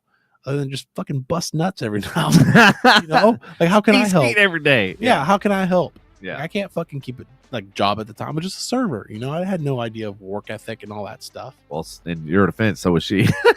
Yeah. You know, you're not wrong, which also was kind of like a red flag. And this goes back to what I was saying earlier. You know, like there's nothing wrong being a server at a certain age. But when you hit that age and you think it's your life and it's, you know, you're proud of it, you know, it's like, okay, cool. Well, what happened? Are you referring to JD? Who hurt you, dog? Who hurt you? JD was an animal and a character in himself. Oh, God. And he belongs in prison because he was a weirdo. Yeah. Especially the damn hostess, dude. Oh, fucking God. Holly Weird. He definitely fit the fucking criteria. Yeah, I remember when he found out that like I was, you know, involved in the movie industry and stuff like that. Yeah, you and Tom, and he thought y'all were like fucking nothing without him because I did this since I was fucking 18. Bitch, you're fucking 52. Where's that? In fucking nowhere. You're over here serving fucking bitchy ass soccer moms. Congratulations. And I'm like, and I'm your manager. Yeah, exactly. You know, there's nothing wrong with that, but it's like, bro, like this dude's barely done anything at that time. You haven't done much, right? And he was like, I did this and this and this, and then you were in time like, shut the fuck up. Shut up. Just stop talking, you fucking gray-haired bitch. It was like, so funny. Like Tom and I would look at each other. We're just like, dude, we're never working with this guy. Dude, it was bad. I didn't even fucking know the dude enough. I just from being a third party looking at y'all's conversation, I'm like, I want to fuck this guy up. Like, who the fuck is he? And I'm cool with you and Tom before I really got really cool with you and Tom. I was like, where did this guy get off to think that he could tell other people, like, nah, you don't have what it takes to go to Hollywood. I've been there. So, man, fuck you. You're here in Texas now serving fucking food. Means you sucked ass. You didn't suck a good enough dick to fucking make it. Why are you here? Shut up. Is he dead now? What is he doing? Shit, I have no idea. I haven't seen anything on his post. I think I have him on like Facebook or something. Do you really? Oh, dude, shit. I haven't. I just figured out my Facebook password, and I was able to get on for your fucking podcast 2 weeks ago. Oh my! God. I figured that shit out for you, boo boo. I haven't been on thank you, brother. Years, homie. And I saw him. He was on there. I was looking. I was after we got off. Like after my fucking computer tried. I was creeping. Like, oh, who am I friends with? I was like, JD. I was like, why the fuck am I friends with this dude? Why? He's so complete opposite. I never liked him.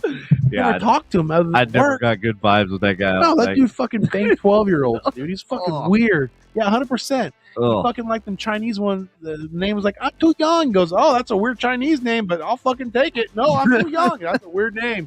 Let's keep going. What? Yeah, no, that dude was weird, man. Fucking super weird. Don't be a JT. Don't be a JT. Oh man, so many crazy. Yeah, times. I don't miss that place though. Do you remember when I was at Hillside and there was like 5 or 6 Devons, and I was like, I've never worked at a place in my life. Yeah, where we had the most common fucking name. I was like, what?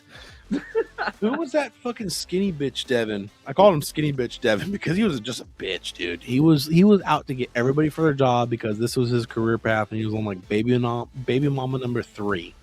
Okay, and I was like, why are you after people's job? Oh, this is serving. This is a serious career. I was like, I get it. Congratulations, but are you gonna be a manager? No, I like serving too much. Get fucked, nerd. Like, it's not a big deal. I'm gonna run my drinks. Let me make my money. Leave me alone. Yeah. Oh, you didn't do it right. What do you mean I didn't do it right? I didn't have enough ice cubes. What the fuck are you talking about? It was that kind of weird dude. Oh, wow. But he got fired from Hillside. Yeah, he got fired. Oh, wow. He was getting weird with one of them hostess too. Dude, I'm telling you, serving is... Oh, I know. It's a fucking playground for drugs and, I guess, pedophile, creepy crawly people. Well, I mean, I know, like, dog. I don't know about the pedophile part of it, but like, I know, like, everybody hooks up with everybody in the restaurant industry, and that's one of the reasons why I was like, this is true. I'm out. But, dude, it was easy. As shitty as this sound, it was just like the fucking bartenders, or just being in a bar back when I was serving bar back, I was still getting like them soccer moms.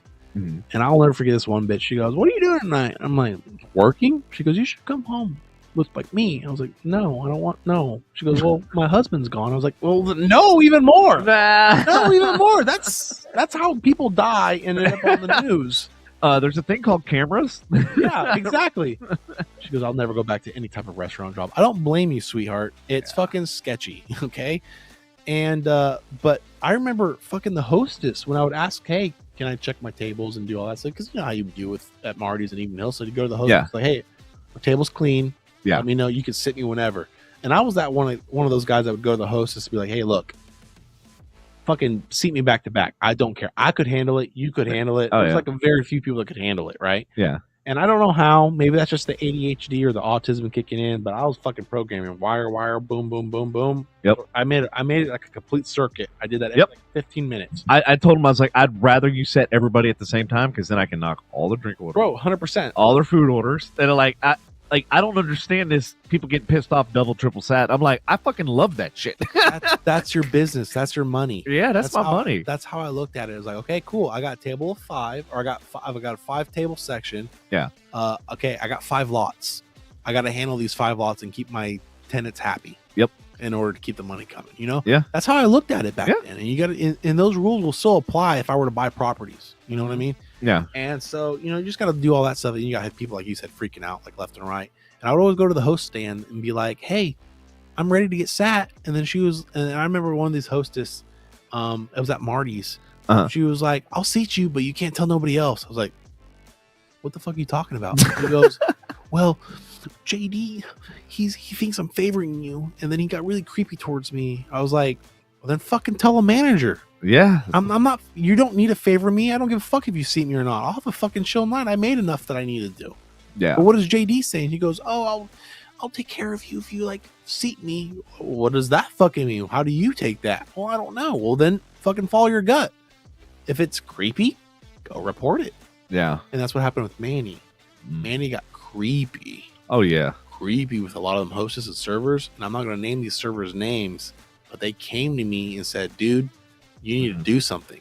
And they know how, you know how I am with everybody. Oh, dude, there was one night we were up on the rooftop, and I literally had to leave because I was literally about to beat the shit out of him. I reported him. Yeah, I reported him, and I remember, I'll never forget it. He tried firing me because that stupid bitch. Oh, what's her name? I called her out for not doing her job. Remember at the takeout, it was the talk of the century. Still, I don't know if it still is the talk. The bitch slapped me in front of everybody and the customers. I said, "Stop do your fucking job." And there it is. Oh, it's time to go night. I'll finish this story and I'll be out of y'all's hair. All right, hold on. I know you got to get the lights back on. Let me turn everything back on. It's gonna be a wide angle zoom, so that's the only thing that sucks. So put my wiener away. Is that what I'm hearing? Yeah, put your wiener away. Shit. Okay, hold on, let me tuck it in real quick. Let me just get a little. Oh shit, that one didn't turn on. Fuck, man, what the fuck? It's because my wiener's so glorious it broke the camera. Damn, fucking light, dude. Holy shit. What's up, everybody? We're still here. There we go. Now you get to see a wide angle of the whole studio. It's a pretty sick nut, isn't it, guys? Yeah, it's beautiful. It's kind of sexy. I'm not gonna lie. I told you. When you brought me in, I had to hide my wiener for a bit. It was fully aroused at full. As my friend would say, "Dick solid." It was a solid work. You did a fantastic job setting this stuff up. I appreciate it, man. The wall, the little fridge, and just the little banter right there, the flag. It's solid work, dude. Solid work. Thank you. Not bad for an amateur, knowing what the fuck I'm doing. Solid. Make it look like anybody else tell you otherwise. Fuck, solid work. But where was I? Oh, so yeah, man. Yeah. So you got slapped by. Yeah. So that bitch slapped me because I told her to start doing your fucking job. It wasn't Christina or Chrissy. No, Okay. I couldn't. I would talk to the twins and ask them who that bitch was because they were fucking gods. They were like, "Oh my god, Ross, you did the right thing," and then why this bitch slap you? She got fired. They fired both of us. Oh shit. And 100% Marty did not want to fire me. He did not. Yeah. He trusted Manny. That's the problem. Oh, and that's ultimately why I left too, because of fucking him. Yeah. And Manny got wind of me getting a crew together to report him for sexual harassment. That's how bad it was. I remember that. I had like 8 or 9 girls in text message saying, "Yes, I will let Marty know if you do this for me." They have come to me because they knew how just like I am now. I have no filter. Yeah. I fucking said that to even Manny when we were fucking serving. Like, "You're a fucking creeper. Leave me the fuck alone." Yeah. Go prey on someone else. Leave us alone. Let us work. I've done that in front of customers, and they're like, "Dude, you can't do that." I'm like, "Dude, fuck you. Don't be a creeper towards everybody." Yeah. And so I remember that he fired me, and I'm not gonna lie, I got emotional. I cried because I was like, this is like my first job I really thoroughly enjoyed. Yeah. I had a lot of friends, including you and Tom and the twins and I want to keep thinking of you every time. See, that's how much I love you. Oh man. I know. I got a boner right now thinking of you.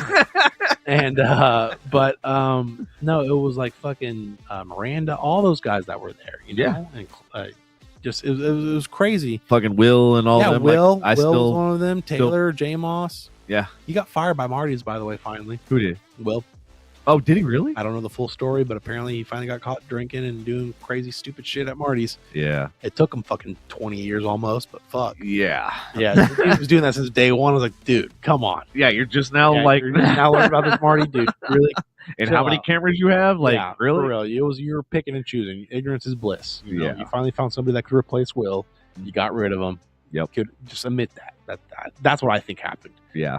There's no way Marty's that dumb. Yeah. To not see the writing on the walls and the way the liquor sales were going. It was like, yeah, something's not adding up. I got less liquor, but less money. What? Yeah. And so, anyway, oh fuck! I wish I had that text because I remember reporting Manny after I got fired. And then the girls said they went to Marty and told him the same thing, Mhm. and Marty denied it because I have it in text still to this day, just in case I ever have to use it. Yeah. And he never replied to it. My dad, he was head of HR for the company where he's at. Like, he's not going to reply to you because he's covering his ass. He's pretending like you never knew. Yep, never got it. Yeah, exactly. And kudos to him. Whatever. Mm-hmm. He hired me back twice because I would say he realized he was in the wrong. Mm-hmm. And to me, that takes more of a man to realize that.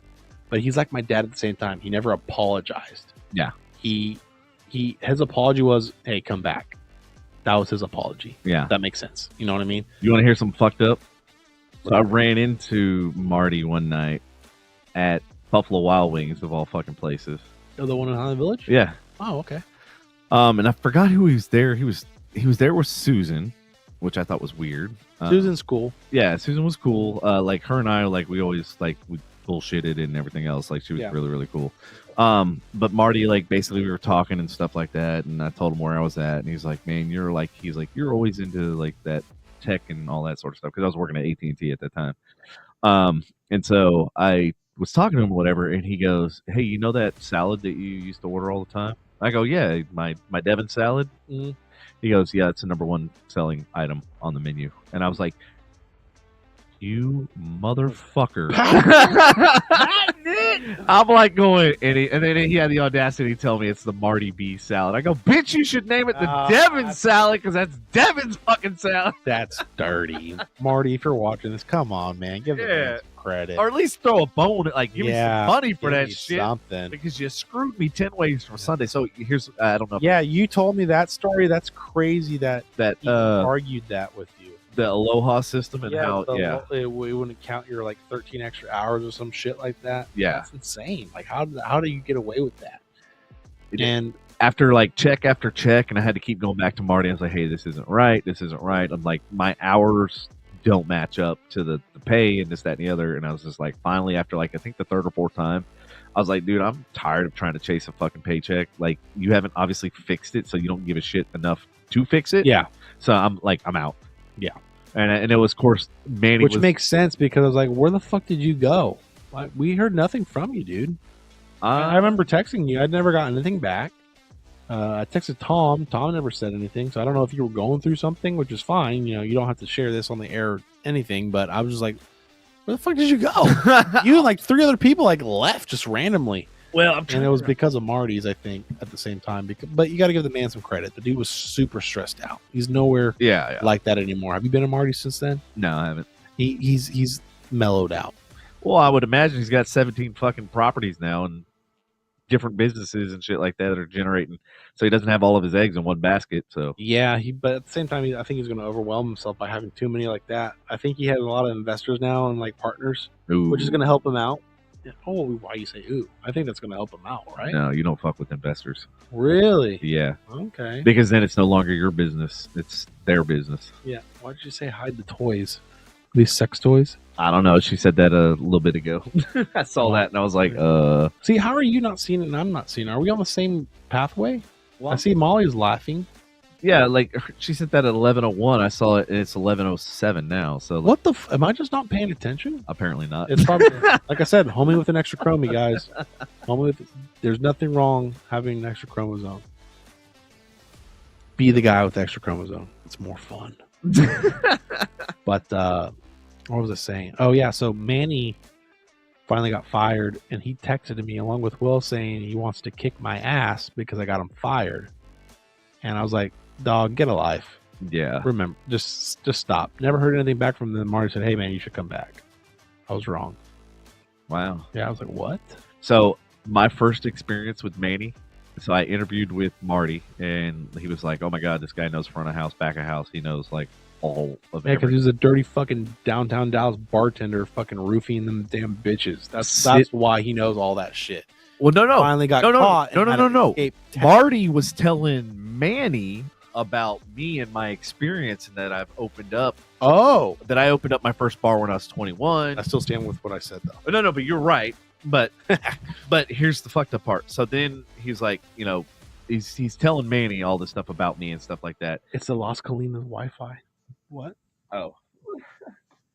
So Manny literally picks up my resume and like does this number, like totally not even fucking looking, reading it, whatever. And he goes, "Yeah, how do I know you actually did all this stuff?" And I'm like, Get fucked. I was like, that was my first experience with Manny, and I fucking hated him ever since. I wouldn't. And then he wouldn't blame gave me more reason as every day went on to fucking hate him even more. And the messed up part was like when I was in charge of inventory, he had one job, which was beer, not beer, wine, just beer. And we were constantly running out of fucking beer. Yet we never ran out of wine. We never ran out of liquor. And I'm like going, the one job you had, you can't fucking do it. And I'm doing all of the liquor and all of the wine in multiple locations. So and I go, and all the beer is in one fucking spot. Was it Manny or was it fucking? It was Manny. Manny the whole time? Yeah. Dude, yeah. He was sketchy. If you didn't fit his criteria or fit his narrative to fucking get what he needed to get done. Oh, yeah. He knew that I was going to wool over Marty's eyes. Yep. You got to go. Yep. You're going to ruin it for me. And like, me and him. Yeah, me and him butted heads so many times because I remember that. I call him out on his bullshit. Yeah. I'm like, you little short shit fuck. I'm not. A lot of people did. Yeah, he was like 5'0" with a fucking. I think he had surgery. He had them damn what's that? Is it cleft lip? Cleft palate or something? He had that. He had that scar. And then that's why he grows his hair out so you can't see it. Right. I remember seeing that, and he was also in the Navy too. And I remember calling him out for that, dude. For somebody being in the military, yes, you have fucking no integrity. Exactly. No integrity. And he just looked at me and goes, "Tough shit, man. You still got to go." I was like, "Fuck you, dude." No integrity. I remember saying that to his office. Yeah. I remember when he fired me, and then I got hired back on. I was like, I hope he saw that, and I hope he's fucking just like, rah! Man. I wish we all would have just ganged up on his ass and just throw his ass in a fucking cooler and lock that shit. Yeah. And say, "Fuck you, man." Yeah, he was bad juju. And then we had another guy that came in.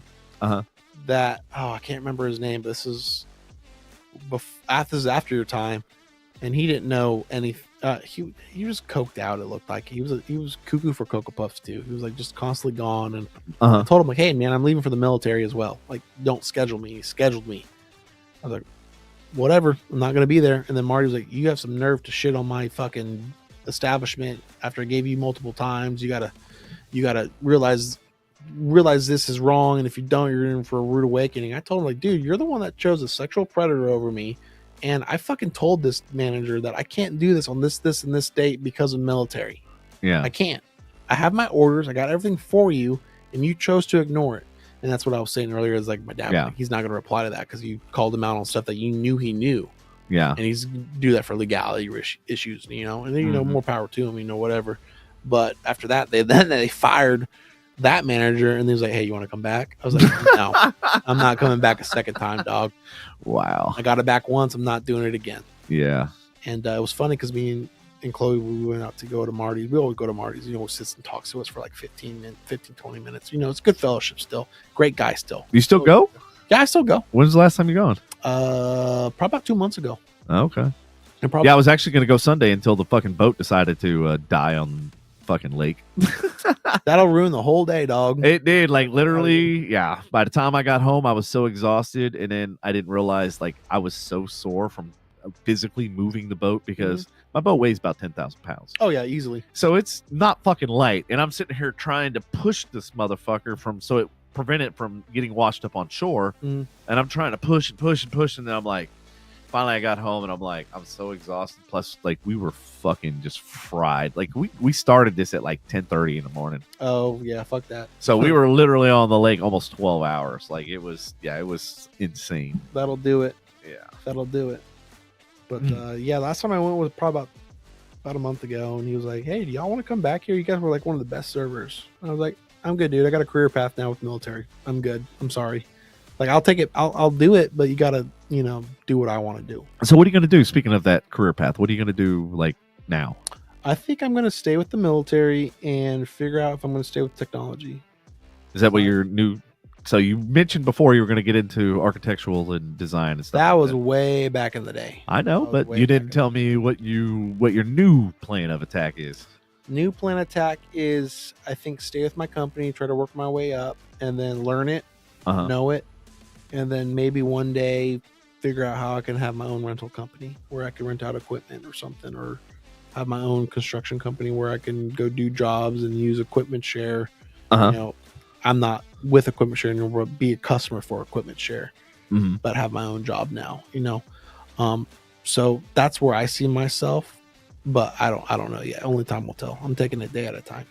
Well, the cool thing is a lot of the auctions and stuff that I belong to, they actually sell a lot of that equipment. A lot of old equipment. Well, not only old stuff, but also downstairs I got $17,000 fucking projectors and shit that are only a year too old. Flip them, dude. Why are you holding on? I am trying. The problem is nobody's got money.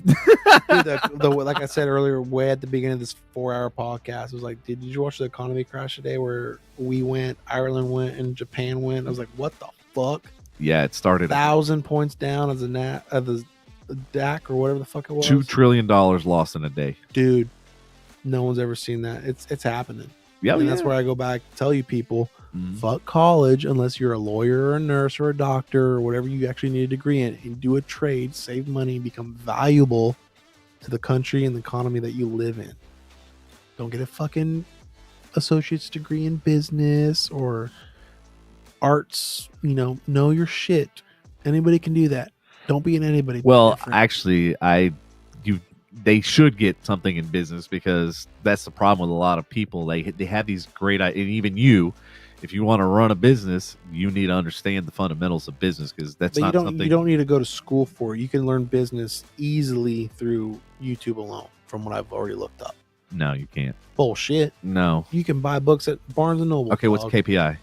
I don't fucking know. I didn't do business yet. I thought you learned everything from YouTube. No. I said I could see some of it, but I don't fucking know. I could learn how to. Dude, that's how I learned how to fucking work on engines and shit from YouTube. It's not the same. Trust me. Like, there's a lot of people that I've met, and a lot of people that have great ideas and stuff like that don't have any business sense, and they operate businesses. And actually, you remember Raymond, right? Raymond, that sounds familiar. You remember Everybody Brittany? loves Raymond. You remember Brittany at Marty B's, right? The redhead, right? Redhead, yeah. Yes. It was her boyfriend at the time. No. Yeah. He's not the one that shot fireworks at me, was he? Yes, at his house. Okay, yeah. I was like, yeah, you remember Raymond. I do. So anyway, he ran a car show for years and years and years. And I told him, I was like, you don't have a business. And he's like, what do you mean you don't have a business? He goes, I've been running this for 10 years, blah, blah, blah. I go, you still don't have a business. And he's like, what do you mean? I have a fucking business. Like, I have a tax ID, blah, blah, blah. I go, you don't have business. I go, you have a hobby. I go, you don't have a business because you can't replicate it. I go, a business and a person that has a business has a structure. They have a business plan. They have a marketing plan. They have strategy. This goes back to the political thing. So you still step on like a step 1 and 2, not like the 5th step where it's like reduce or multiply and reproduce or whatever the fuck it's called. Well, you got to have your foundation first. Yeah. And then, so you build your foundation. So you have your business plan. You have your, all your KPIs. So you have certain milestones that you're supposed to hit, certain dollar amounts and all that sort of stuff. Customer acquisition, how much it costs to acquire a new customer. The marketing expenditures, revenue coming in, your cost. Like, there's so many things there's a lot that could happen. And here's the best part. Here's the best part. When you run a business, you're not only the owner of the business, you're also the financier. You're the HR. You're fucking 7 different everything. And so, like, I tried to explain to him, I go, if you're running a business, then you're all of those things. And I go, but you don't have any of those things. Is he still selling cars? He still has his car show and stuff like that, but he's got a full-time job. But I told him, I was like, if you ever are serious and you want to make this a business, and he got so pissed off, and I was like, I'm not criticizing. Some people can't handle. It's like, I'm not criticism. Yeah, I was like, I'm not criticizing. You've done successful, and I go, and your dad, this was not his business, because he basically acquired his dad's business, but his dad had a full-time trucking logistics load capabilities, that sort of stuff. He had that business, but he just had this on the weekends so him and his friends and shit could hang out. Yeah. It was similar to how I have a podcast so we can all hang out, fucking drink and shoot shit, talk about whatever. So, like, and I tried to explain it to him. I was like, there's no harm, no foul. Like, there's no issue with having a hobby, but understand it's not a business. I go, because you can't sell it. You can't replicate it. You can't duplicate it. You can't hand it to somebody. And I go, and then my dad taught me this at a young age. He goes, you don't have a business if you walk out that front door and you are run over by a bus and that business ceases to exist. That means you don't have a business. That means you are the business. Yeah. And then if you're gone, that's a good way to. I'd never heard that one before. And so that was one of the things my dad always instilled in me. He goes, if your business can operate without you, then you have a business. Yeah, that means because you are the business. Without you, your business is nothing. So don't die. Exactly. Don't die, dog. And it's ironic because the company I work for now, they basically said the same thing. They've said, like, because they realize, like, I have all the keys to the castle. Like, I brought my own computer, I brought my own cameras, I brought my own everything to the table. Basically, I brought the table to the fucking table, as you should, as you should, King. And so, like, they realize, they're like, if something happens to him, God forbid, like, our whole fucking business is fucked because all the files and everything reside with me. And they have to get they don't have rights to access that. Exactly. It goes straight on the will, or whoever gets the beneficiaries of all that stuff. So. Which ain't gonna be them. It ain't gonna be them, so it worked out pretty good. So so that was kind of one of the things that it was ironic because they brought up the same thing, like, what happens if you step outside, you get run over by the bus. And I looked at them, I'm like, you used the exact same fucking analogy my dad did. Dude, like, were y'all fucking friends in a past life or something? Like, what the fuck is going on? But yeah, no, that was kind of one of the analogies, and I was like, kind of like, over the years I expanded off of that. Like, yeah, he's got a good point, because it makes you wonder too, like, if there's there's clearly a higher power, if you want to argue that, right? That you were put in that slot because you've heard that. Like, what are the odds of a company telling you the exact same thing your father told you? I know, it's crazy. So it makes you wonder, like, what the fuck am I here for? That's crazy. Yeah. So it's something that you gotta, like, just kind of like look back on. It's like, I'm here for a reason, right? Which you got to go back and, like, be like, hey, like we talked about earlier, you're at that 3-year mark now. Mm-hmm. Are you gonna stay? Are you gonna go? What are you gonna do? It's all dependent on them and, like, what they're willing to bring to the table. Because at this point, I'm not willing to drive all the way out there for no reason. Like, to me, it doesn't make any sense to waste my gas, waste my time, waste my energy. Like we talked about, you said you want to have something like a purpose. You can't see yourself just driving. Right? Yeah. So it's like, no. To me, like, that is 2 hours every single day that is completely wasted. And then you multiply that times a week. That's fucking 10 hours a week flushed down the toilet. Dude, it's crazy. That's 40 hours. That's an entire week per month that nothing happens. Yeah. Oh, yeah, that was Patrick because he's salty. That was his salt shaker. That's right. Alrighty, Bubba. I don't want to be that guy, but. All right, homie. Well, I appreciate you coming in, and I appreciate the conversation. Dude, I will always be here. It's your world. I'm just living in it. You tell me when you want me to show up again. I'll show up, dick out, ready to rock and roll. All right. So next Tuesday, I'll be in Vegas. So we can try. How are we going to do that? Well, I mean, your phone. I can send you the link. But you don't have any of your equipment. I got my phone. Oh, okay. I might do a little, like, pop up from the casino. Go enjoy Vegas, dog. Fuck that. Go enjoy Vegas. Yeah, I'm gonna be there for a week, so it's gonna be for work or for pleasure. Well, the first 3-4 days is for work, and then the next 3-4 days pleasure. Yeah. Yeah. Hell yeah. So yeah, I got a pretty sweet deal. So, like, good. Fuck yeah. Yeah. The whole vacation, everything is like all of like $500. Like, it's not fucking steal it, dude. That's called a workcation. Yeah, exactly. You fucking milk that tit as long as you can enjoy, and you say, yes, sir. Yes, master. Where you want me to go next? Fucking hell yeah, dude. But the cool thing is, it's an AI convention. Oh, and is it? It's a convention. Yeah, it's an AI convention. It's called AI 4.0. They've been advertising all over fucking Facebook and Instagram. I shall YouTube this when I get home. Yeah, definitely. And the cool thing is, I actually had, NVIDIA, the software chip maker. Yeah. They reached out to me. Like, I was like, really? Yeah, I was like going, holy shit. Like, I haven't even attended this event yet. And I think that's one of our competitors, or not our competitors, but one of my dad's competitors. Yeah, it is. He's at Micro ST Electronics. Yeah. And so, like, he remembered saying something about, like, somebody like that. It sounds super familiar. Yeah, they're the creators of the GPU. Yep, that's them then. Yep. That's them then. Yep. remember my dad saying something about that. Them and TSM are probably his Taiwan Semiconductor. They're probably his competitors. Very possible. I don't know if he doesn't talk about business big. He really doesn't, because I'm sure it's like a don't. You know what I mean? I'll pick his brain. Maybe see if we can get him in here on this stuff.